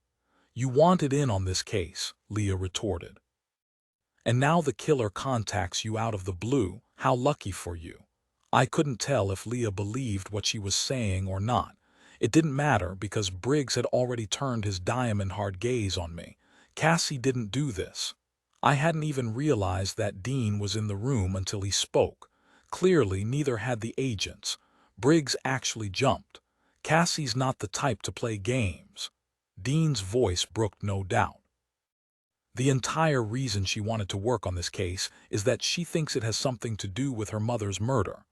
Why would she risk diverting manpower and resources away from the real investigation when she knows the killer is escalating? If this is a prank, it's a prank that's going to get someone killed. The knot in my chest loosened. I looked at Dean, and suddenly I could breathe. Dean's right. Locke's voice sounded exactly like mine when I was working my way through a puzzle. If Cassie wanted in on this case, she'd just find a way to keep working it on her own. I tried very hard not to look conspicuous because that was exactly what I'd been trying to do. Cassie, did you or did you not drop this case when I told you to? Briggs took a step forward, invading my personal space. Have you done anything that might have drawn the killer's attention? I shook my head no to both questions. Briggs's hand fell back to his side. He clenched his jaw again. For the second time, Dean intervened. All Cassie did was give a copy of the case file to me. Every pair of eyes in the room turned to Dean. Normally, he stood and walked like someone who wanted to disappear into the woodwork, but today his shoulders were back, his jaw set. I read the file. I profiled it. And I think Cassie's right. Dean leveled his gaze at Agent Briggs. These women are stand-ins, and I think there's a very real chance that the person they're standing in for is Cassie's mother. You've never even seen the Lorelei Hobbs case file, Briggs shot back. My mother's name hit me like a punch to the stomach. I've seen Cassie's mother's picture, Dean argued. I've seen the human hair that someone just sent to Cassie as a gift. Briggs listened to every word Dean had to say, an intense look of concentration on his face. You're not authorized to work this case, he said finally. Dean shrugged. I know. You are not going to be working this case. I know. I'm going to pretend that we never had this conversation. Liar, Leah coughed. Briggs was not amused. You may leave the room, Leah. Leah clasped her hands together. Oh, mother, may I? Dean made a choking sound. I wasn't entirely certain, but he might have been swallowing a laugh. Now, Leah. After a long moment and a glare aimed at the room as a whole, Leah twirled on her toes and stalked out of the room. Once he was sure Leah was gone, Agent Briggs turned to Agent Locke. Do you think this case is related to the Lorelei Hobbs case? I didn't flinch when he said my mother's name a second time. I concentrated on the fact that Leah was correct. Briggs had no intention of forgetting what Dean had told him. I think Cassie's right. I don't know that it matters whether the two cases are related or not, Locke answered finally. Cassie's hair is red. She's a bit younger than the other victims, but otherwise, she fits the profile of this killer's victims, and more importantly, our unsub is escalating. If you assume the last victim's hair was dyed as a message, that means this guy is playing with us. And if he's playing with us, there's a sizable chance that he's watching us. Agent Locke rubbed the back of her hand wearily over her brow. If he's watching us, he could have followed us here. And if he followed us here, he could have seen Cassie. Briggs's phone rang before he could reply. By the time he hung up, I already knew what the next words out of his mouth were going to be. We've got another body. You watch the FBI agents scurrying around the crime scene like ants. This particular corpse is not your best work. You killed her last night, and already her screams have faded from your ears. Her face is still recognizable, more or less. You used scissors this time instead of your knife.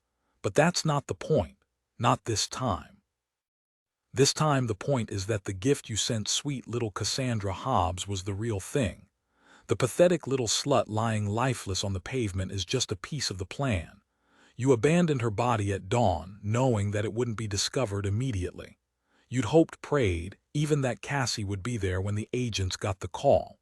Did you scream when you opened the box, Cassie? Did you think about me?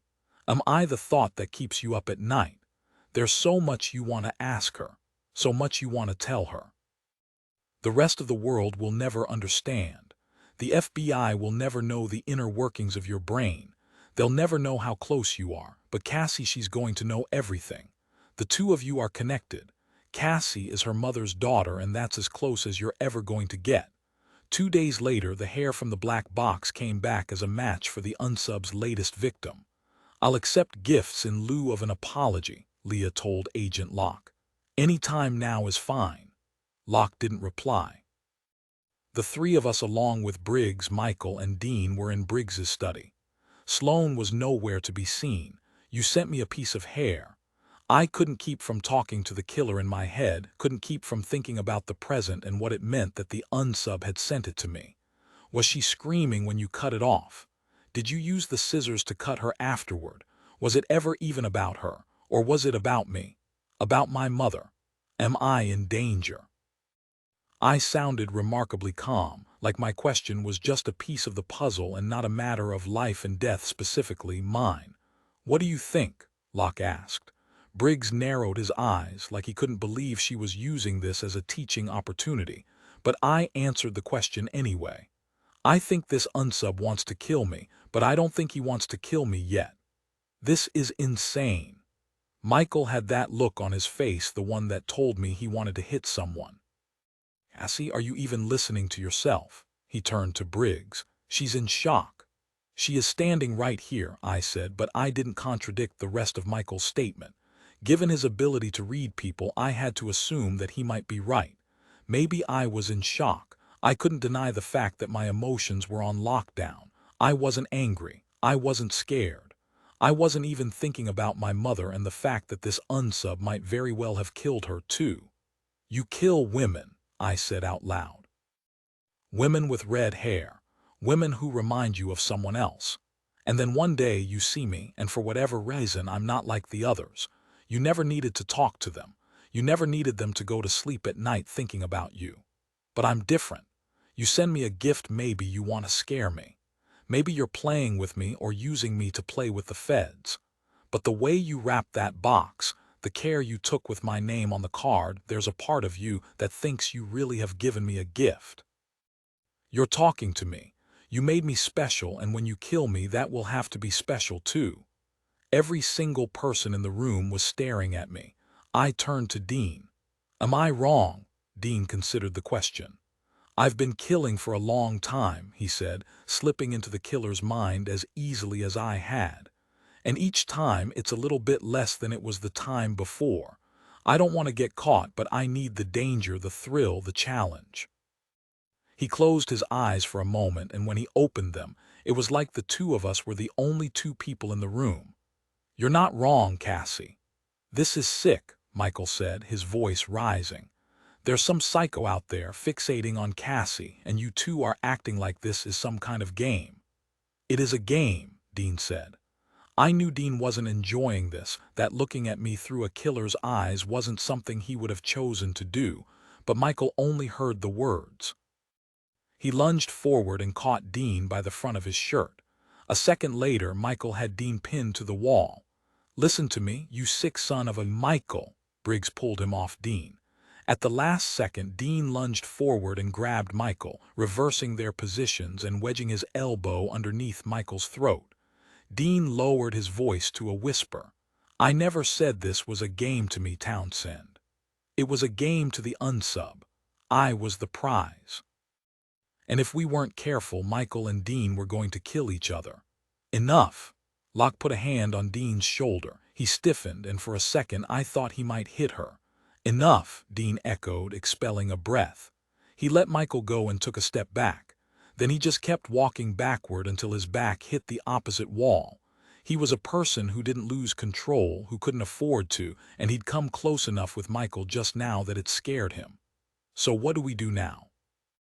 I asked, pulling everyone's attention from Dean and giving him a second to recover. Briggs jabbed his index finger in my direction. You're still not working this case, either of you. He spared a glare for Dean before returning that laser focus to me. I've assigned a team to watch the house. I'll introduce you all to Agents Starmans, Vance, and Brooks. Until further notice, none of you will be leaving this residence, and Cassie is never alone. Closing ranks around me wasn't going to bring us any closer to this unsub. You should take me with you, I told Briggs. If this guy wants me, we should use that, set a trap. No, Michael, Dean, and Briggs responded at the exact same time. I turned beseeching eyes to Agent Locke. She looked like she was on the verge of agreeing with me, but at the last second, she bit her lip and shook her head. The unsub has only made contact once. He'll try again, whether you're here or elsewhere, and at least here, we have the home court advantage. I'd been taught that there was no such thing as the home court advantage, but my mother's lessons had been geared toward reading people, not playing cat and mouse with killers. The unsub is breaking pattern. Locke reached out and touched the side of my face softly. As scary as it is, that's a good thing. We know what he wants and we can keep him from getting it. The more riled up he gets, the more likely he is to make a mistake. I can't just do nothing. I locked my eyes onto my mentor's, willing her to understand. You can do something, she said finally. You can make a list.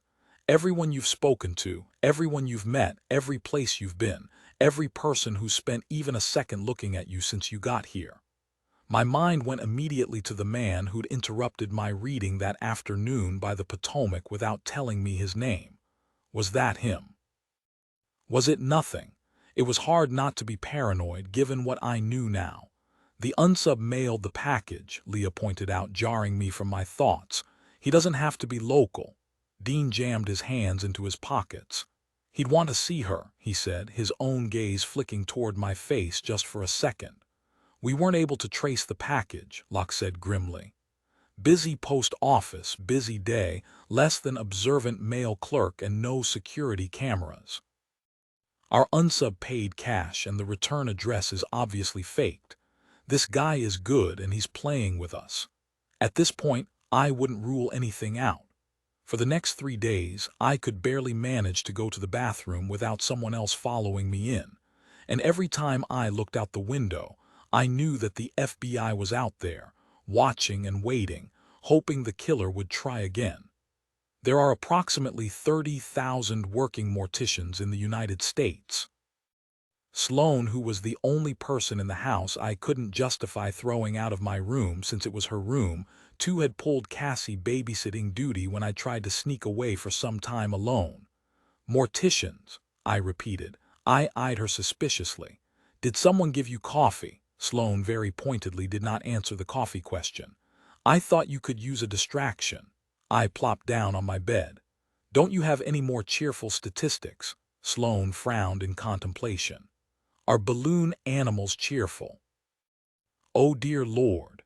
Balloonists are more likely than other circus performers to suffer from subconjunctival hemorrhages.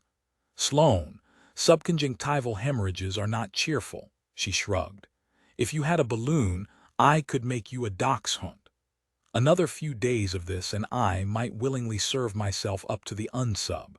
Who would have thought my fellow naturals would take Briggs's decree that I not be left alone so seriously?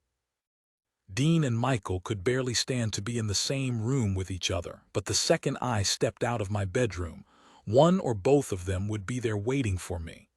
The only thing that could have made this whole situation more awkward was if Leah hadn't magnanimously decided to stay out of the fray. Knock, knock. So much for Leah's magnanimousness. What do you want? I asked her, not bothering to sugarcoat my words. But we're cranky today. If looks could kill, Leah would have been dead on the floor and I would have been on trial for murder. I suppose, Leah said, with the air of someone making a most generous concession, that the argument you had with Dean about his father wasn't entirely your fault, and since this whole hair-in-a-box thing seems to have given him a renewed purpose in life, I'm not morally obligated to make you miserable anymore." I wasn't sure how to reply to that. "Thank you. I thought you could use a distraction." Leah smiled. "If there's one thing I excel at, it's distractions." The last time I'd let Leah dictate our plans, I'd ended up kissing Dean and Michael in a span of less than 24 hours. But after 3 days of house arrest and way too many statistics about dachshunds, I was desperate. "What kind of distraction did you have in mind?" Leah tossed a bag on my bed. I opened it. "Did you rob a cosmetics store?" Leah shrugged. "I like makeup, and nothing says distraction like a makeover. Besides—" She reached in the bag and pulled out a lipstick. Smiling wickedly, she uncapped it and twisted the bottom. "This is definitely your color." I eyed the lipstick. The color was dark, halfway between red and brown, way too sexy for me and strangely familiar. "What do you say?" Leah didn't actually wait for an answer. She pushed me into a sitting position on the bed. She leaned into my personal space and tilted my chin back, and then she dragged the lipstick across my lips. "Kleenex," Leah barked. Sloane supplied the Kleenex, a goofy grin on her face. "Blot," Leah ordered. I blotted.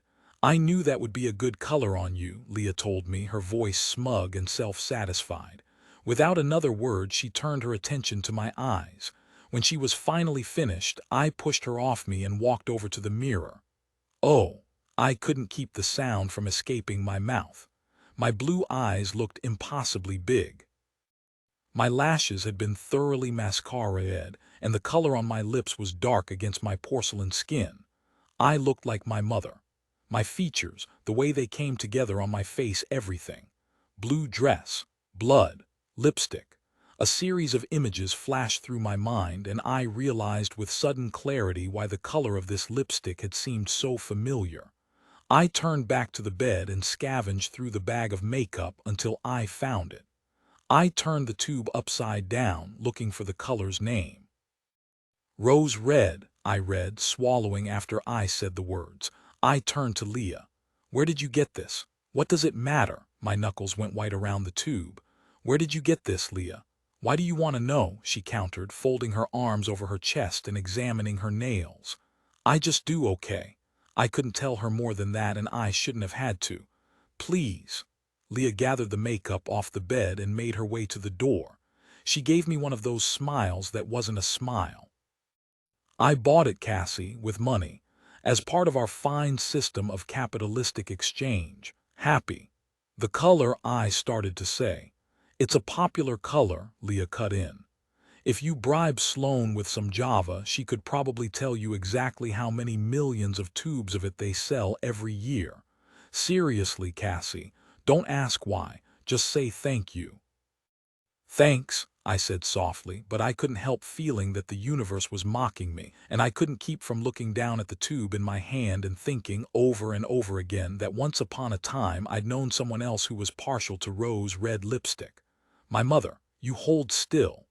The girl whimpers, her eyes filling with tears, her hands pulling at the bindings. You backhand her and she falls to the ground. There's no pleasure to be had in this. She's not Lorelai, she's not Cassie. She's not even a proper imitation. But you had to do something. You had to show the people closing ranks around Cassie what happens when they try to stand between you and what is yours. "Hold still," you say again. This time the girl obeys. You don't kill her. You don't even hurt her. Not yet. I woke mid-morning to slanting rays of light breaking through my bedroom window. Sloane was nowhere to be seen. After doing a cursory check of the hallway, I slunk into the bathroom and locked the door behind me. Solitude, for now. I pulled the shower curtain, stretching it across the length of the tub. With a twist of my wrist, I turned on the spray, as hot as it would go. The sound of water drumming against the porcelain tub was soothing and hypnotic. I sank down to the floor, pulling my knees to my chest. 6 days ago, a serial killer had contacted me, and my only reaction had been to crawl into the unsub's head, calm and cool. But last night, wearing the same shade of lipstick as my mother, had undone me. It was a coincidence, I told myself. A horrible, twisted, untimely coincidence that within days of being contacted by a killer who might have murdered my mother, Leah had made me up to look just like her. It's a popular color. Just say thank you. Steam built up in the air around me, reminding me that I was wasting hot water, a cardinal sin in a house with 5 teenagers. I stood and swiped my arm across the mirror, leaving a streak on its steam-covered surface. I stared at myself, banishing the image of rose red on my lips. This was me. I was fine. Stripping off my pajamas, I stepped into the shower, letting the spray hit me straight in the face. The flashback came suddenly and without warning. Fluorescent lights flicker overhead. On the ground, my shadow flickers too. The door to her dressing room is slightly ajar. I concentrated on the sound of the water, the feel of it on my skin, pushing back against the memories. The smell abruptly, I turned off the shower. Wrapping a towel around my torso, I stepped out onto the bath mat, dripping wet. I combed my fingers through my hair and turned to the sink. That was when I heard the scream. Cassie. It took me a moment to pick out my name and another after that to recognize that Sloane was the one yelling. Wearing only a towel, I rushed across to our room. What, Sloane, what is it? She was still clad in her pajamas. White blonde hair stuck to her forehead. It had my name on it, she said, her voice strained. It's not stealing if it has my name on it. What had your name on it? With shaking hands, she held out a padded envelope. Who did you not steal this from? I asked. Sloane looked distinctly guilty. One of the agents downstairs. They'd been screening all of our mail, not just mine. Angling my head so that I could see what was inside the envelope, I realized why Sloane had screamed. There inside the envelope was a small black box. Once the box had been removed from the envelope, there was no question that it matched the first one. The ribbon, the bow, the white card with my name written on it in careful, not quite cursive script. The only difference was the size and the fact that this time the unsub had used Sloane to get to me. You know the FBI has me under guard. You want me anyway. You didn't open the box. Agent Briggs sounded surprised. About 10 seconds after I'd realized what was inside the envelope, Agents Starmans and Brooks had burst into the bedroom. They'd called Locke and Briggs. I'd had just enough time to get dressed before the dynamic duo had arrived with another, older man in tow. I didn't want to compromise the physical evidence, I said. You did the right thing. The man who'd come with Briggs and Locke spoke for the first time. His voice was gruff, a perfect match for his face, which was weather-worn and suntanned. I put his age at somewhere in the neighborhood of 65. He wasn't tall, but he had a commanding presence, and he looked at me like I was a child. Cassie, this is Director Sterling. Locke made the introduction, but the things she didn't say numbered in the dozens. For instance, she didn't say that this man was their boss. She didn't say that he was the person who'd signed off on the Naturals program. She didn't say that he'd been the one to rake Briggs over coals for using Dean on active cases. She didn't have to. I want to be there when you open it. I addressed the words to Agent Locke, but Director Sterling was the one who replied. I really don't think that's necessary, he said. This was a man with children, maybe even grandchildren. Even if he was a higher-up at the FBI, I could use that. I'm a target, I said, allowing my eyes to go wide. Keeping this information from me makes me vulnerable. The more I know about this unsub, the safer I am. We can keep you safe. The director spoke like a man used to having his words taken as law. That's what Agent Briggs said 4 days ago, I said. And now this guy is coming at me through Sloane. Cassie, Agent Briggs started to talk to me in the same voice the director used, like I was a little kid, like they hadn't brought me here to solve cases in the first place. The unsub struck again, didn't he? My question, which was a guess, really was met with absolute silence. I was right. This unsub wants me. I worked my way through the logic. You try to keep him away from me. Whatever's in that box, it's a step up from what the unsub sent me last time. A warning for you, a present for me. If he thinks you're keeping it from me, things are only going to get worse. The director nodded to Agent Briggs. Open the box. Briggs put on a pair of gloves. He pulled on the edge of the ribbon and the bow came undone. He set the card to the side and lifted the lid off the box. White tissue paper. Carefully he opened the tissue paper. A ringlet of hair lay in the box. It was blonde. Open the card, I said, my voice catching in my throat. Briggs opened the envelope and pulled out a card. Like the last one, it was white, elegant, but plain. Briggs opened the card and a photograph fell out. I caught sight of the girl in the picture before they could obscure it from me. Her wrists were bound behind her body. Her face was swollen and dried blood had crusted around her scalp. Her eyes were filled with tears and so much fear that I could hear her screaming behind the duct tape gag. She had dirty blonde hair and a baby face. She's too young, I said, my stomach twisting.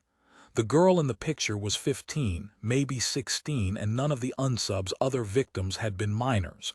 This girl was younger than me. Briggs. Locke picked up the photo and held it out to him. Look at the newspaper. I'd been so fixated on the girl's face that I hadn't noticed the newspaper carefully poised against her chest. She was alive this time yesterday, Briggs said, and that was when I knew why this present was different from the last one, why the hair in the box was blonde. You took her, I said softly, because they took me. Locke caught my eye and I knew she'd heard me. She agreed with me. Guilt rose like nausea in the back of my throat. I pushed it down. I could process this later. I could hate the unsub and myself for the blood and bruises on this girl's face later. But right now, I had to hold it together. I had to do something. Who is she? I asked. If taking this girl was the killer's way of lashing out because the FBI had tried to keep him from me, she wouldn't be just anyone. This girl didn't fit with the victimology of the unsub's other victims, but if there was one thing I knew about this killer, it was that he always chose his targets for a reason. Ms. Hobbs, I appreciate your personal interest in this case, but that information is above your pay grade. I gave the director a look. You don't pay me, and if the killer is watching and you insist on keeping me locked up out of reach, it's going to get worse. Why couldn't he see that? Why couldn't Briggs? It was obvious. The FBI wanted to keep me out of this, but the killer wanted me in. What does the card say? Locke asked. The picture is only part of the message. Briggs looked at me, then at the director. Then he flipped the card around so that we could read it for ourselves. Cassie, won't it look better read? The implication was clear. This girl was alive, but she wouldn't be for long. Who is she? I asked again. Briggs kept his mouth clamped shut. He had priorities and keeping his job was number one. Genevieve Ridgeton. Locke answered my question, her voice flat. Her father is a U.S. Senator. Genevieve.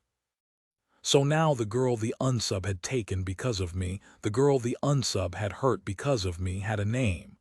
The director took a step toward Locke. That information is need to know, Agent Locke. She waved off his objection. Cassie's right. Genevieve was taken as a deliberate strike at us. We put protection on Cassie, we kept her from leaving the house, and this was the direct response. We're no closer to catching this monster than we were 4 days ago, and he will kill Genevieve unless we give him a reason not to. He would kill Genevieve because of me. What are you suggesting? The director said those words in a tone brimming with warning, but Locke responded as if the question had been posed in earnest. I'm suggesting that we give this killer exactly what he wants. We deal Cassie in. We take her with us and pay another visit to the crime scene. You really think she'll find something we missed?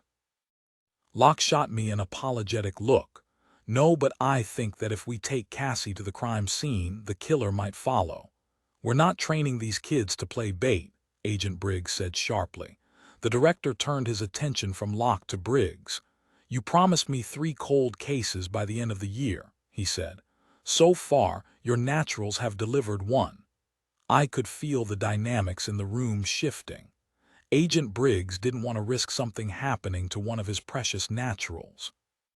The director was skeptical that our abilities were worth the cost of this program, and whatever objections he had to bringing a 17-year-old to a crime scene must have been outweighed by the fact that this situation could have major political ramifications. This unsub hadn't chosen a senator's daughter by chance. "Take her with you to the club, Briggs," the director grunted. "If anyone asks, she's a witness." He turned to me. "You don't have to do this if you don't want to, Cassandra." I knew that. I also knew that I did want to, and not just because Locke might be right about my presence being enough to lure the killer out. I couldn't just sit back and watch this happen. Behavior, personality, environment, victimology, signature. I was a natural, and as sick as it was, I had a relationship with this unsub. If they brought me to the crime scene, I might see something the others had missed. "I'll go," I told the director. "But I'm bringing backup of my own." Club Muse was an 18 and over establishment. They only served alcohol to patrons wearing 21-plus wristbands.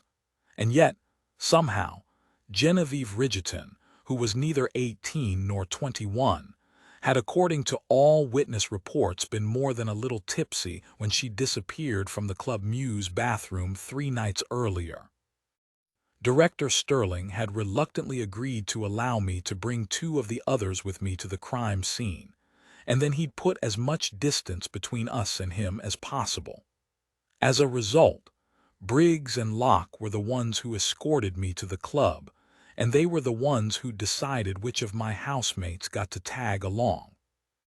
Sloane was currently walking the inside perimeter of the club, looking for points of entry and doing some sort of calculation involving maximum occupancy, the popularity of the band playing, total amount of alcohol consumed, and the line for the bathroom. Dean, Locke, and I were tracing Genevieve's last steps. 2 unisex bathrooms, dead bolts on each of the doors. Dean's dark eyes scanned the area with almost military precision. Genevieve was in line with a friend, Locke told us. The friend went into bathroom A, leaving Genevieve next in line. When the friend came out, Genevieve wasn't in line. The friend assumed she was in the second bathroom and went back to the bar. She never saw Genevieve again. I thought of the Genevieve I'd seen in the unsub's picture, the Genevieve with bruises and blood crusted on her scalp. Then I pushed that image out of my head and forced myself to think about the events that had led to her abduction. "Okay," I said. "So I'm Genevieve. I'm a little drunk, maybe more than a little. I stumble my way through the crowd, wait in line. My friend goes into one of the bathrooms. The next one opens up. I weaved on my feet a bit as I walked through the motions the girl would have taken. I slip into the bathroom. Maybe I remember to throw the dead bolt. Maybe I don't. Mulling that over, I scanned the room. A toilet, a sink, a broken mirror. Had the mirror been that way before Genevieve was taken, or had it gotten broken when she was abducted? I turned 360 degrees, taking it all in and trying to ignore just how disgusting the bathrooms at 18 and over clubs really were. The floor was permanently sticky. I didn't even want to look at the toilet, and there was graffiti scrawled across every surface of the bathroom walls. "If you forgot to bolt the door, I might have followed you in." It took me a moment to realize that Dean was speaking from the unsub's perspective. He took a step toward me, making the small space feel even smaller. I stumbled backward, but there was nowhere to go. "Sorry," he said, holding his hands up. Channeling Genevieve, I felt my lips curl into a loopy smile. After all, this was a club, and he was kind of cute. A second later, Dean had his hand over my mouth. "I could have chloroformed you." I twisted out of his hold, all too aware of how close my body was to his. "You didn't." "No," he agreed, his eyes on mine. "I didn't." This time he wrapped a hand around my waist. I leaned into him. "Maybe I'm not just a little drunk," I said. "Maybe I'm drunker than I should be." Dean caught on. "Maybe I slipped a little something extra into your drink. It's 5 feet from the bathroom door to the nearest emergency exit."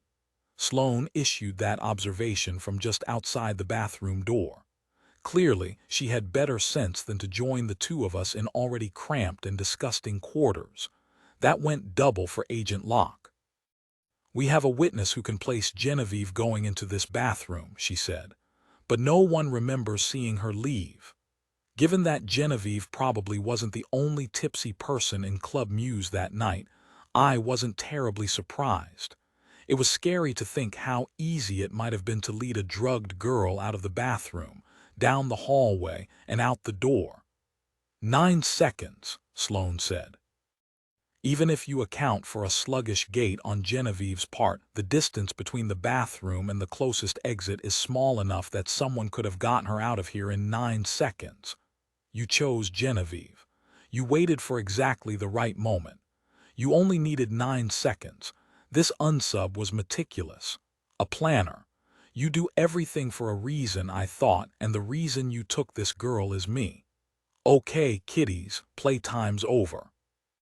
Agent Locke had done an admirable job of fading into the background and letting us work, but clearly she was on a timetable. For what it's worth, I reached the same conclusion you did. 2 of the previous victims had traces of GHB in their systems. The unsub most likely slipped something into Genevieve's drink and walked her right out the emergency exit with no one the wiser. Belatedly, I realized that Dean still had his arm wrapped around my waist. A second later, he must have realized the same thing, because he pulled away from me and took a step back. "Any sign of the unsub outside?" he asked. It was easy to forget that I wasn't actually here as a profiler.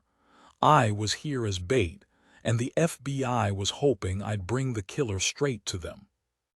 "Plainclothes agents are canvassing the streets as we speak," Agent Locke told us, "masquerading as volunteers, handing out flyers, and looking for people who might have information about Genevieve's disappearance."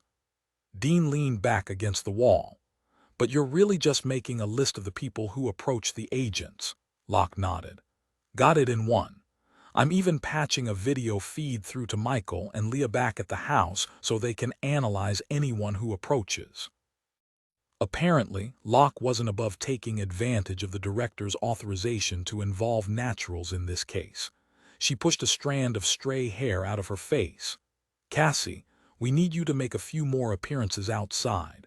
I'd have you handing out flyers if I thought we could get away with it, but even I'm not willing to push Briggs that far." I tried to put myself in the unsub's shoes.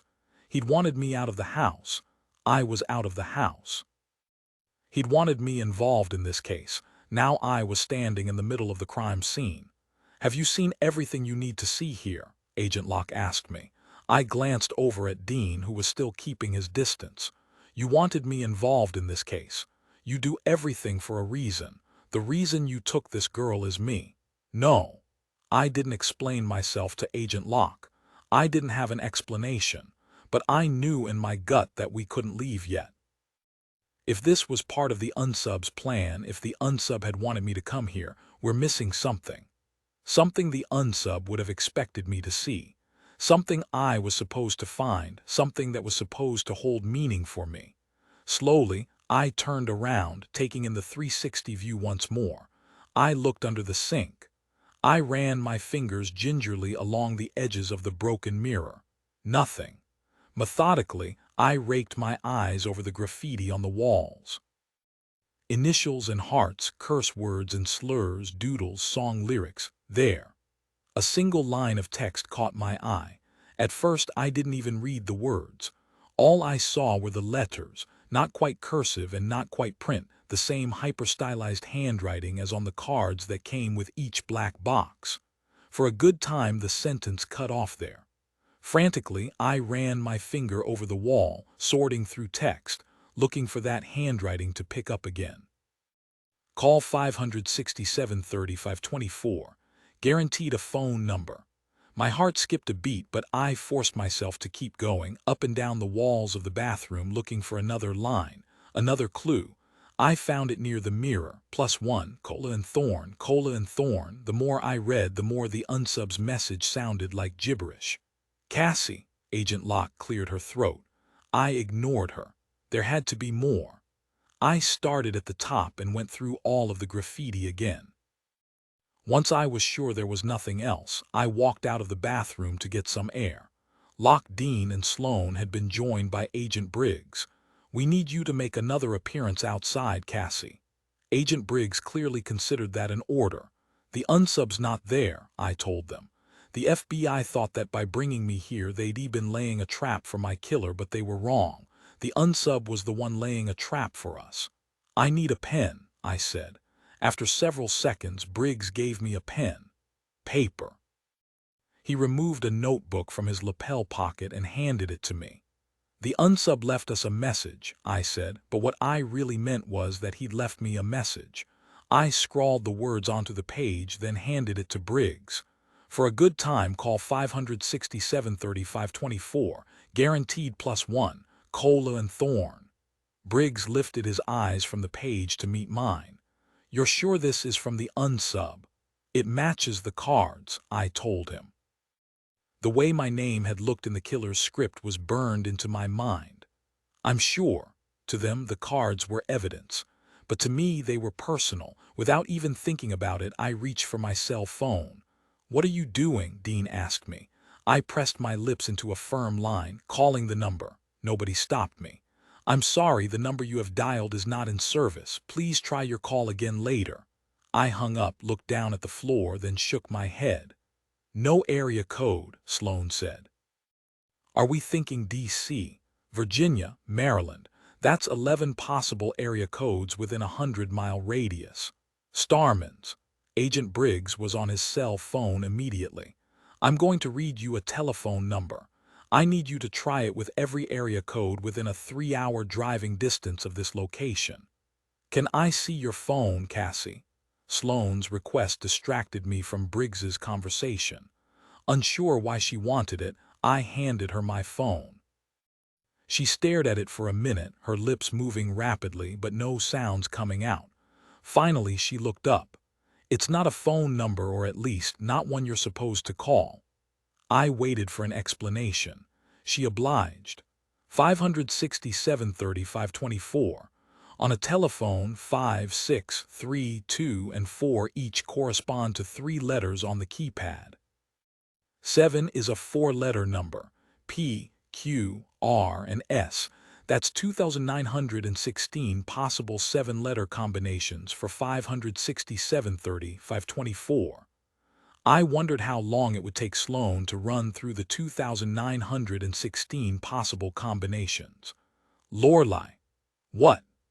The sound of my mother's name was like a bucket of ice water thrown directly into my face. 567-3524 is the telephone number that corresponds to the word Lorelei. It also spells lose lag, lop flag, and Jose jag, but the only 7-letter single-word possibility is Lorelei. I finished Sloane's sentence and translated the message with that meaning. "For a good time, call Lorelei, guaranteed +1. Cola and Thorn. +1, Dean read over my shoulder. "You think the unsub is trying to tell us that we've got another victim on our hands?" "For a good time, call Lorelei." Now I had ironclad proof that this case had something to do with my mother's. That was why the unsub had wanted me to come here. He'd left me this message complete with a guaranteed +1. Someone the unsub had already attacked. Someone he was planning on attacking. I wasn't sure. All I knew was that if we didn't solve this, someone else was going to die. "Genevieve Ridgeton, +1. How many people are you going to kill because of me?" I asked silently.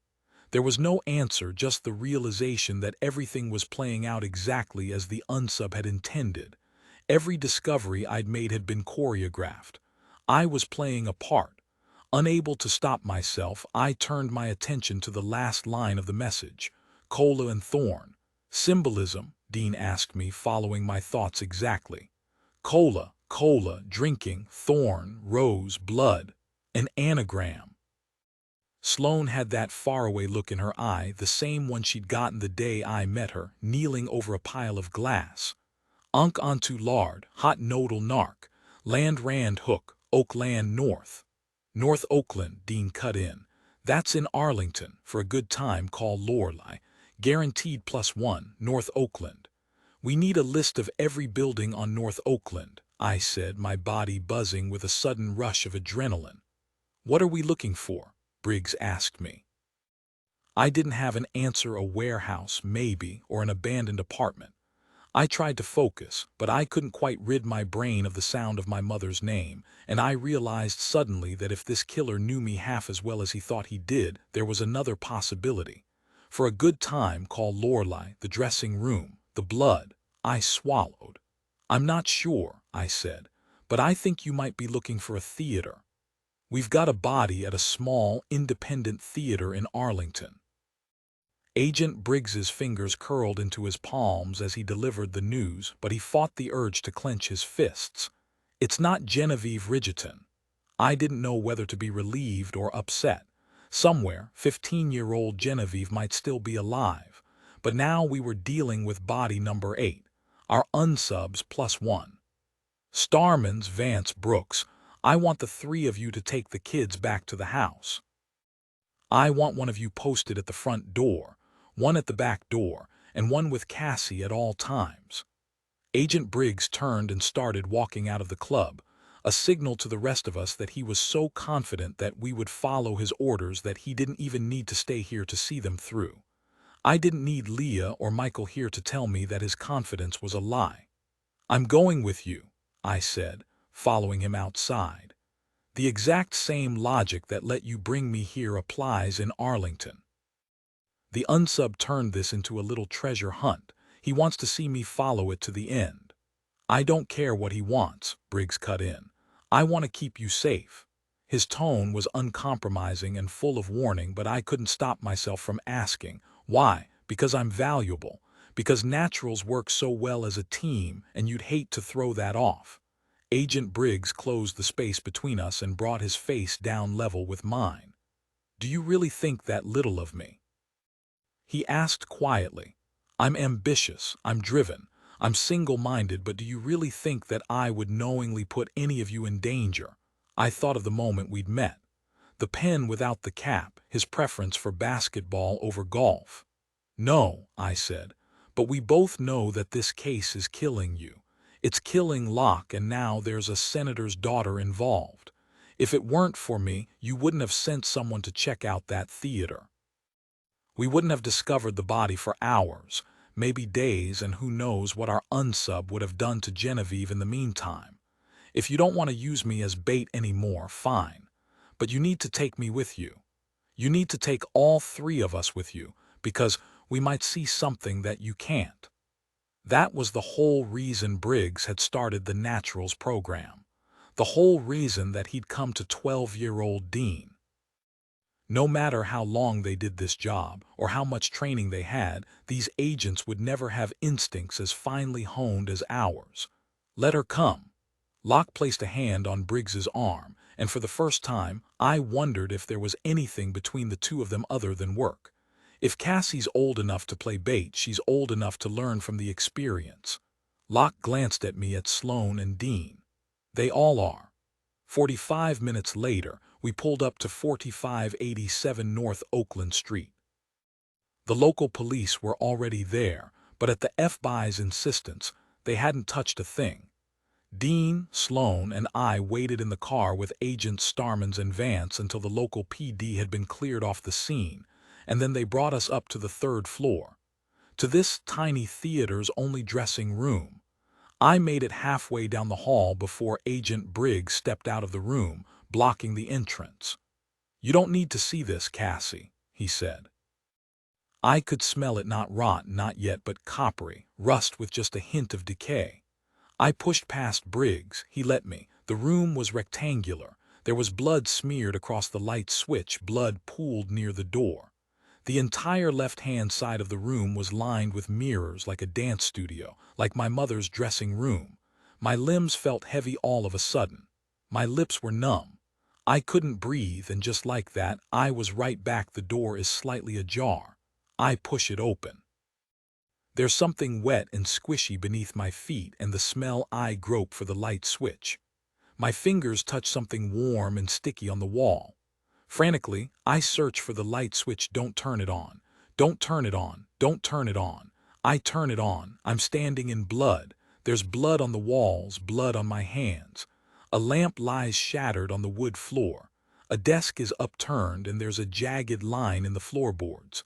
From the knife. Pressure on my shoulders forced me to stop reliving the memory. Hands, Dean's hands, I realized. He brought his face very close to mine. "Stay in control," he said, his voice steady and warm. "Every time you go back there, every time you see it, it's just blood, just a crime scene, just a body." He dropped his hands to his sides. "That's all it is, Cassie. That's all you can let it be." I wondered which memories he relived over and over, wondered about the bodies and the blood. But right now, in this moment, I was just glad that he was here, that I wasn't alone. I took his advice. I forced myself to look at the mirror, smeared with blood. I could make out handprints, finger tracks, like the victim had used the mirror to pull herself along the ground after she was too weak to walk. "Time of death was late last night," Briggs said. "We'll have forensics in here to see if they can lift any fingerprints besides the victim's off the mirror. That's not her blood." I glanced over at Sloane and realized that she was kneeling next to the body. For the first time, I looked at the victim. Her hair was red. She'd obviously been stabbed repeatedly. "The medical examiner will tell you the same thing," Sloane continued. "This woman is 5 feet tall, approximately 110 pounds. Given her size, we're looking at death from exsanguination with the loss of 3 quarts of blood, maybe less. She's wearing jeans and a cashmere top. Cashmere and other forms of wool can absorb up to 30% of its weight in moisture without even appearing damp. Since the deepest wounds are concentrated over her stomach and chest areas, and her top and jeans were both tight, she'd have had to bleed through the fabric before dripping all over the floor." I looked at the woman's clothes. Sure enough, they were soaked with blood. By the time her clothes were saturated enough to leave a puddle of that size on the floor over there, Sloane gestured toward the door, our victim wouldn't have been conscious to fight off her attacker, let alone lead him on a merry chase through the room. She's too small, she doesn't have enough blood, the fabrics she's wearing don't expel liquid quickly enough, the numbers don't add up. She's right. Agent Briggs stood up from examining the floor. There's a knife mark on the floor over here. If it was made with a bloody knife, there would be blood embedded in the scratch, but there's not, meaning that either the unsub missed at his first attempt at stabbing the woman, which certainly doesn't seem likely, given her size, and the fact that he would have had the element of surprise, or the unsub deliberately made these marks with a clean knife. I put myself in the victim's shoes. She was 8 or 9 inches shorter than my mother's 5'9", but that didn't mean she couldn't have fought. But even if the unsub had come after her in the exact same way, what were the chances that the scene would have looked this much like my mother's dressing room? The mirrors on the wall, the blood smeared on the light switch, the dark liquid pooled by the door. Something about this didn't feel right. "She's left-handed." I turned to look at Dean, and he continued, "Victim's wearing her watch on her right hand, and her manicure is more chipped on her left hand than her right," he said. "Was your mother left-handed, Cassie?" I shook my head and realized where he was going with this. "They wouldn't have fought off an attacker in the same way," I said. Dean gave a brief nod of agreement. "If anything, we'd expect spatter on this wall." He gestured to the plain wall opposite the mirrors. It was clean. "The unsub didn't kill her here." Locke was the first one who said it out loud. "There's virtually no blood pooled around the body. She was killed somewhere else." "You killed her. You brought her here. You painted the room in blood." "Good time, call Lorelei," I murmured. "Cassie." Agent Locke raised an eyebrow at me. I answered the question that went along with the eyebrow raise. "She's just a prop," I said, looking at the woman, wishing I knew her name, wishing that I could still make out the features of her face. "This is a set. This entire thing was staged to look like my mother's death, exactly like it." My stomach twisted sharply. "Okay," Agent Locke said. "So I'm the killer. I'm fixated on you, and I'm fixated on your mother. Maybe she was my first kill, but this time it isn't about your mother. It's about you." Dean picked up where Agent Locke had left off. "I'm not trying to relive her death. I'm trying to force you to relive discovering her. The unsub had wanted me here. The presence, the coded message, and now this a corpse dumped in a crime scene strikingly like my mother's. Briggs. One of Briggs's agents, Starman, stuck his head into the room. Medical examiner and the forensics team are here. Do you want me to hold them off? Briggs looked at Dean, at me, and then at Sloane, still kneeling next to the body. We'd been careful not to touch anything or disturb the crime scene, but plopping 3 teenagers down in the middle of a murder investigation wasn't exactly covert. Briggs, Locke, and their team obviously knew about us, but I wasn't convinced that the rest of the FBI did, and Briggs confirmed that when he glanced from Starman's to Locke. "Get them out of here, Starman's," Briggs said. "I want you, Brooks, and Vance rotating through on Cassie's protection detail. Director Sterling has offered some of his best men for surveillance. They'll keep an eye on the house from the outside, but I want one of you with Cassie at all times, and tell Judd that the house arrest is still in effect. No one leaves that house until this killer is caught. I didn't fight the orders. I didn't fight to stay there in the room looking for clues. There weren't any. This was never about me figuring out who this killer was. This was always about the unsub playing with me, forcing me to relive the worst day of my life." Sloane slipped an arm around my waist. "There are 14 varieties of hugs," she said. "This is one of them." Locke put a hand on my shoulder and steered the 2 of us out of the room, Dean on our heels. "This is a game." I heard Dean's voice echoing through my memory. "It's always a game." That was what he'd told Michael, and at the time I'd agreed. To the killer, this was a game, and suddenly I couldn't help thinking that the good guys might not win this one. We might lose. I might lose. I wasn't allowed to go into the house until Judd and the agents on my protection detail had swept it, and even then Agent Starman's accompanied me to my bedroom. "You okay?" he asked, giving me a sidelong glance. "Fine," I replied. It was a stock answer perfected around the Sunday night dinner table. I was a survivor. Whatever life threw at me, I came out okay, and the rest of the world thought I was great. I'd been faking things for so long that, until the past few weeks with Michael, Dean, Leah, and Sloane, I'd forgotten what it was like to be real. "You're a tough kid," Agent Starman's told me. I wasn't in the mood to talk, and I especially wasn't in the mood to be patted metaphorically on the head. All I wanted was to be left alone and given a chance to process, to recover. "You're divorced," I replied. "Sometime within the past 4 years, maybe 5. Long enough ago that you should have moved on." I normally made it a rule not to take the things I deduced about people and turn them into weapons, but I needed space. I needed to breathe. I stood and walked over to the window. Agent Starman's cleared his throat. "What do you think the unsub is going to do?" I asked wearily. "Take me out with a sniper rifle, not this killer. He'd want up close and personal." "You didn't have to be a natural profiler to see that. Why don't you cut the poor agent some slack, Colorado? I'm fairly certain making grown men cry is Leah's specialty, not yours." Michael didn't bother knocking before entering the room and giving Agent Starman's his most charming smile.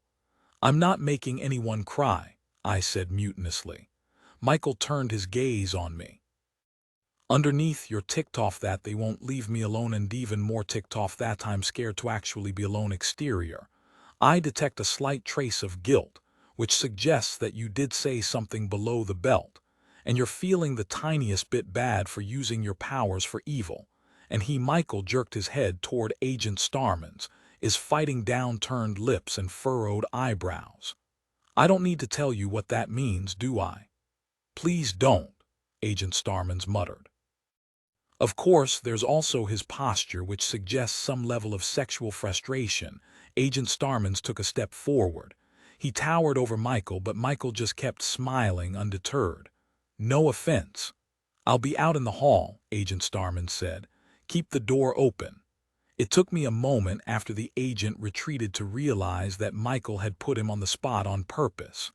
"Were you really reading his posture?" I whispered. Michael ducked his head next to mine, a delightfully wicked smile on his face. "Unlike you, I have no problems using my ability for nefarious purposes." He reached up and ran his thumb over the edge of my lip and onto my cheek. "You have something on your face. Liar." He brushed his thumb over my other cheek. "I never lie about a pretty girl's face. You're carrying so much tension in yours that I have to ask, should I be worried about you?" "I'm fine," I said. "Liar," Michael whispered back. For a second, I could almost forget everything that had happened today. Genevieve Ridgeton, the coded message on the bathroom wall, the unsub butchering a woman and using her body as a prop to recreate my mother's death. The fact that all of this killer's actions were designed to manipulate me. "You're doing it again," Michael said, and this time he ran the middle and index fingers of each hand along the lines of my jaw. In the hallway, Agent Starmans took a step back. And then another until he was almost out of sight. "Are you touching me just to make him uncomfortable?" I asked Michael, keeping my voice low enough that the agent wouldn't overhear. "Not just to make him uncomfortable." My lips twitched. Even the possibility of a smile felt foreign on my face. "Now," Michael said, "are you going to tell me what happened today, or do I have to drag it out of Dean?" I gave him a skeptical look. Michael amended his previous statement. "Are you going to tell me what happened today, or am I going to have Leah drag it out of Dean?" Knowing Leah, she'd probably managed to pry at least half of the story out of Dean already, and with my luck, she would pass it on to Michael with embellishments. It was better that he heard it from me, so I started at the beginning with Club Muse and the message on the bathroom wall and didn't stop until I'd told him about the crime scene in Arlington and its resemblance to my mother's. "You think the similarity was intentional?" Michael said. I nodded. Michael didn't ask me to elaborate, and I realized how much of our conversation happened in silence, with him reading my face and me knowing exactly how he'd respond. "The theory is that the unsub staged all of this for me," I said finally. "It wasn't about the unsub reliving the kill. It was about making me relive it." Michael stared at me. "Say the second sentence again." "It wasn't about the unsub reliving the kill," I repeated. "There," Michael said. "Every time you say the words reliving the kill, you duck your head slightly to the right. It's like you're shaking your head or being bashful or something." I opened my mouth to tell him that he was wrong, that he was reading too much into that single sentence, but I couldn't form the words because he was right. I didn't know why I felt like I was missing something, but I did. If Michael had seen some hint of that in my facial expression, maybe my body knew something that I didn't. "It wasn't about the unsub reliving the kill," I said again. That was true. I knew it was true. But now that Michael had pointed it out, I could feel my gut telling me loud and clear that it wasn't the whole truth. I'm missing something. The horror at the crime scene had been familiar. Almost too familiar. What kind of killer remembered the details of a crime scene so exactly? The splatter, the blood on the mirrors and the light switch, the knife marks on the floor, tell me what you're thinking. Michael's words penetrated my thoughts. I focused on his hazel eyes. Out of the corner of my eye, I saw a shadow in the doorway. Agent Starmans. Had he overheard us? Was he trying to overhear us? Michael grabbed my neck. He pulled me toward him. When Agent Starmans glanced in the room, all he saw was Michael and me. Kissing. The kiss in the pool was nothing compared to this. Then our lips had barely brushed. Now my lips were opening. Our mouths were crushed together. His hand traveled from my neck down to my lower back.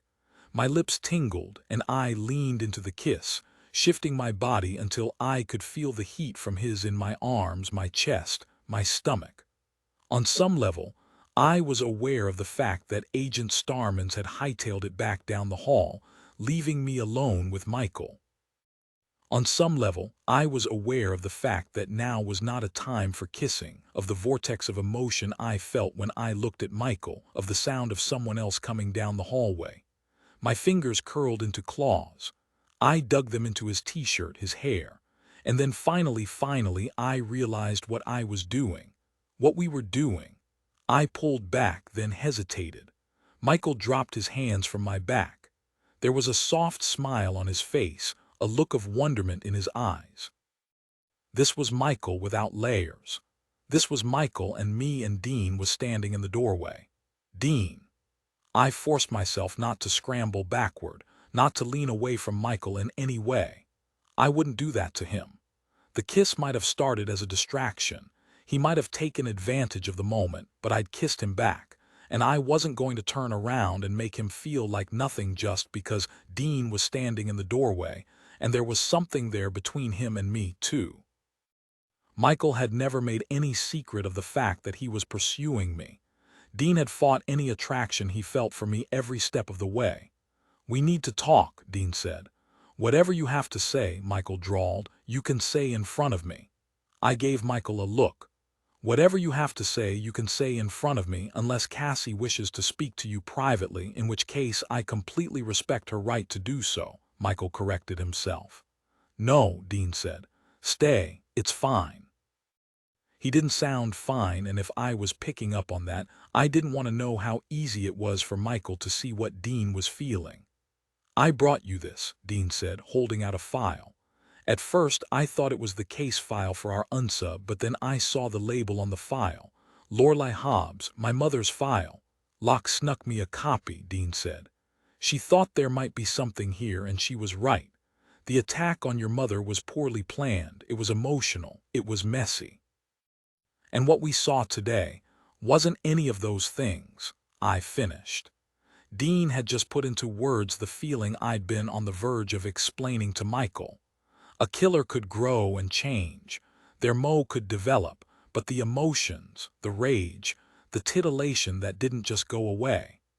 Whoever had attacked my mom would have been too overwhelmed by adrenaline to commit the minutiae of the scene to memory. The person responsible for the blood in my mother's dressing room 5 years ago wouldn't have been able to reenact her murder so coldly today.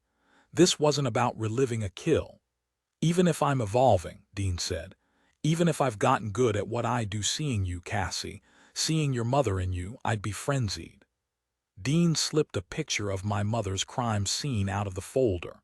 Then he laid a second picture down next to it, of the scene today. Looking at the two photos side by side, I accepted what my gut was telling me, what Dean was telling me. "If you were the one who killed my mother," I told the unsub, "if every woman you've killed since is a way to relive that moment, wouldn't her death mean something to you? How could you possibly stage a scene like that and not lose control?" The unsub responsible for the corpse I'd seen today was meticulous, methodical, the type who needed to be in control and always had a plan. The person who'd killed my mother was none of those things. How is that even possible? I wondered. "Look at the light switches."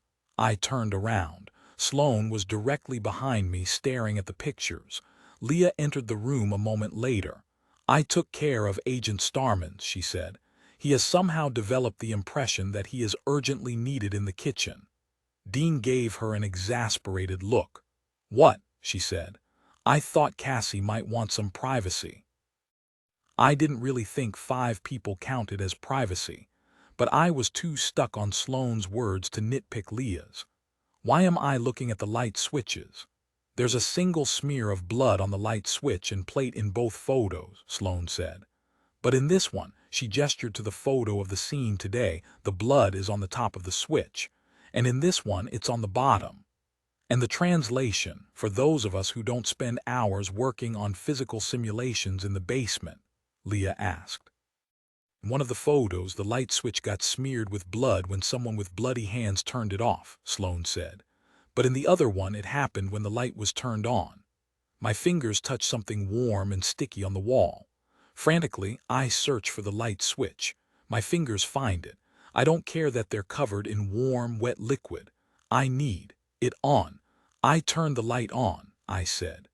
"When I came back to my mother's dressing room, there was blood on my hands when I turned the light on." But if there had only been one smear of blood on the switch, and that smear of blood was from my hand, my mother's killer wouldn't have known it was there. The only people who would have known about the blood on the light switch were the people who'd seen the crime scene after I'd returned to the dressing room, after I'd turned the light on, after I'd accidentally coated the switch in blood. And yet, Our unsub, who had meticulously recreated my mother's murder scene, had included that detail. You weren't reliving the kill, I thought, allowing myself to finally give life to the words because you weren't the one who killed my mother. But who else could this unsub who was unquestionably fixated on my mom on me possibly be? My mind raced through the day's events. The gift, sent to me but addressed to Sloane. Genevieve Ridgerton. The message on the bathroom wall. The theater in Arlington. Every detail had been planned. This killer had known exactly what I would do at every step along the way, but not just me. He'd known what all of us would do. He'd known that sending a package to Sloane was his best chance of getting it to me. He'd known that Briggs and Locke would cave and bring me to the crime scene. He'd known that I'd find the message and that someone else would decode it. He'd known that we would find the theater in Arlington, that the agents would let me see it. The code, I said, backtracking out loud. The others looked at me. The unsub left a message for me, but I couldn't have decoded it, not alone. If the unsub was so set on forcing me to relive my mother's murder, why leave a message I might not be able to understand? Had the unsub known Sloane would be there? Did he expect her to decode it? Did he know what she could do? And if he did, you know about my mother's case. What if you know about the program too? Leah, the lipstick. I tried to keep my voice steady, tried not to let the panic in my chest worm its way to the surface. The rose-red lipstick, where did you get it? A few days ago, it had seemed benign, a cruel irony, but nothing more. Now Leah, I told you, Leah said, I bought it. I hadn't recognized the lie the first time around. Where did you get it, Leah? Leah opened her mouth to dish out a retort, then closed it again. Her eyes studied mine. It was a gift, she said quietly. I don't know from who. Someone left a bag of makeup on my bed last week. I just assumed I had a makeup fairy. She paused. Honestly, I thought it might be from Sloane. I haven't stolen makeup in months. Sloane's eyes were wide. My stomach lurched. There was a chance that the unsub knew about the program. The only people who would have been able to reconstruct my mother's crime scene so exactly, the only people who would have known about the blood on the light switch, were people who had access to the crime scene photos. And someone had left a tube of my mother's favorite lipstick on Leah's bed, inside our house. Cassie, Leah was the first one to break the silence. Are you okay? You look not good. I was going to go out on a limb and guess that was about as diplomatic as Leah got. I need to call Agent Briggs, I said, and then I paused. I don't have his number. Dean fished his phone out of his pocket. There are only 4 numbers in my contacts, he said. Briggs is one of them. The other 3 were Locke, Leah, and Judd. My hands shaking, I dialed Agent Briggs. No answer. I called Locke. Please answer, please answer, please answer. Dean. Like Agent Briggs, Locke didn't bother with hello. No, I said, it's me. Cassie, is everything okay? No, I said, it isn't. Are you alone? No. Locke must have heard something in my voice because she flipped into agent mode in a heartbeat. Can you talk openly? I heard steps in the hallway. Agent Starmans opened the door without knocking, glared pointedly at Leah, then resumed standing guard right outside the door. Cassie, Locke said sharply, can you talk? I don't know.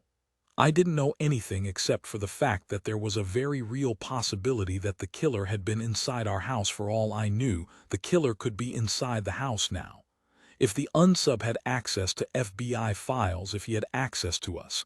Cassie, I need you to listen to me. Hang up the phone. Tell whoever's around you that I'm in the middle of something and I'll stop by the house as soon as I'm done. Then take the phone, go to the bathroom, and call me back. I did what she told me to do. I hung up the phone. I repeated her words to the rest of the room and to Agent Starmans, who was standing right outside. What did she say? Leah asked, her eyes locked onto my face, ready to call me out the second a lie passed my lips. She said, I'm in the middle of something and I'll stop by the house as soon as I'm done. Technically, Agent Locke had said those exact words. I wasn't lying, and I just have to take the chance that Leah wouldn't pick up any cues that I was withholding a chunk of the truth. "Are you okay?" Dean asked. "I'm going to the bathroom," I said, hoping they'd read that as me not wanting to admit that I wasn't okay. I walked out of the room without ever looking Michael in the eye. The second I closed the bathroom door behind me, I locked it. I turned on the sink faucet, and then I called Agent Locke back. "I'm alone," I said softly, letting the sound of running water mask my words for everyone but her. "Okay," Locke said. "Now take a deep breath, stay calm, and tell me what's wrong." I told her. She cursed softly under her breath. "Did you call Briggs?" she asked. "I tried," I said. "He's not picking up his phone." "Cassie, I need to tell you something, and I want you to promise me that you're going to keep it together. Briggs is in a meeting with Director Sterling. We have reason to believe that there might be a leak in our unit. Until we get firm evidence to the contrary, we have to assume that your protection detail has been compromised. I need you to get out, quietly, quickly, and without drawing anyone's attention." I thought about Agent Starman's out in the hallway and about the other agents downstairs. I'd been so caught up in the case I hadn't paid attention to them, to any of them. "I'll call Starman's and the others," Locke said. "I should be able to buy you a few minutes unguarded." "I have to get out of here," I said. "The idea that the unsub might be one of the people who was supposed to protect me." "You have to calm down," Locke said, her voice firm. "You live in a house full of very perceptive people. If you panic, they'll know it." "Michael." She was talking about Michael. "He doesn't have anything to do with this," I said. "I never said he did," Locke replied. "But I've known Michael for longer than you have, Cassie, and he's got a history of doing stupid things for girls. The last thing we need right now is someone playing hero." I thought of the way that Michael had slammed Dean into the wall when Dean had called the killer's obsession with me a game. I thought of Michael in the pool, telling me about a time when he'd lost it. "I have to go," I said. The farther away I was from Michael, the safer he'd be. If I left, the unsub would follow. We could flush this psychopath out. "I'll call you once I'm clear." "Cassie, if you hang up this phone and do something stupid," Locke said, channeling Nana and my mother and Agent Briggs all at once, "I will spend the next 5 years of your life making sure you deeply, deeply regret it. I want you to find Dean. If anyone in that house knows how to spot a killer, it's him, and I trust him to keep you safe. He knows the combination to the safe in Briggs's study. Tell him I said to use it." It took me a moment to realize that the safe in question must be a gun safe. "Get to Dean and get out of the house, Cassie. Don't let anyone else see you leave. I'll send the coordinates of our DC safe house. Briggs and I will meet you there." I nodded, knowing that she couldn't see me but unable to form intelligible words. "Stay calm." I nodded again and finally managed to say, "Okay." "You can do this," Agent Locke said. "You and Dean are an incredible team, and I'm not going to let anything happen to either of you." 3 sharp raps on the bathroom door made me jump, but I forced myself to follow Locke's primary directive and stay calm. I could do this. I had to do this. Hanging up the phone, I stuffed it into my back pocket, turned the faucet off, and glanced at the door. "Who is it?" "It's me, Michael." I cursed inside because there was calm and there was calm, and with Michael's knack for emotions, he'd know in a heartbeat if I was faking. Calm, calm, calm. I couldn't be angry. I couldn't be scared. I couldn't be panicked or guilty or show any signs that I'd just talked to Agent Locke, not if I wanted to keep Michael out of this. At the last second, as I opened the door, I realized that I wasn't going to be able to do it. He was going to realize that something was wrong, so I did the only thing I could think of to do. I opened the door and I lied. "Look," I said, allowing the bevy of emotions I'd been holding back to show on my face, allowing him to see how tired I was, how overwhelmed, how upset. "If this is about the kiss, I really just cannot deal with this right now." I paused and let those words sink in. "I can't deal with you." I saw it the second the words hit their mark because Michael's facial expression utterly changed. He didn't look angry or sad, he looked like he couldn't have cared less. He looked like the boy I'd met in the diner, layers upon layers, mask upon mask. I brushed past him before he could see that it hurt me to hurt him. Hitting the final nail in the coffin, I stalked down the hallway, knowing he was watching me, and I walked right up to Dean. "I need your help," I said, my voice low. Dean glanced over my shoulder. I knew he was looking at Michael. I knew Michael was glaring at him, but I didn't turn around. I couldn't let myself turn around. Dean nodded, and a second later I followed him up to the 3rd floor to his room. True to Agent Locke's words, Agent Starmans received a phone call that kept him from following.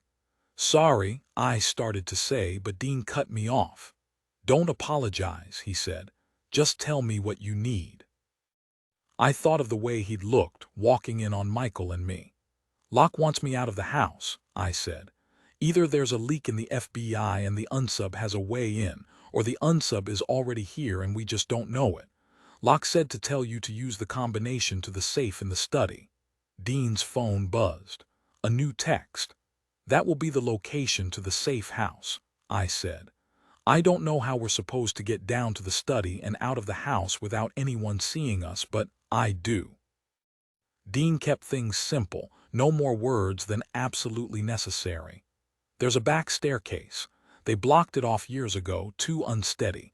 Nobody but Judd even knows it's there. If we can get down to the basement, I know a way out. Here." He threw me a sweatshirt off his bed. "Put this on, you're freezing." It was the middle of summer, in Virginia. I shouldn't have been freezing, but my body was doing its best to go into shock. I slipped the sweatshirt on as Dean ushered me down the back staircase and into the study. I kept watch at the door as he knelt next to the safe. "Do you know how to shoot?" he asked me. I shook my head. That particular skill hadn't been part of my mother's training. Maybe if it had been, she'd have still been alive. Dean loaded one of the guns and tucked it into the waistband of his jeans. He left the other one where it was and shut the safe. 2 minutes later, we'd made it to the basement, and a minute after that, we were on our way to the safe house. You weren't supposed to make mistakes. The plan was supposed to be perfect. And for a few hours it was. But you messed it up.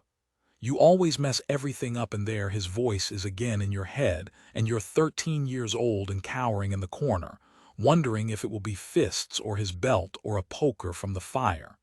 And the worst thing is, you're alone. Surrounded by people or throwing your hands up to protect your face, it doesn't matter. You're always alone. That's why you can't mess this up. That's why it has to be perfect from here on out. That's why you have to be perfect. You can't lose Cassie. You won't. You'll love her or you'll kill her, but either way, she's going to be yours. The safe house looked like any other house. Dean went in first. He pulled his gun and held it expertly in front of his body as he cleared the foyer, the living room, the kitchen. I stayed close behind him. We'd made our way back to the foyer when the knob on the front door began to turn. Dean stepped forward, pushing me further back. He held the gun out steadily. I waited, praying that it was Briggs and Locke on the other side of the door. The hinges creaked. The door slowly opened. "Michael," Dean lowered his weapon. For a split second, I felt a burst of relief, warm and sure, radiating out from the center of my body. I expelled the breath caught in my throat. My heart started to beat again, and then I saw the gun in Michael's hand. "What are you doing here?" I asked. Looking at him, at the gun, I felt like the stupid girl in the horror movie, the one who couldn't see what was right in front of her face. The one who went to check on the radiator in the basement when there was a masked murderer on the loose. Michael was here. Michael had a gun.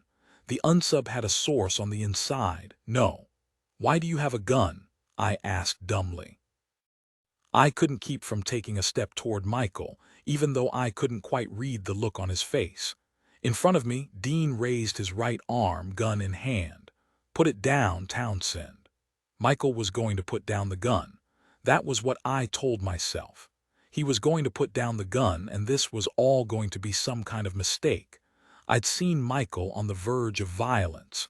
He told me himself that the potential for losing it was in him, but I knew Michael. He wasn't dangerous. He wasn't a killer. The boy I knew wasn't just a mask worn by someone who knew how to manipulate emotions as well as he could read them. This was Michael. He called me Colorado, and he read Jane Austen, and I could still feel his lips on mine. He was going to put down the gun, but he didn't. Instead, he lifted it up, training the weapon on Dean. The two of them stared at each other. Sweat trickled down the back of my neck. I took a step forward, then another one. I couldn't stay in the background. Michael had a gun trained on Dean. Dean had a gun trained on Michael. "I'm warning you, Michael, put it down." Dean sounded calm. Absolutely, utterly calm in a way that made my stomach churn, because I knew suddenly that he could pull the trigger. He wouldn't second-guess himself. He wouldn't hesitate. If he thought I was in danger, he would put a bullet in Michael's head. "You put it down," Michael replied. "Cassie," I cut Michael off. I couldn't listen to a word either of them had to say, not when we were a hair's breadth away from disaster. "Put it down, Michael," I said. "Please." Michael's gaze wavered. For the first time, he looked from Dean to me, and I saw it the moment he realized that I wasn't afraid of Dean, that I was afraid of him. "You were gone. Dean was gone. One of Briggs's guns was gone." Michael took a ragged breath. The guarded expression fell from his face bit by bit until I was looking at the boy I'd kissed, confused and hurting, longing for me, terrified for me, breakable. "I would never hurt you, Cassie." Something came undone inside of me. This was Michael, the same Michael he'd always been. Beside me, Dean repeated his command for Michael to lower the gun. Michael closed his eyes. He lowered his weapon, and the second he did, the sound of gunfire tore through the air. 1 shot, 2 shots. My ears ringing, my gut twisting, bile rising in my throat, I tried to figure out which gun had gone off. Michael's hand was by his side. His mouth opened in a tiny O, and I watched with horror as red blossomed across his pale blue shirt. He'd been hit twice, once in the shoulder, once in the leg. His eyes rolled back in his head. The gun dropped from his fingertips. He fell. I turned to see Dean with the gun still in his hand. He was aiming at me. No, no, no, no, no, no, no, no. And that was when I heard a voice behind me and realized that Dean wasn't the one holding the gun that had gone off. He wasn't aiming at me. He was aiming at the person standing behind me, the one who'd shot Michael. He was aiming at Special Agent Lacey Locke. You've waited for this moment, waited for her to look at you and see. Even now, confusion is warring with disbelief on her face. She doesn't understand why you shot Michael. She doesn't understand who you are or what she is to you. But Dean does. You see the exact moment that everything falls into place for the boy you trained. The lessons you taught them, the little hints you dropped along the way you are with Cassie, grooming her in your own image, the resemblance between the two of you. Your hair is red, too. Dean aims his gun at you, but you're not frightened. You've seen inside this boy's head. You know exactly what to say, exactly how to play him. You're the one who told him to bring the gun. You're the one who made sure that no one knew that he and Cassie were leaving the house. You're the one who brought them here. It's all part of the plan, and Dean is just one more body, one more thing standing between you and your heart's desire. Cassie, Lorelai's daughter. You told her not to do anything stupid. She and Dean were supposed to come alone. You're going to have to punish her for that. Agent Locke was holding a gun. She'd shot Michael, she'd shot him, and now he was on the ground, blood pooling around his body, his insides leaking out. This was a mistake, it had to be a mistake. She'd seen that he was holding a weapon and she'd reacted. She was an FBI agent and she wanted to protect me. That was her job. Cassie. Dean's voice was low and full of warning. The set of his features made him look like a predator, a soldier, a machine.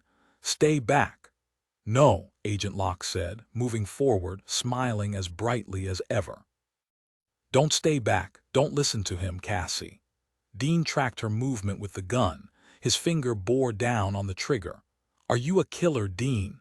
Agent Locke asked, her eyes wide and earnest. "We always wondered.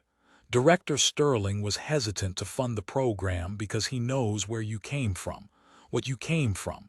Is it really fair of us to teach you everything there is to know about killers? To force you to live in a house where their pictures line the walls and everything you see and do is geared toward that one thing? Given your background, how long could it possibly be until you snap? Agent Locke was closer to him now. It's what you think about. It's your greatest fear. How long? Agent Locke drawled. Until you're just like Daddy. Arms steady, eyes hard, Dean pulled the trigger, but he was too late. She was on him. She knocked the gun to the side, and when it went off, the bullet flew astray, so close to my face that I could feel the heat of it against my skin. Dean turned his head to look at me to make sure that I was okay. It cost him a fraction of a second, but even that was too much. Agent Locke hit him with the butt of her gun and he went down, his body limp, his crumpled form lying 3 feet away from Michael's. Finally, Agent Locke said, turning around to face me, it's just us girls. I took a step forward toward Michael, toward Dean, but Agent Locke waved her gun at me. "Nuh," she said, making a tusking sound under her breath. "You stay right there. We're going to have a little talk about following orders. I told you not to do anything stupid. Letting Michael trail you here was stupid. It was sloppy." 1 second she was standing there, looking exactly like the woman I knew, full of life, a force of nature who was very good at getting her own way, and the next she was on top of me. I saw a blur of silver and heard the impact of her gun with my cheekbone. Pain exploded in my face a second later. I was on the floor. I could taste blood in my mouth. "Stand up." Her voice was brisk, but there was an edge to it I'd never heard before. "Stand up." I clambered to my feet. She took her left hand and placed her fingers under my chin. She angled my face upward. There was blood on my lips. I could feel my eyes swelling shut, and even the slight movement of my head sent stars into my eyes. "I told you not to do anything stupid. I told you I'd make you regret it if you did."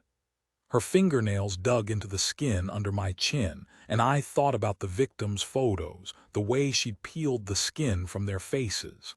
The knife. "Don't do anything else that I'll be forced to make you regret," she said coldly. "You'll only be hurting yourself." I looked into her eyes, and I wondered how I could have missed this, how I could have spent all day, every day with her for weeks without realizing that there was something wrong with her. Why? I should have kept my mouth shut. I should have been looking for a way out, but there wasn't one, and I needed to know. Locke ignored my question and glanced at Michael. "It's a pity," she said. "I'd hoped to spare him. He has a very valuable gift, and he certainly took a shine to you. They all did." With no warning whatsoever, she hit me again. This time she caught me before I fell. "You're just like your mother," she said, and then she tightened her grip on my arm, forcing me to stand straight. "Don't be weak. You're better than that. We're better than that, and I won't have you sniveling on the floor like some common whore. Do you understand me?" I understood that the words she was saying were things that someone had probably once said to her. I understood that if I asked her how she knew my mother, she'd hit me again and again. I understood that I might not get back up. "I expect an answer when I talk to you, Cassie. You weren't raised in a barn." "I understand," I said, filing away her choice of words, the almost maternal undertone to her words. I'd assumed that the unsub was male.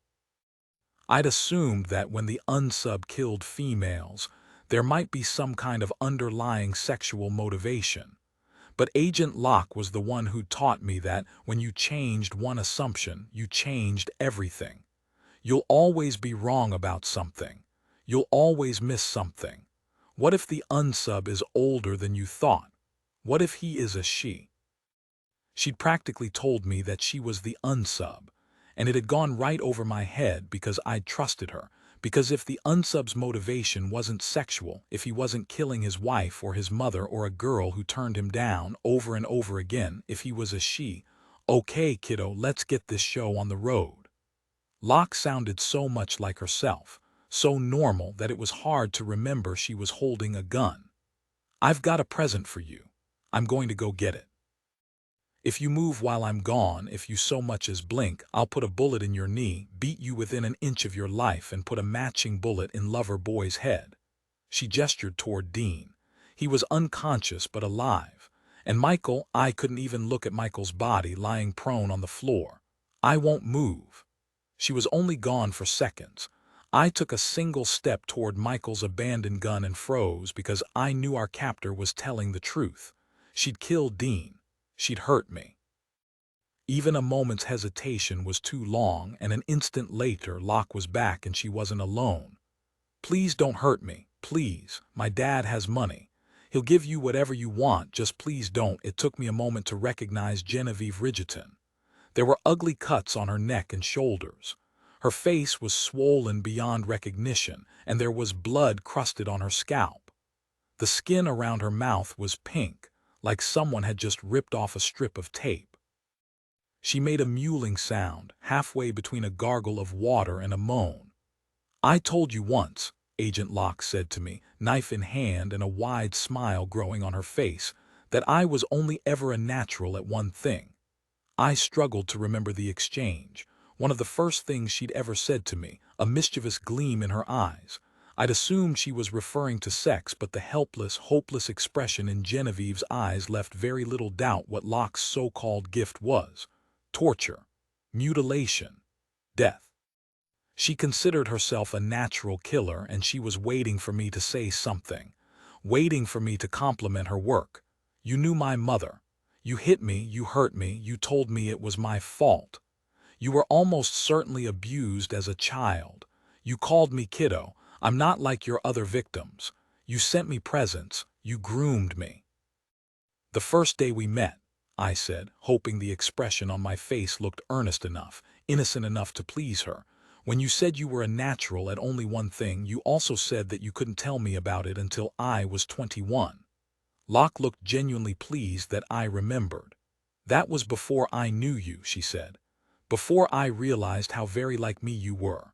I knew you were Lorelai's daughter. Of course I knew I was the one who flagged you in the system. I spoon-fed you to Briggs. I brought you here because you were Lorelai's, but once I started working with you."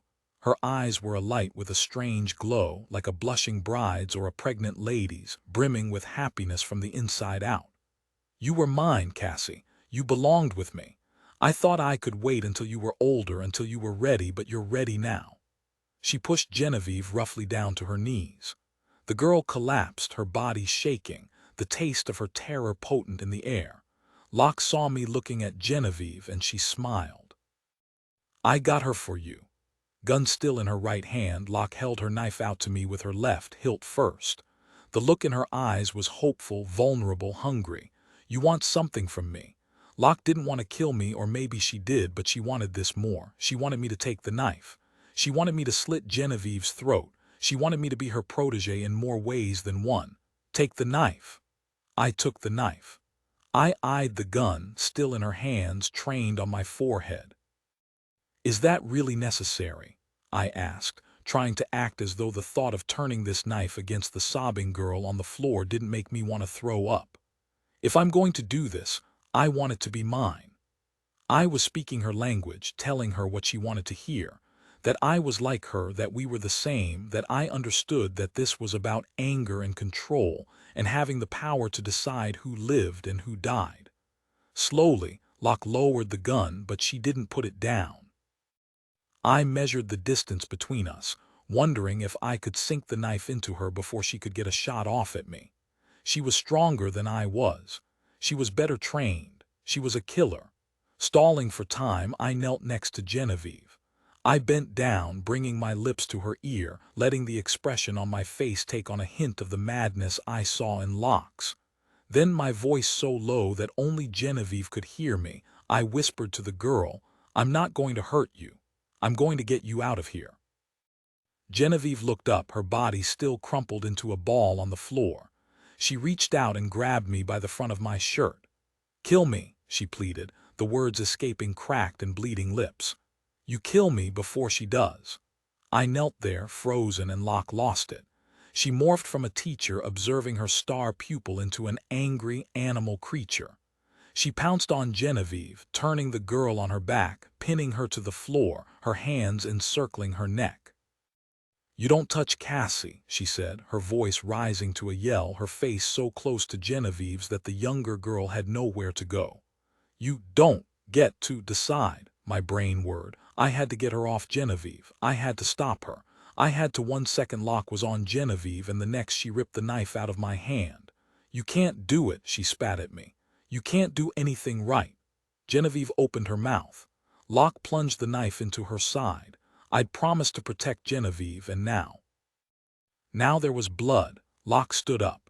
She kicked Genevieve's body to the side like the girl was already dead, even though the gasping, whimpering sounds the dying girl made told me she was not.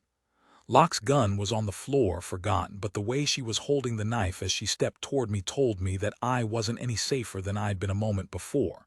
She was going to cut me. She was going to slice me open. She was going to kill me. "You're a liar," she said. "You couldn't do it. Do you even want to?" "Do you?" She was screaming now. I took a step backward. I opened my mouth to tell her what she wanted to hear, to tell her that I did want it, to stall for time, but she never gave me the chance. Looking at me over the blade, she took another step forward. "You were supposed to kill her," she said. "I got her for you." "I'm sorry, never did anything." Lorelei was sorry. She was sorry, but she had to go, and she left me there alone. Locke's voice broke, but the fury was still clear in every word. "You were supposed to kill the girl. It was supposed to be us, Cassie, you and me, but you left." She wasn't talking to me anymore. She didn't see me when her wild eyes landed on mine. The blade in her hand gleamed. The blood dripped onto the floor. I had 2 seconds, maybe 3. "What do you mean I left?" I asked, hoping my words would break through the fog in her brain, bring her back to the here and now. "Left where?" Locke stopped. She hesitated. She looked at me. She saw me. She got a hold of herself, and with her voice still full of venom, she advanced. "Lorelei left. She was 18 and I was 12. She was supposed to protect me. She was supposed to watch out for me. At night when Daddy went away and the monster came out to play, she made him angry. She made him angry on purpose so he'd hit her instead of me. She said she wouldn't let anything happen to me." Locke paused. "She lied." We'd known that the unsub was fixated on my mother. We just hadn't known why. She was my sister and she just left me there. She knew what he was like after Mama left. She knew what he would do to me once she was gone, and she left anyway. Because of you. Because Daddy was right and Lorelei was a little whore. She did all the wrong things, and when I found out she was pregnant with that Air Force boy's baby, Locke was completely caught up in the memory. I eyed her gun on the floor, wondering if I could reach it in time. I thought that Daddy would kill her if he knew. I wasn't even supposed to know, but I found out, and he found out, and he wasn't even angry. He didn't slit her throat, didn't carve up her pretty little face until the boys didn't want her anymore. She was pregnant and he was happy. And then she left. In the middle of the night. She woke me up and she kissed me and she told me she was leaving. She told me she wasn't ever coming back, that she wouldn't raise a baby in this house, that our Daddy wouldn't ever lay a finger on you. Locke's knuckles, my aunt's knuckles, tightened around the base of the blade. Her hand shook. I begged her to take me with her, but she said she couldn't, that he'd come after us, that she didn't have any legal right to take me, that it would be too hard. She left me there to rot, and once she was gone, the only person left for him to punish was me. Don't do anything else that I'll be forced to make you regret. You'll only be hurting yourself. I won't have you sniveling on the floor like a common whore. My mother had never talked about her family. She'd never mentioned an abusive father or an absent mother. She'd never mentioned a little sister, but now I could see their family unit. The bruises and the welts and the terror, the daddy monster, the little sister that she couldn't save, and the baby that she could. When people ask me why I do what I do, the woman who was that baby sister said, I tell them that I went into the FBI because a loved one was murdered. I'd finally gotten out of that house. I went to college and I spent years looking for my big sister. At first, I just wanted to find her. I just wanted to be with her and with you. If she'd taken me with you, I could have helped. You would have loved me. I would have loved you." Locke's voice got very soft, and I realized that this was a scenario she'd played out in her head growing up in that hellhole. She'd thought about my mom, and she'd thought about me before she ever met me, before she ever knew my name. "She shouldn't have left you there." I braved saying the words because they felt true. Locke was just a kid when my mother left, and my mom had never even looked back. She'd raised me on the road, moving from city to city, never letting it slip that she had a family out there, just like she'd never mentioned my dad. My whole life, we'd been running from something, and I didn't even know it. "She never should have left me there," Locke repeated. Eventually, I stopped dreaming about finding her and being a family again, and I started dreaming about finding her and hurting her, the way Daddy hurt me, making her pay for leaving me there. Peeling her face off until no one thought she was the pretty one, until just looking at her made you scream. The dressing room, the blood, the smell.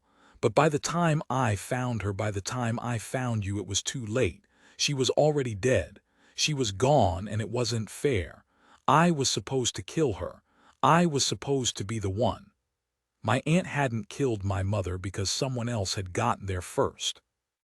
When I found out that she was dead and you were gone, when I found out that they'd sent you to live with your father's family, I was your family too. I thought about taking you. I even went to Colorado, but when I got there, there was this junkie at my motel.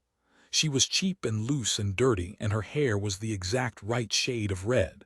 I killed her, and I said, "How do you like that, Lore?" I carved her up until I could imagine Lorelai's face underneath, and God, it felt good. She paused.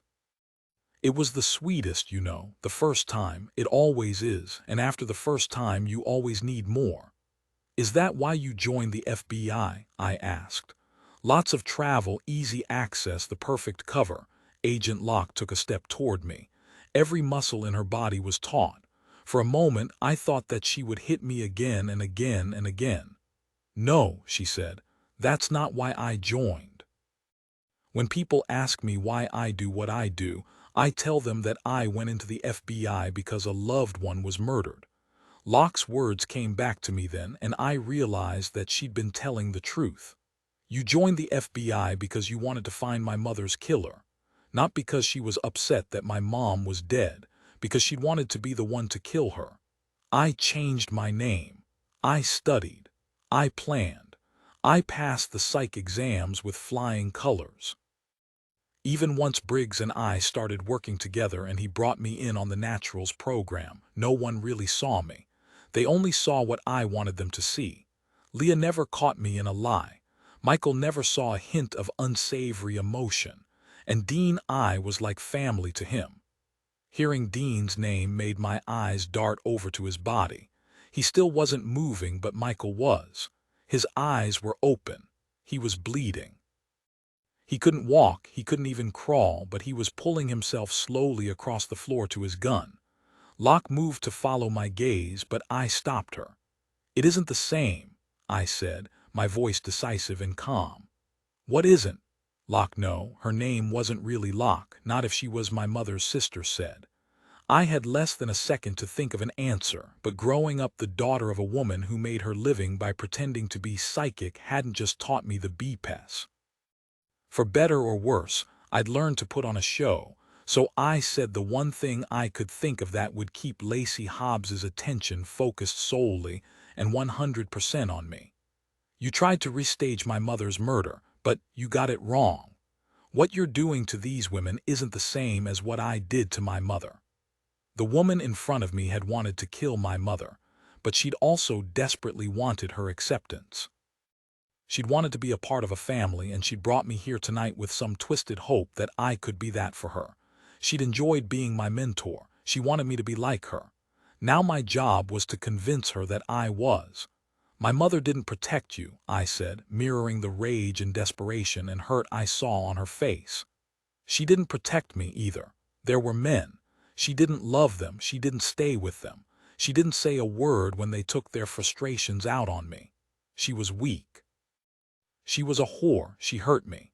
Leah would have known I was lying, but the woman in front of me wasn't Leah. I smiled, letting the expression spread slowly across my face, keeping my eyes on my aunt, never looking even for a second at Michael. So I hurt her. My aunt stared at me, her face still twisted in disbelief, but her eyes wistful with longing. She was getting ready, putting on her lipstick, pretending she was so perfect and so special that she wasn't a monster. I said her name. She turned around and I took my knife.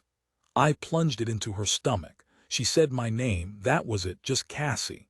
So I stabbed her again and again. She fought.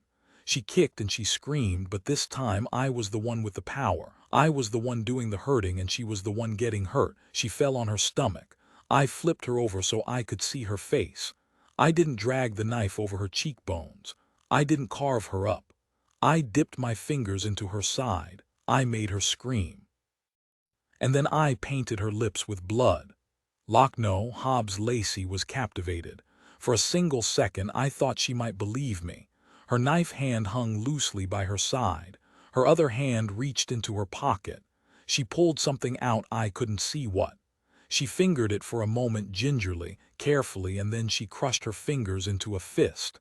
"An excellent performance," she said. "But I'm a profiler too. I've been doing this a lot longer than you have, Cassie, and your mother wasn't killed by a 12-year-old girl. You're not a killer, you don't have what it takes." She lifted the knife and started forward, the longing in her eyes turning to something else, bloodlust. "You're not going to get away with this," I said, dropping the act as she advanced on me. "They'll know it was you. They'll catch you." "No," Locke corrected. "I'll catch Dean. You called me from his phone. I was worried, but when I called the house, you weren't there."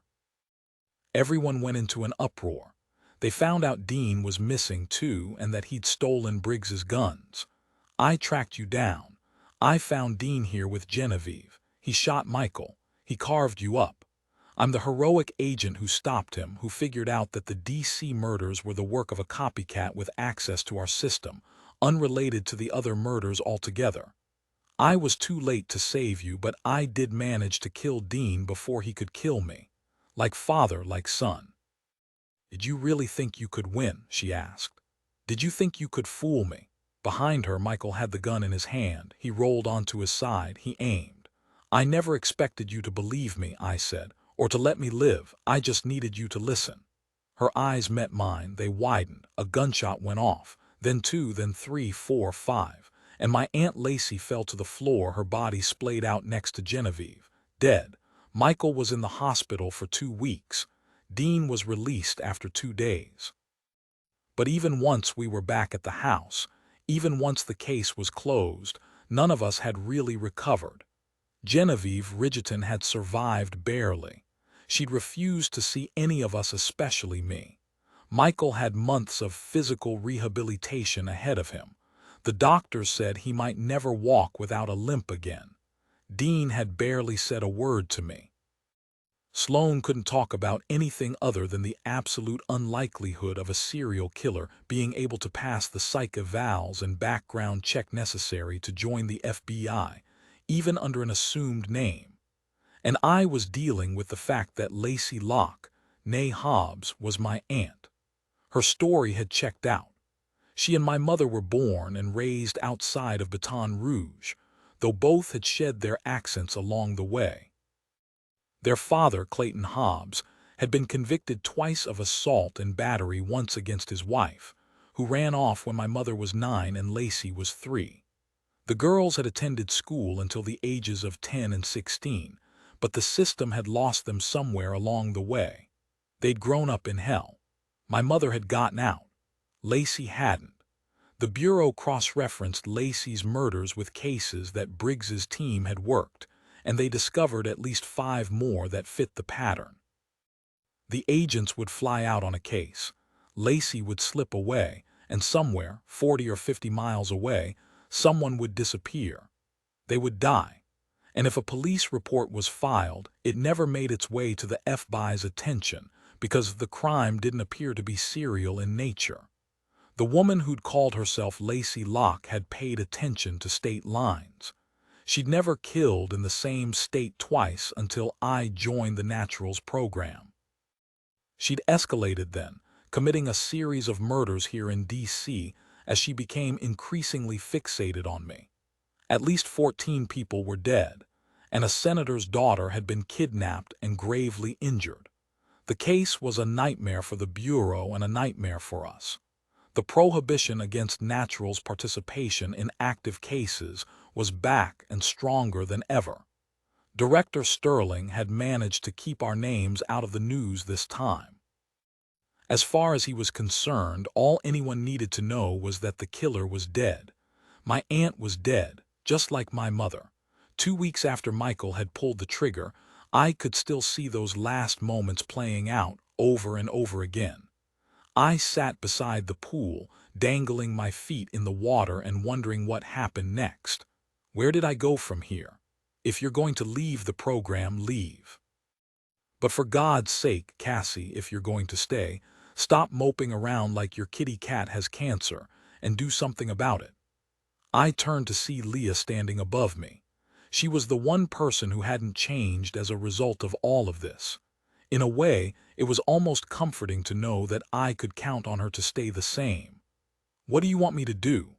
I asked, pulling my feet out of the pool and standing up so that we were eye to eye. "You can start by getting rid of that rose-red lipstick I gave you," Leah said. "Leave it to her to know that I still had it, that I'd carried the tube she'd given me everywhere I went since discovering an ancient tube of rose red, worn to a nub, in my aunt's hand the night she died. Apparently, it had been my mother's color of choice even as a girl. Lacey had kept it all these years. That was what she'd carried in her pocket. That was what she'd held as I'd spun my story about my mother's death. The FBI had found a dozen other lipsticks in a cabinet at her house, keepsakes that she took from each victim. A little sister, dying to be like Big Sis, stealing her lipstick until the end. She was the one who'd given the makeup to Leah. She'd bought a fresh tube of rose red just for me, and Leah had played right into her hands. Now that it was over, I should have thrown the lipstick away, but I couldn't seem to bring myself to do it. It was a reminder of the things my aunt had done, of what I'd survived of my mother, and the fact that Lacey and I had both joined the FBI in hopes of finding her killer. A killer who was still out there. A killer who not even a psychotic, obsessive FBI agent had been able to find. Since joining the program, I'd gained and lost a mentor and seen my mother's only other living relative shot dead. I'd helped take down a killer who'd been recreating my mother's death for years, but I was still no closer to finding the monster who'd actually killed her. I might never get answers. They might never find her body. Well, Leah had done a good impression of a patient person, but clearly her capacity for waiting for me to reply had been stretched to its limit and then some. "Are you in or are you out?" "I'm not going anywhere," I said. "I'm in this, but I'm keeping the lipstick." Roar. Leah made a scratching motion. "Somebody's finally growing claws." "Yeah," I said dryly. "I love you too." I turned around to walk into the house, but Leah's voice stopped me halfway there. "I'm not saying I like you. I'm not saying I'm going to stop eating your ice cream or stealing your clothes, and I'm certainly not saying that I won't make your life a living nightmare if you jerk Dean around, but I wouldn't want you to leave." Leah strode past me, then turned around and flashed me a smile. "You make things interesting. And besides, I'm kind of into the idea of Michael's war wounds, and having my way with him will be that much sweeter knowing you're right down the hall." Leah flounced back into the house. I thought of the scars Michael would have once he'd healed, thought of the kiss, the fact that he'd almost died for me, and then I thought of Dean. Dean, who hadn't forgiven himself for not being able to pull the trigger. Dean, whose father was as much of a monster as my aunt. Weeks ago, Leah had told me that every person in this house was fundamentally screwed up to the depths of our dark and shadowy souls. We all had our crosses to bear. We saw things that other people didn't, things that people our age should never have to see. Dean would never just be a boy. He'd always be the serial killer's son. Michael would always be the person who'd put a round of bullets in my aunt. And part of me would never leave my mother's blood-soaked dressing room, just like another part would always be at the safe house, with Lacey and her knife. We would never be like other people. I don't know what the back door did to you, an amused voice told me, but I'm sure it's really, truly sorry. Michael was supposed to be using a wheelchair, but he was already trying to maneuver on crutches and impossible feet, considering a bullet had also been lodged in his shoulder. I'm not glaring at the back door, I said. Michael raised one eyebrow higher and higher until I caved. Fine, I said. I might have been glaring at the back door. I don't want to talk about it. Like you didn't want to talk about that kiss. Michael's voice was light, but this was the first time either of us had brought up that moment in my bedroom. Michael, don't. He stopped me. If I hadn't been so jealous of Dean, I wouldn't have bought your little story for a second. Even as it was, I didn't buy it for much longer than that. You came after me, I said. I'll always come after you, he said, wiggling his eyebrows in a way that made the words seem like more of a joke than a promise. Something told me it was both. But you and Redding have something, I don't know what it is. I don't blame you for it. On crutches, he couldn't lean toward me. He couldn't reach out and brush the hair out of my face. But something about the curve of his lips was more intimate than any touch. A lot has happened. You have a lot to figure out. I can be a patient man, Colorado, a devastatingly handsome, roguishly scarred, heartbreakingly courageous patient man. I rolled my eyes but couldn't bite back a smile. So take whatever time you need, figure out how you feel. Figure out if Dean makes you feel the way I do, if he'll ever let you in, and if you want him to, because the next time my lips touch yours, the next time your hands are buried in my hair, the only person you're going to be thinking about is me. I stood there, looking at Michael and wondering how it was possible that I could instinctively understand other people, their personalities, their beliefs, their desires, but that when it came to what I wanted, I was just like anyone else, muddled and confused and stumbling through. I didn't know what it meant that my aunt had been a killer, or how I felt about the fact that she was dead. I didn't know who had killed my mother, or what losing her and never getting any closure had done to me. I didn't know if I was capable of really letting someone else in. I didn't know if I could fall in love. I didn't know what I wanted or who I wanted to be with. But standing there, looking at Michael, the one thing I did know, the way I always knew things about other people, was that sooner or later, as a part of this program, a part of this team, I was going to find out. The Naturals might be the most challenging and rewarding book I've ever written.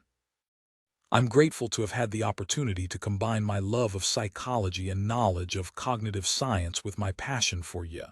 And I owe a major debt of gratitude to the many people who helped me along the way. Major thanks go to my editor, Catherine Onder, whose passion for this project and keen eye helped me make this a book I couldn't have written on my own.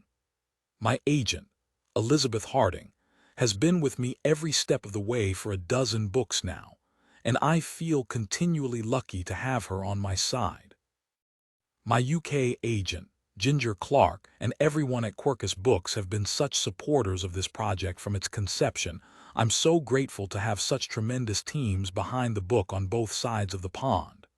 And of course, I owe huge thank yous to everyone at Disney Hyperion, including Dina Sherman, for among other things two-stepping.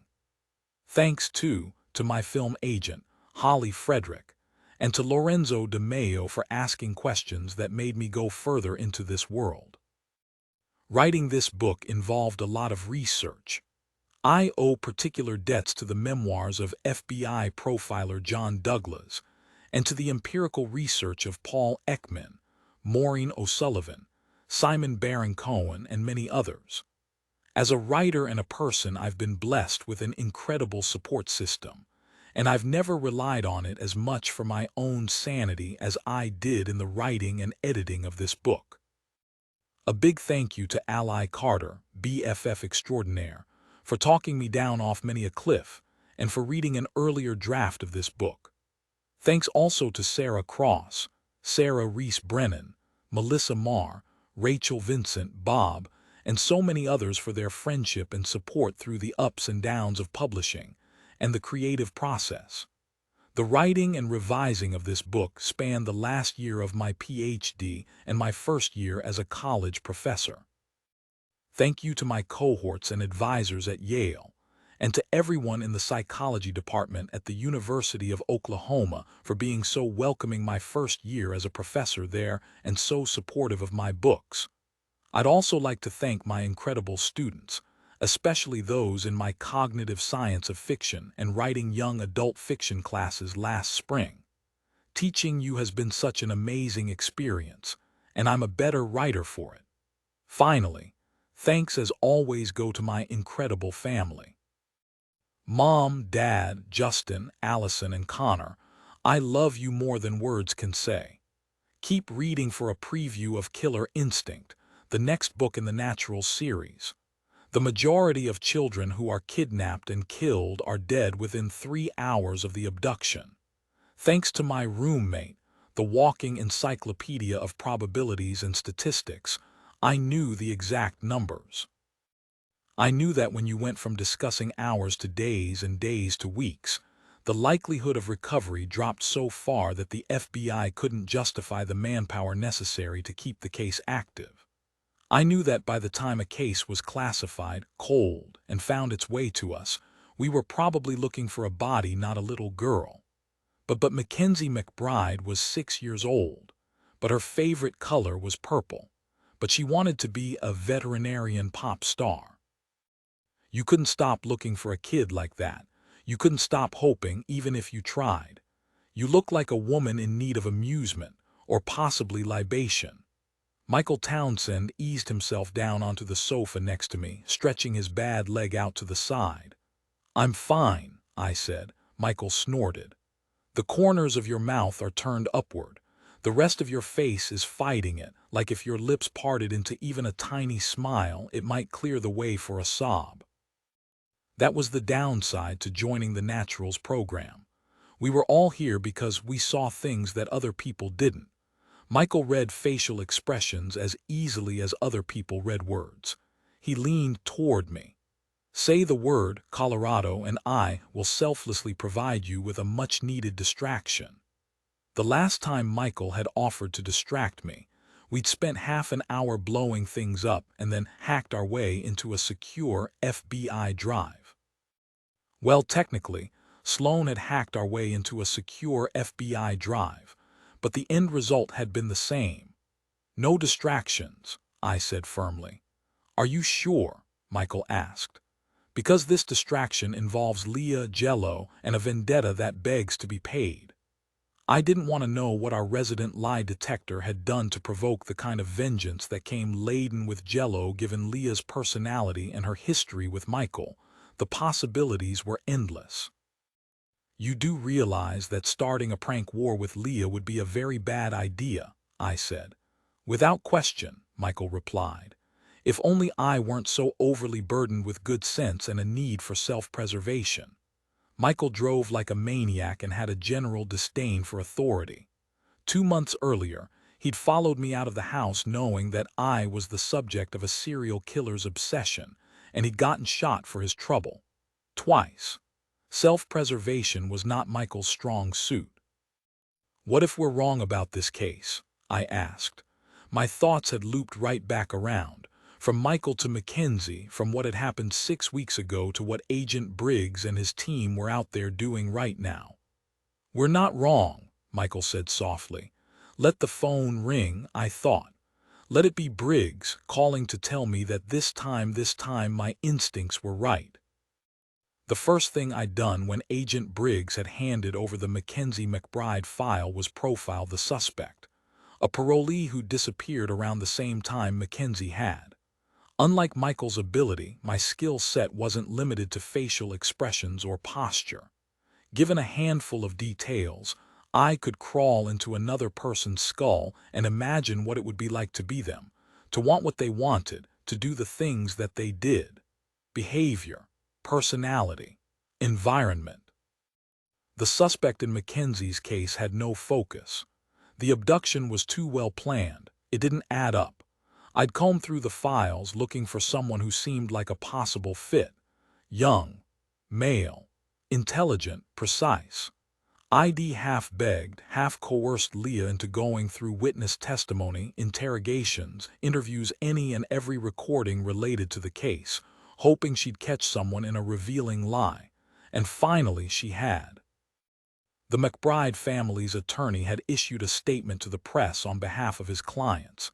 It had seemed standard to me, but to Leah, lies were as jarring as off-key singing was to a person with perfect pitch. No one can make sense of a tragedy like this.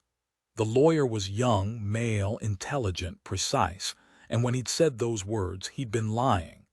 There was one person who could make sense of what had happened, a person who didn't think it was a tragedy, the person who'd taken Mackenzie. According to Michael, the McBride's lawyer had felt a thrill just mentioning the little girl's name. I was hoping that meant there was a chance, however small, that the man had kept her alive. A living, breathing reminder that he was bigger, better, smarter than the FBI. Cassie. Dean Redding burst into the room and my chest constricted. Dean was quiet and self-contained. He almost never raised his voice. Dean. They found her, Dean said. Cassie, they found her on his property, exactly where Sloane's schematics said they would. She's alive. I jumped up, my heart pounding in my ears, unsure if I was going to cry or throw up or shriek. Dean smiled, not a half smile, not a grin. He beamed, and the expression transformed him. Chocolate brown eyes sparkled underneath the blonde hair that hung perpetually in his face. A dimple I'd never seen appeared in one cheek. I threw my arms around Dean. A moment later, I bounced out of his grip and launched myself at Michael. Michael caught me and let out a whoop.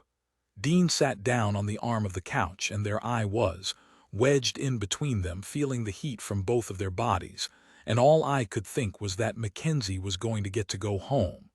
Is this a private party, or can anyone join? The three of us turned to see Leah in the doorway. She was dressed from head to toe in black, a white silk scarf tied neatly around her neck. She arched an eyebrow at us, cool and calm and just a little bit mocking. "Admit it, Leah," Michael said. "You're just as happy as we are." Leah eyed me. She eyed Michael. She eyed Dean. "Honestly," she said, "I doubt that anyone is as happy as Cassie is at this exact moment." I was getting better at ignoring Leah's suggestive little digs, but this one hit its target dead center. Squished in between Michael and Dean, I blushed. I was not going to go there, and I wasn't going to let Leah ruin this. A grim expression on his face, Dean stood and marched toward Leah. For a moment, I thought he might say something to her about spoiling the moment, but he didn't. He just picked her up and tossed her over his shoulder. "Hey," Leah protested. Dean grinned and threw her onto the sofa with Michael and me, and then resumed his perch on the edge of the couch like nothing had happened. Leah scowled, and Michael poked her cheek. "Admit it," he said again. "You're just as happy as we are." Leah tossed her hair over her shoulder and stared straight ahead, refusing to look any of us in the eye. "A little girl is going home," she said. "Because of us. Of course I'm as happy as you are." Given individual differences in serotonin levels, the probability that any four people would be experiencing identical levels of happiness simultaneously is quite Sloan, Michael said, without bothering to turn around. "If you don't finish that sentence, there's a cup of fresh ground coffee in your future." "My immediate future?" Sloan asked suspiciously. Michael had a long history of blocking her consumption of caffeine. Without a word, Michael, Leah, and I all turned to look at Dean.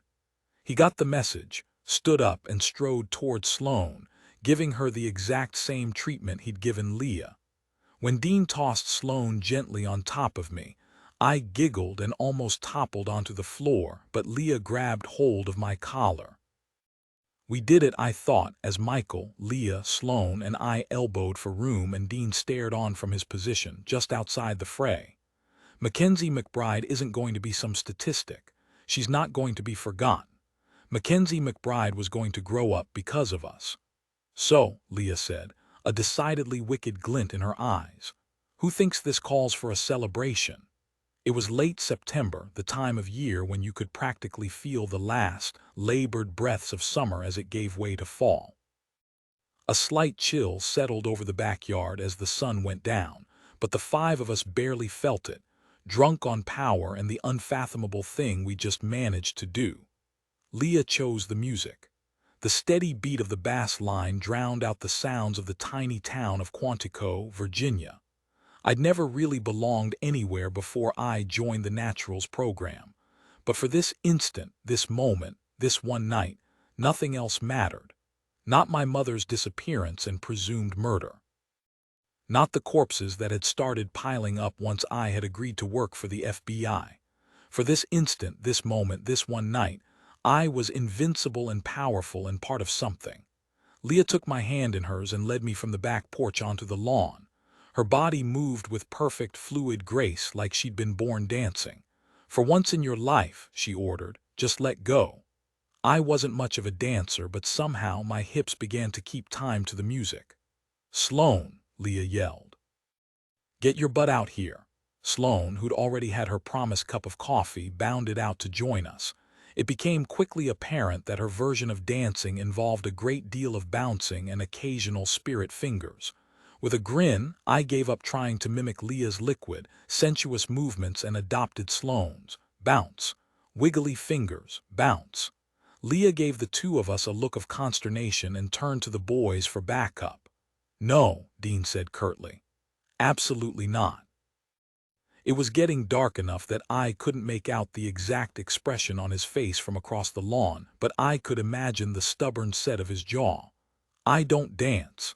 Michael was not so inhibited. He walked to join us, his gait marked by a noticeable limp, but he managed some one-legged bouncing just fine. Leah cast her eyes heavenward. "You're hopeless," she told us. Michael shrugged, then threw in some jazz hands. "It's one of my many charms." Leah looped her arms around the back of his neck and pressed her body close to his, still dancing. He raised an eyebrow at her but didn't push her away. If anything, he looked amused. On again, off again.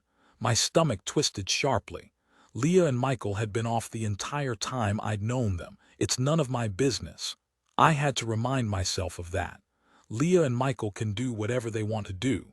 Michael caught me staring at them. He scanned my face like a person skimming a book. Then he smiled and slowly, deliberately, he winked. Beside me, Sloan looked at Leah, then at Michael, then at Dean. Then she bounced closer to me. "There's a 40% chance this ends with someone getting punched in the face," she whispered.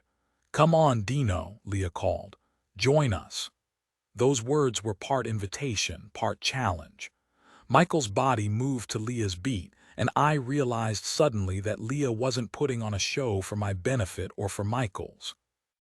She was getting up close and personal with Michael solely to get a rise out of Dean. Based on the mutinous expression on Dean's face, it was working. "You know you want to," Leah taunted, turning as she danced so her back was up against Michael. Dean and Leah had been the program's first recruits. For years, it had been just the two of them. Leah had told me once that she and Dean were like siblings, and right now, Dean looked every inch the overprotective big brother. Michael likes pissing Dean off. That much went without saying. Leah lives to pull Dean off the sidelines. And Dean, a muscle in Dean's jaw ticked as Michael trailed a hand down Leah's arm. Sloan was right. We were one wrong move away from a fistfight. Knowing Michael, he'd probably consider it a bonding activity. "Come on, Dean," I said, intervening before Leah could say something inflammatory. "You don't have to dance, just brood and beat to the music." That surprised a laugh out of Dean. I grinned.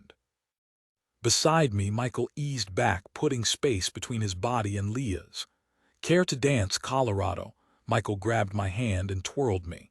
Leah narrowed her eyes at us but rebounded quickly, wrapping an arm around Sloane's waist, attempting to coerce her into something that resembled actual dancing. "You're not happy with me," Michael said once I was facing him again. "I don't like games." "I wasn't playing with you," Michael told me, twirling me around a second time. "And for the record, I wasn't playing with Leah either." I gave him a look. "You were messing with Dean," Michael shrugged. "One does need hobbies." Dean stayed at the edge of the lawn, but I could feel his eyes on me. Your lips are turning upward. Michael cocked his head to one side. But there's a wrinkle in your brow. I looked away. 6 weeks ago, Michael had told me to figure out how I felt about him and about Dean. I'd been doing my best not to think about it, not to let myself feel anything about either of them, because the moment I felt something, anything, Michael would know. I'd gone my whole life without romance. I didn't need it, not the way I needed this, being part of something, caring about people in a way that I hadn't realized I still could. Not just Michael and Dean, but Sloane and even Leah. I fit here. I hadn't fit anywhere in a very long time, maybe ever. I couldn't screw that up. You sure we can't talk you into dancing? Leah called out to Dean. Positive. Well, in that case. Leah cut in between Michael and me, and the next thing I knew, I was dancing with Sloane and Leah was back with Michael. She looked up at him through heavily lashed eyes and put her hands flat on his chest. Tell me, Townsend, she said, practically purring. Do you feel lucky? This did not bode well. It was dead. Manned, outgunned, seconds away from disaster, and there was absolutely nothing I could do about it. I'll see your 3 and raise you 2. Michael smirked. If I'd been an emotion reader, I could have determined if it was an I have an incredible hand, and I'm spoon-feeding you your own doom smirk, or an it's smirk-worthy that you can't tell I'm bluffing smirk. Unfortunately, I was better at figuring out people's personalities and motivations than the exact meaning of each of their facial expressions. Note to self, I thought. Never play poker with naturals. I'm in. Leah twirled her gleaming black ponytail around her index finger before sliding the requisite number of Oreos to the center of the coffee table. Given that her expertise was spotting lies, I took that to mean that there was a very good chance that Michael was bluffing. The only problem was that now I had no idea if Leah was bluffing. Sloane looked on from behind a veritable mountain of Oreos. I'll sit this one out, she said. Also, I'm entertaining the idea of eating some of my poker chips. Can we agree that an Oreo missing its frosting is worth 2/3 of its normal amount? Just eat the cookies, I told her, eyeing her pile mournfully and only partially joking. You have plenty to spare. Before joining the Naturals program, Sloane had been Las Vegas born and raised. She'd been counting cards since she'd learned to count. She sat out about 1/3 of the hands, but won every single hand she played. Somebody's a bad sport, Leah said, waggling a finger at me. I stuck my tongue out at her. Somebody only had 2 Oreos left. I'm in, I sighed, pushing them into the pot. There was no point in delaying the inevitable. If I'd been playing with strangers, I would have had the advantage. I could have looked at a person's clothes and posture and known instantly how much of a risk-taker they were, and whether they'd bluff quietly or put on a show. Unfortunately, I wasn't playing with strangers, and the ability to get a read on other people's personalities wasn't nearly as useful in a group of people you already knew. What about you, Redding? Are you in or are you out? Michael issued the words as a challenge. So maybe Leah misread him, I thought, turning that idea over in my head. Maybe he's not bluffing. I doubted Michael would have challenged Dean unless he was certain he was going to win. I'm in, Dean said. All in. He pushed 5 cookies into the pot and raised an eyebrow at Michael, mimicking the other boy's facial expression almost exactly. Michael matched Dean's bet. Leah matched Michael's. My turn. I'm out of cookies, I said. I'd be open to discussing a modest interest rate, Sloane told me before returning her attention to divesting an Oreo of its frosting. I have an idea, Leah said in an overly innocent tone that I recognized immediately as trouble. We could always take things to the next level. She unknotted the white kerchief around her neck and tossed it to me. Her fingers played with the bottom of her tank top, raising it up just enough to make it crystal clear what the next level was. It is my understanding that the rules of strip poker specify that only the loser is required to disrobe, Sloane interjected. No one has lost yet, ergo, call it a show of solidarity, Leah said, inching her shirt up farther. Cassie's almost out of chips. I'm just trying to even the playing field." Leah, Dean was not amused. "Come on, Dean," Leah said, her bottom lip jutting out in an exaggerated pout. "Loosen up, we're all friends here." With those words, Leah pulled off her tank top. She was wearing a bikini top underneath. Clearly, she dressed for the occasion. "Ante up," she told me. I wasn't wearing a bathing suit under my top, so there was no way it was coming off. Slowly, I took off my belt. "Sloane," Leah turned to her next. Sloane stared at Leah, a blush spreading over her cheeks. "I'm not undressing until we establish a conversion rate," she informed us tartly, gesturing toward her mountain of chips. "Sloane," Michael said. "Yes. How would you feel about a second cup of coffee?" 45 seconds later, Sloane was in the kitchen, and neither of the boys was wearing a shirt. Dean's stomach was tanned, a shade or two darker than Michael's. Michael's skin was like marble, but for the bullet scar, pink and puckered where his shoulder met his chest. Dean had a scar, too older, thinner, like someone had drawn the tip of a knife slowly down his torso in a jagged line from the base of his collarbone to his navel. "I call," Leah said. One by one we flipped over our cards, 3 of a kind, flush. Full house, queens and eights, the last was from Michael. I knew it, I thought, he wasn't bluffing. "Your turn," Leah told me. I flipped my own cards over and my brain catalogued the result. "Full house," I said, grinning. "Kings and twos." "Guess that means I win, huh?" "How did you?" Michael sputtered. "Are you telling me the pity party was an act?" Leah sounded impressed despite herself. "It wasn't an act," I told her. "I fully expected to lose. I just hadn't actually looked at my final cards yet. I'd figured that if I didn't know what my hand held, there was no way for Michael or Leah to figure it out either." Dean was the first one to start laughing. "Hail Cassie," Michael said. "Queen of loopholes." Leah huffed. "Does this mean I get to keep your shirts?" I asked, reaching for my belt and snagging an Oreo while I was at it.